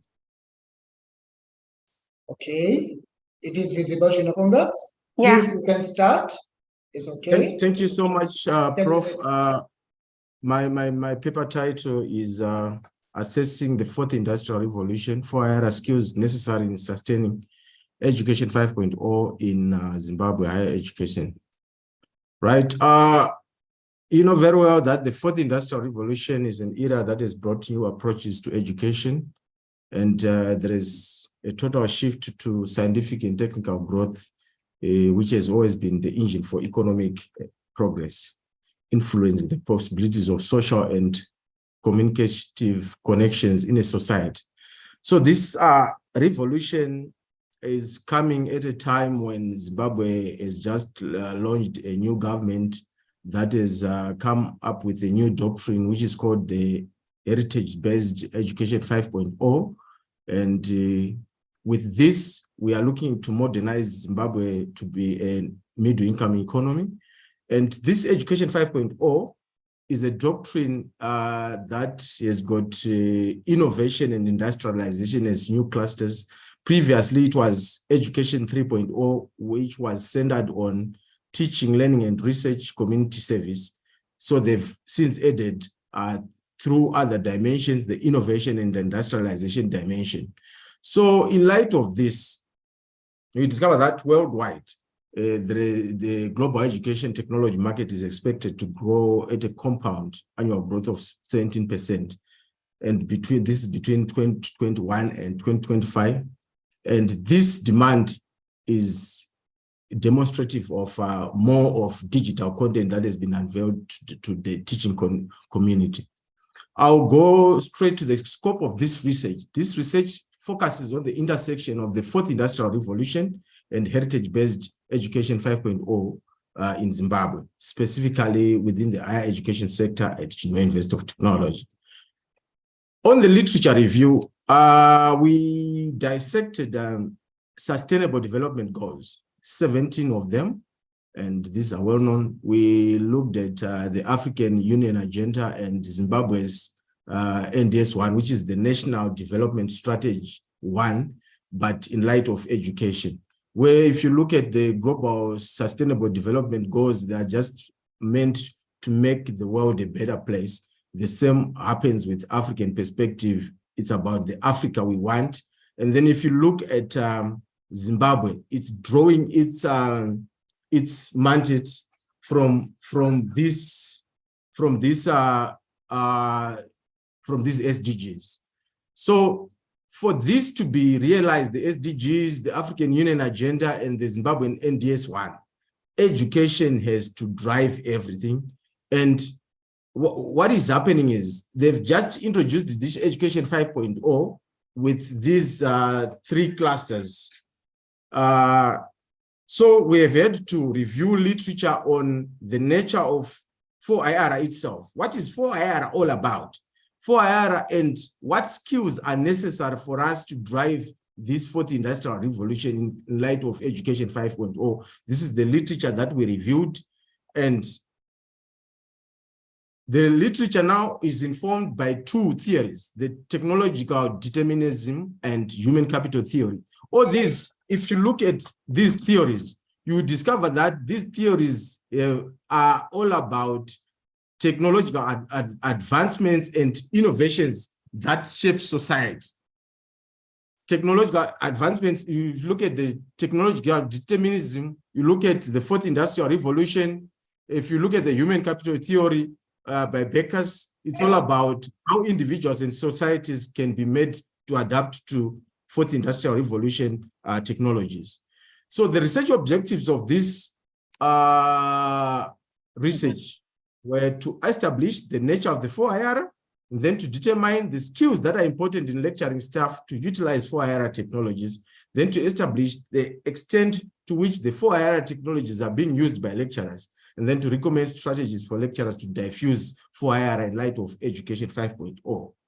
Research questions in line with that: what is the nature of 4IR? What skills are important in lecturing staff to utilize 4IR? And to what extent 4IR technology is being used by lecturers? And what needs to be done for lecturers to diffuse 4IR technologies in light of Education 5.0? So the methodology adopted is mixed methods, where we did both qualitative and quantitative data collection techniques. And then the sample were 250 lecturing staff members and data collection survey. A structured questionnaire was developed, and then this had open-ended questions at the end to inform qualitative inquiry. The data analysis, the quantitative analysis was IBM SPSS version 27. And then for the word clouding that we did on the qualitative open-ended questions, it was done through the Atlas TI software. The summary of findings. You discover that as our respondents were giving us responses, they gave us 97 were in use of cloud as one of the pillars of the fourth industrial revolution. Then about 15 talked about virtual reality, augmented reality. So in summary, we will see that in the practice of education in Zimbabwe, specifically at Chinhoyi University of Technology, people are into the use of internet, they are into use of mobile gadgets, they are in data science, and some are doing simulations in their teaching and learning and research. Then on technology-related skills that they require as lecturers to offer service in light of Education 5.0 in the fourth industrial revolution era. You look at, they are looking at data analysis skills, they want to be taught programming skills, and then they want to be supported in terms of use of digital technologies. So this is the word cloud that was generated. And then we continue with the summary of findings, technology-related challenges that they highlighted in this research when we unveiled an open-ended question. They said there was lack of gadgets and software that were compatible with the gadgets. They also cited an issue to do with internet connectivity. While they use internet, but sometimes the connectivity is intermittent. Then, of course, they talked about Wi-Fi, then mobile data in case where they don't have access to the Wi-Fi facilities or fiber internet, they wanted mobile data. And then they started issues to do with sustainable power supply at their offices, at their places where they conduct university business. They were citing issues to do with sustainable power supply. Then the summary of findings, you discover that lecturers face various technology related when trying to implement Education 5.0 doctrine, and then electricity challenges, then lack of university support in terms of providing necessary gadgets and software, then insufficient internet connectivity, then inadequate funding in terms of funding for the software and the gadget that they need, then limited appropriate equipment and software. Some versions of software that they are using for simulations, for their teaching and learning is not licensed, and sometimes it's under specification and in terms of gadgets, and then some software's incompatibility. Then in some cases, they were citing technical support issues to do with training programs where they would want to be capacitated by ICT technical people within the universities, but the technical people won't be having the skill to then diffuse the same technology to the lecturers. Then the serious issues, while they were using the cloud technologies, they highlighted serious issues to do with storage limitations and sometimes unavailability of the storage software. Then incompatibility of laptops. So the contribution that this research then does to the community of academics in Zimbabwe, and this can be replicated across other tertiary learning institutions. We're looking at contributing in terms of understanding the skills that are needed for the fourth industrial revolution using the heritage-based education 5.0, then informing curriculum development and pedagogy in light of the 4IR. You look at simulations, you look at robotics, you look at virtual reality, you look at augmented reality across all disciplines. Since this questionnaire was not selective, we have had to distribute it to the arts and humanities, engineering disciplines, mathematical sciences, civil engineers. Then enhancing educational we have to relevance. come to our conclusion now, Mr. Chindofunga. We have already Then crossed the development time. of policies. Thank you. Development of policies and initiatives that support the integration of 4IR skills into the curriculum and promoting innovation of technological advancement. Then recommendations, the recommendation that I'm tabling is the revamping of the curriculum to include relevant courses. And then that addresses the 4IR pillars, among others. Thank you. Thank you very much.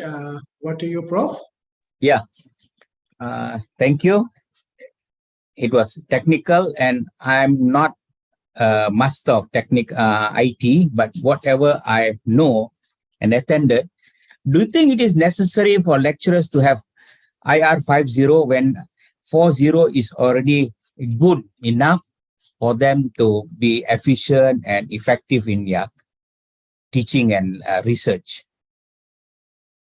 Thank you so much, Prof. This is, I'm talking about education 5.0 in the era of the fourth industrial revolution. Now, you see, everyone is rushing for 5.0. But the thing that one seminar that I attended, and the person who gave the talk was an expert in IT. He says, generally 4.0 is already good enough.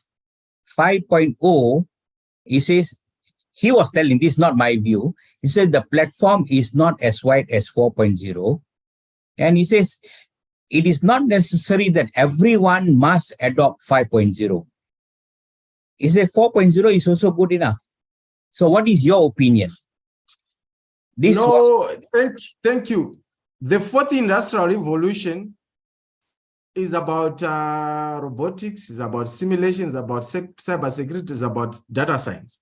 But the education 5.0, especially the Zimbabwean context of education 5.0, there was 3.0 doctrine, and then we transitioned to education 5.0. With 3.0 doctrine, it was about teaching, research, and community service. These were the three clusters we were actually focusing on. So with education 5.0, we are now looking at education that has got two extra pillars: industrialization and innovation. And this is happening at a time when we are already worldwide operating in the fourth industrial revolution and fast transitioning to the fifth industrial revolution. So the nexus now, the teaching now is to speak to the dictates of the fourth industrial revolution so that we prepare a workforce that will work in the future.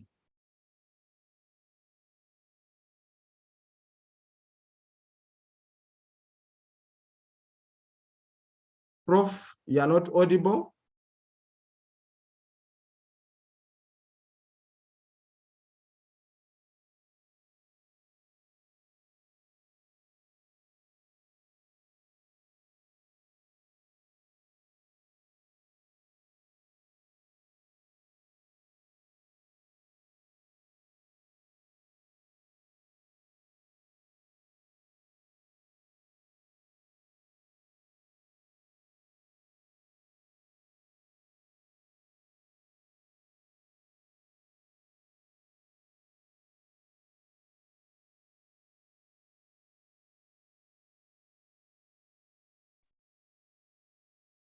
Okay, thank you very much. I think I just lost a connection for a while.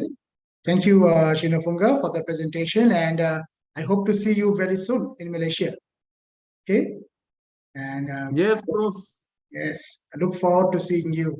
Okay, thanks. Thank you. Thanks a lot. Now from Zimbabwe, our last two presenter is from China. So now the presentation is going to be on study on factors affecting graduate employability of the undergraduates in selected universities in Guangxi, China. A structured literature review by Heyu Huang. Heyu, you will have 10 minutes to make the presentation. Please have a watch on the presentation time as well. Please start. Thank you. Hello, I'm so happy to do this presentation. Could you see my screen? Yes, yes, I can see your screen. Yes. Okay. So this is my topic, and study on the factors affecting youth employment in China, literature review. And I'm very thank you to my supervisor, Dr. Asif, to guide me. Without your help, I cannot finish this presentation and these articles. And okay, the introduction part. In the figure 1, we can see the rate of the China's unemployment population from 1991 to 2022. I use this data to show that the China's unemployment rate was rising from 1991 to 2022. And at the 2022, we can see the data arrives 4.9%. The China's youth unemployment situation was worse than other countries. From 2021 to 2023, China's youth unemployment rate has been rising.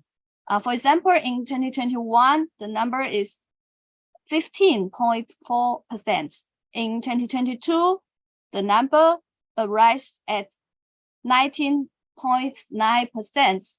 It was 12% to 16% higher than major national economies, including the South Korea and blah, blah. In 2023, China's youth unemployment rate was 21.3%. Okay, sorry. Just one moment, Hyung. Okay. Lin Li, can you please kindly put me back to the host because I was disconnected? You just click on the participant. Yeah, okay. Thank you, Lin Li. Okay, please continue, Hyung. Okay, thank you. And I want to show the data in Guangxi. And we can see the Guangxi's employment rate is lower than national levels. In order to solve this problem, I solved some literature reviews. I found the key factors influencing youth employment in China. 1, the COVID-19 has resulted to economic downturn and job losses. Under the impact of the epidemic, the unemployment ratio in developing countries of Asia will be 3 times higher than in the developing countries. And it will spend twice to deal with the influences of COVID-19 in developing countries than in developed countries of Asia. Another reason is that the increasing of labor supply and intensification of employment competition among college students. From this table, we can see that in 2020 and 2021, the proportion of youth unemployed people with bachelor's degree increased significantly, like that.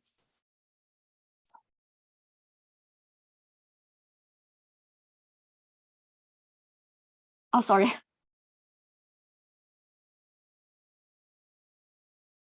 Another reason is the employment discrimination affected job hunting and wages and incomes.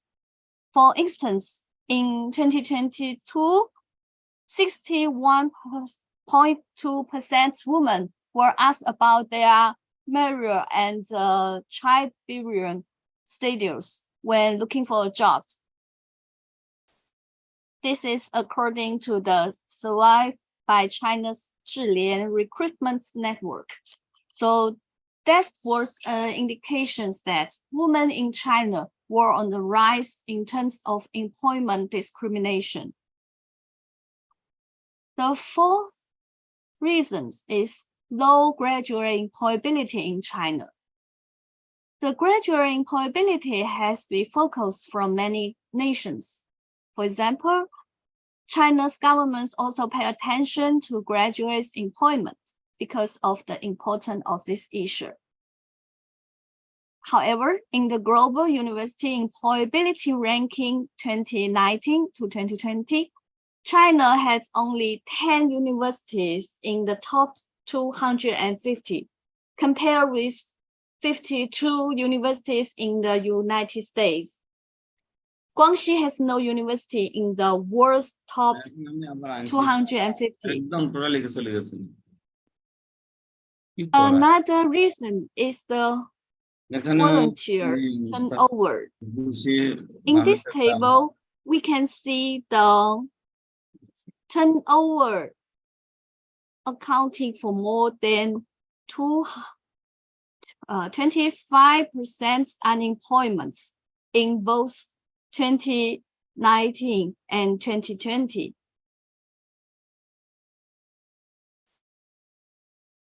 Another reason is schools' education is out of step with social needs. At present, the development of science and technology was changing with each passing day, and the growth and renewal of knowledge is extremely rapid. On the contrary, the updating speed of the curriculum of schools lagging significantly behind the development of the society. In the teaching of schools, the informing knowledge still occupies an unshakable position. So in order to solve this problem, I find some suggestions. First, national and local governments actively are creating conditions to guide the flow of talents. The government should reinforce the structure of user hardware and software under the user revitalization strategy, narrow the urban-rural gap, actively support the entrepreneurship and development of small and micro enterprise with local characteristics, and improve the level of social security, such as medical care and pension in the central and western regions.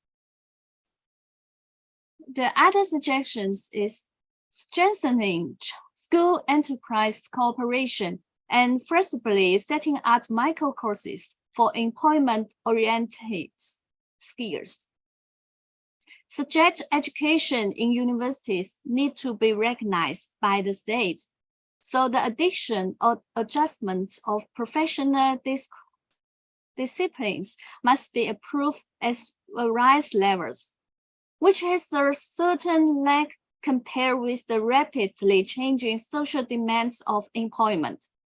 The school can connect with the needs of the enterprises in the corresponding industry. And with the heads of the hardware and software sources of both school and enterprises, the school customizes micro courses that can be recognized by leading enterprises. This is my references. If you have some questions, you can connect with me. Thank you so much. Welcome to your question. Thank you very much, Wang Hiu, for the wonderful presentation about the study of the factors of the graduate employability in China. Over to you, Prof, for okay. Thank you, Prof. Juan Gap, correct? Juan Gap. Hi. Hi. Hello. Now you have written selected universities in Guangxi. How many universities do you have in Guangxi? About 50. 50. And you Yes. have selected how many? Now I plan to select it maybe No, 10. you have already done the you have already done the selection here. You have already done the survey one. Why you plan? You have already Yeah, I done. planned. Yeah. How many did you select? Yeah. 10. So Now, I plan 10 to. all these 10, do they have the same discipline, or some are science-based, some management, some economic, some enterprising? How?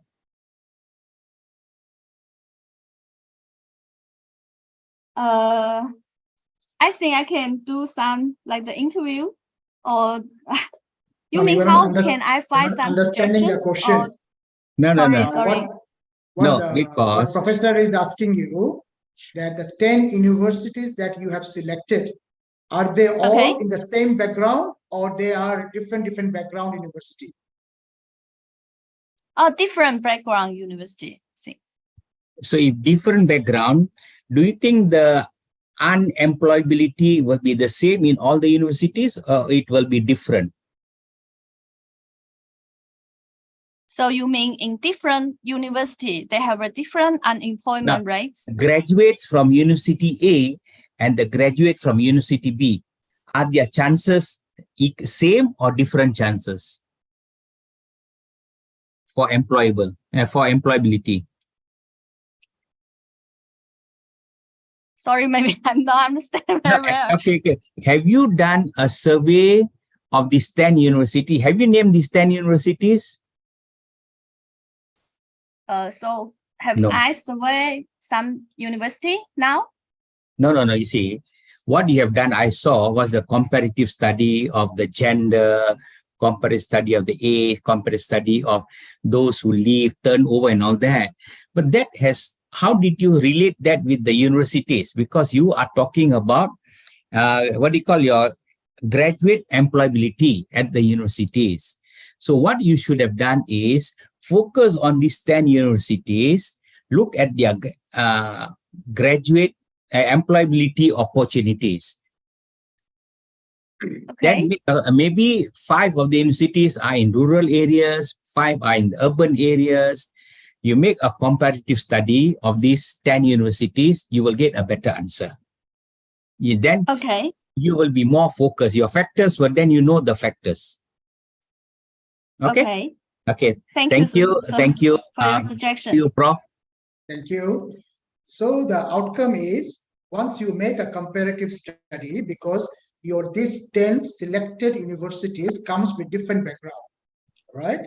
So then when you do a comparative study on these 10 universities regarding the graduate employability rate, then you can come to a conclusion that universities with this background has the highest employability, universities with this background has comparatively a lower employability. Yeah, correct. So that would give your study a much better dimension and conclusion, right, Prof? Yeah, correct. Okay. Okay. All right. Thank you. All the Okay. best. Thank you. Good presentation. Okay, all the best. Okay.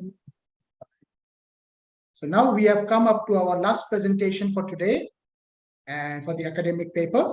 And the last presentation will be also done from China, construction of critical thinking model for vocational students in China, new normal perspective by Zhou Yangqi. So Zhou. Hello. Good afternoon, Professor. Good afternoon, everyone. Can you see me?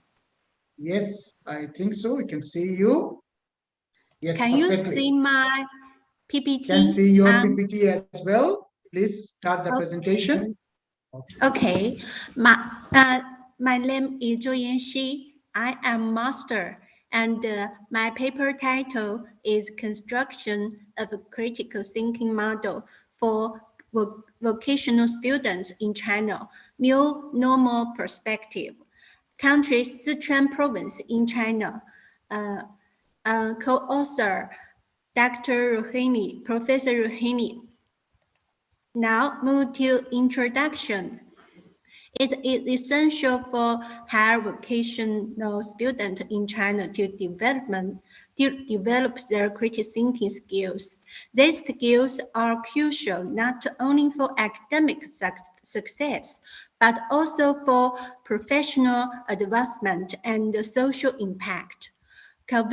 Cultivating the ability to think critically plays a vital factor in enhancing employment prospects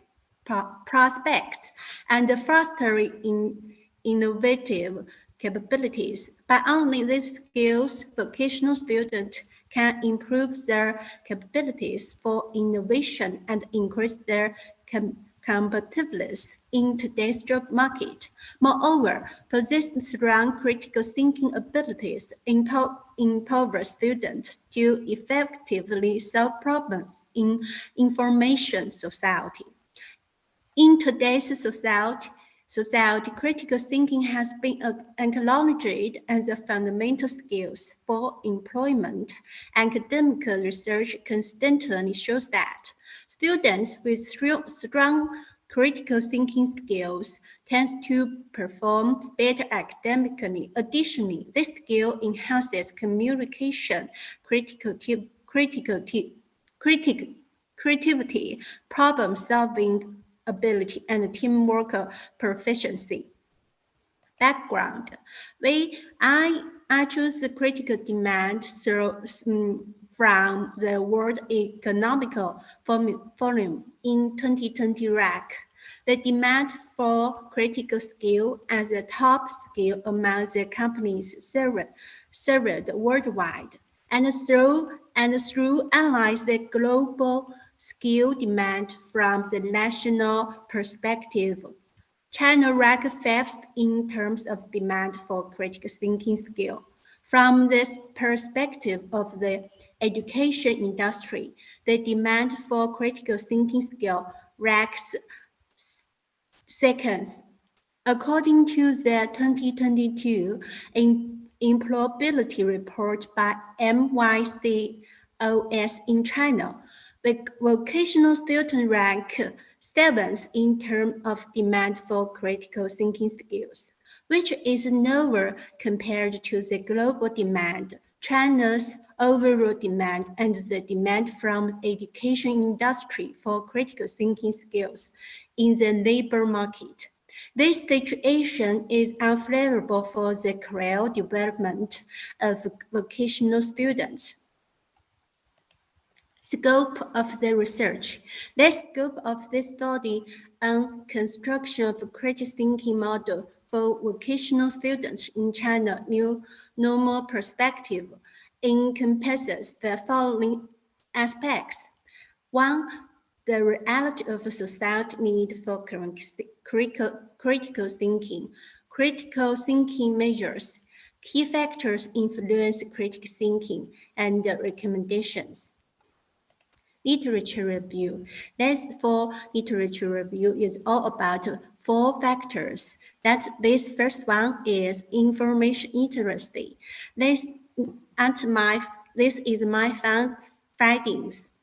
The literature discussed the similarity between information literacy and critical thinking, and suggested that information literacy instruction can incorporate and enhance critical thinking instruction. This is about teaching methods. Research has shown that university education includes teaching methods and practical initiatives and curriculums, the skill culture, the critical thinking skills of the teachers, the personal factors of the students, and the information literacy of the students all influence critical thinking skills. This is about the individual characters, how it affect critical thinking. And this one is social culture in the cultural context, shaping learning students' understand of critical thinking. This is my research objectives. In my article, this study aims to develop a conceptual framework to understand the key factors of critical thinking of vocational students in China. I have two questions.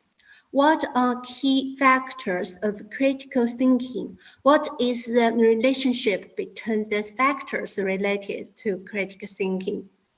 I use one methodology, literature region, to search for reading materials about vocational students' critical thinking and its influence factors on China national knowledge infrastructure, Google Scholar, Scopus, Web of Science, and Procast.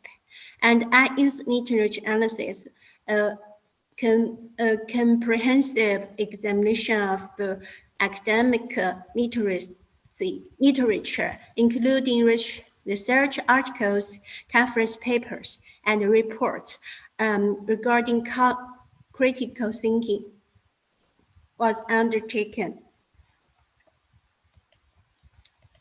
This is my finding. I found a conceptual framework about critical thinking.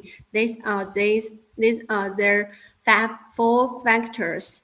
These factors has a positive correlation with the development of critical thinking skills. And I found that most of the studies just use the qualitative research and fewer empirical studies. Recommendation expanding the conceptual framework of critical thinking influences. Design appropriate critical thinking measurement tools for Chinese students. Because in article reading, I found so many critical tools just for foreign students, few for Chinese students. So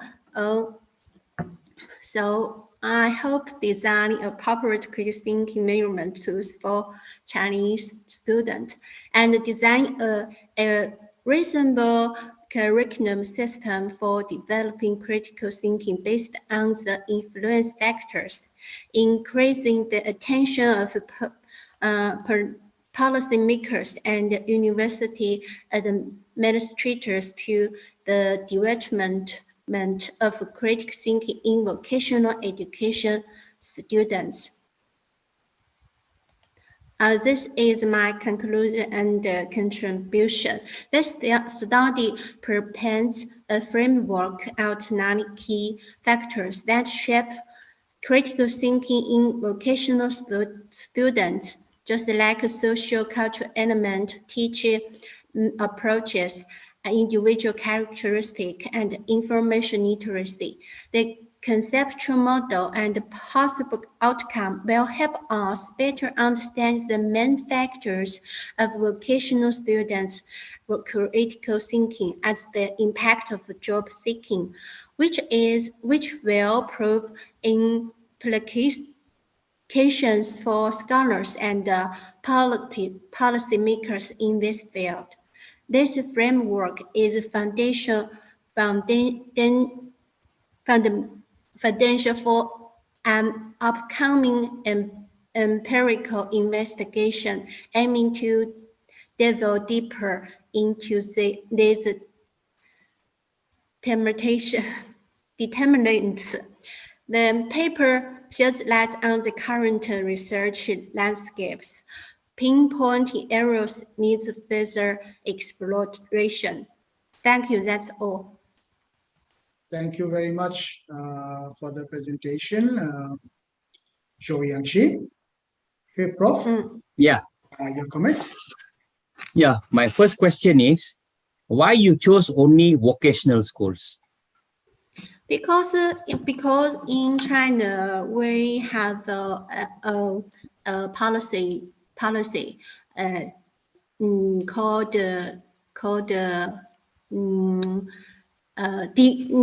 that means decrease just the in our country, our government means we should let student have 2 processes, 5 to 5, enter to different university. That's this policy in name 双减. No. And in recent years, so many students enter to vocational student, and the student numbers more than general education. No, don't you think that critical thinking should start at an earlier age, not wait until vocational, even when they're in secondary school or even primary school? Don't you think, because critical thinking has many levels, you can start with a very simple level at maybe upper primary school, and then secondary school. When it comes to vocational universities, they can have different levels of critical thinking. You mean I can study more before vocational student, just like primary school or kindergarten? No, maybe whatever level, you can always start them from young, easy to mold them. Okay. And then one more thing, you say construction of critical thinking model. So have you prepared the model, construction thinking model? Yeah, I have. Oh, you have, eh? Okay, then. Thank you. I have. Okay, good then. Thank you very much. And I hand over to our beloved Prof. Dr. Asif. Thank you, Prof. Yes, Zhuangxi, it's a good topic and good paper that you have presented. And of course, you can take into light that the critical thinking can be developed at an early childhood level. So as they graduate, as they mature enough, so their critical thinking becomes much more comprehensive and much more concrete in terms of their delivery into the educational system. And I see you have done on the vocational institute. I'm sure that you have done it on a side that there are more vocational institute in China, which needs critical thinking model to be included or embedded into the system. Well done, Jo Yangshi. All the best to you. Thank you. Okay, thank you. Thank you. Now, our dear participants, ladies and gentlemen, we have come to the end of our day 1 of the presentation. And indeed, I would really like to thank all of you for your patience, presence, hearing, participation, discussion that we have had.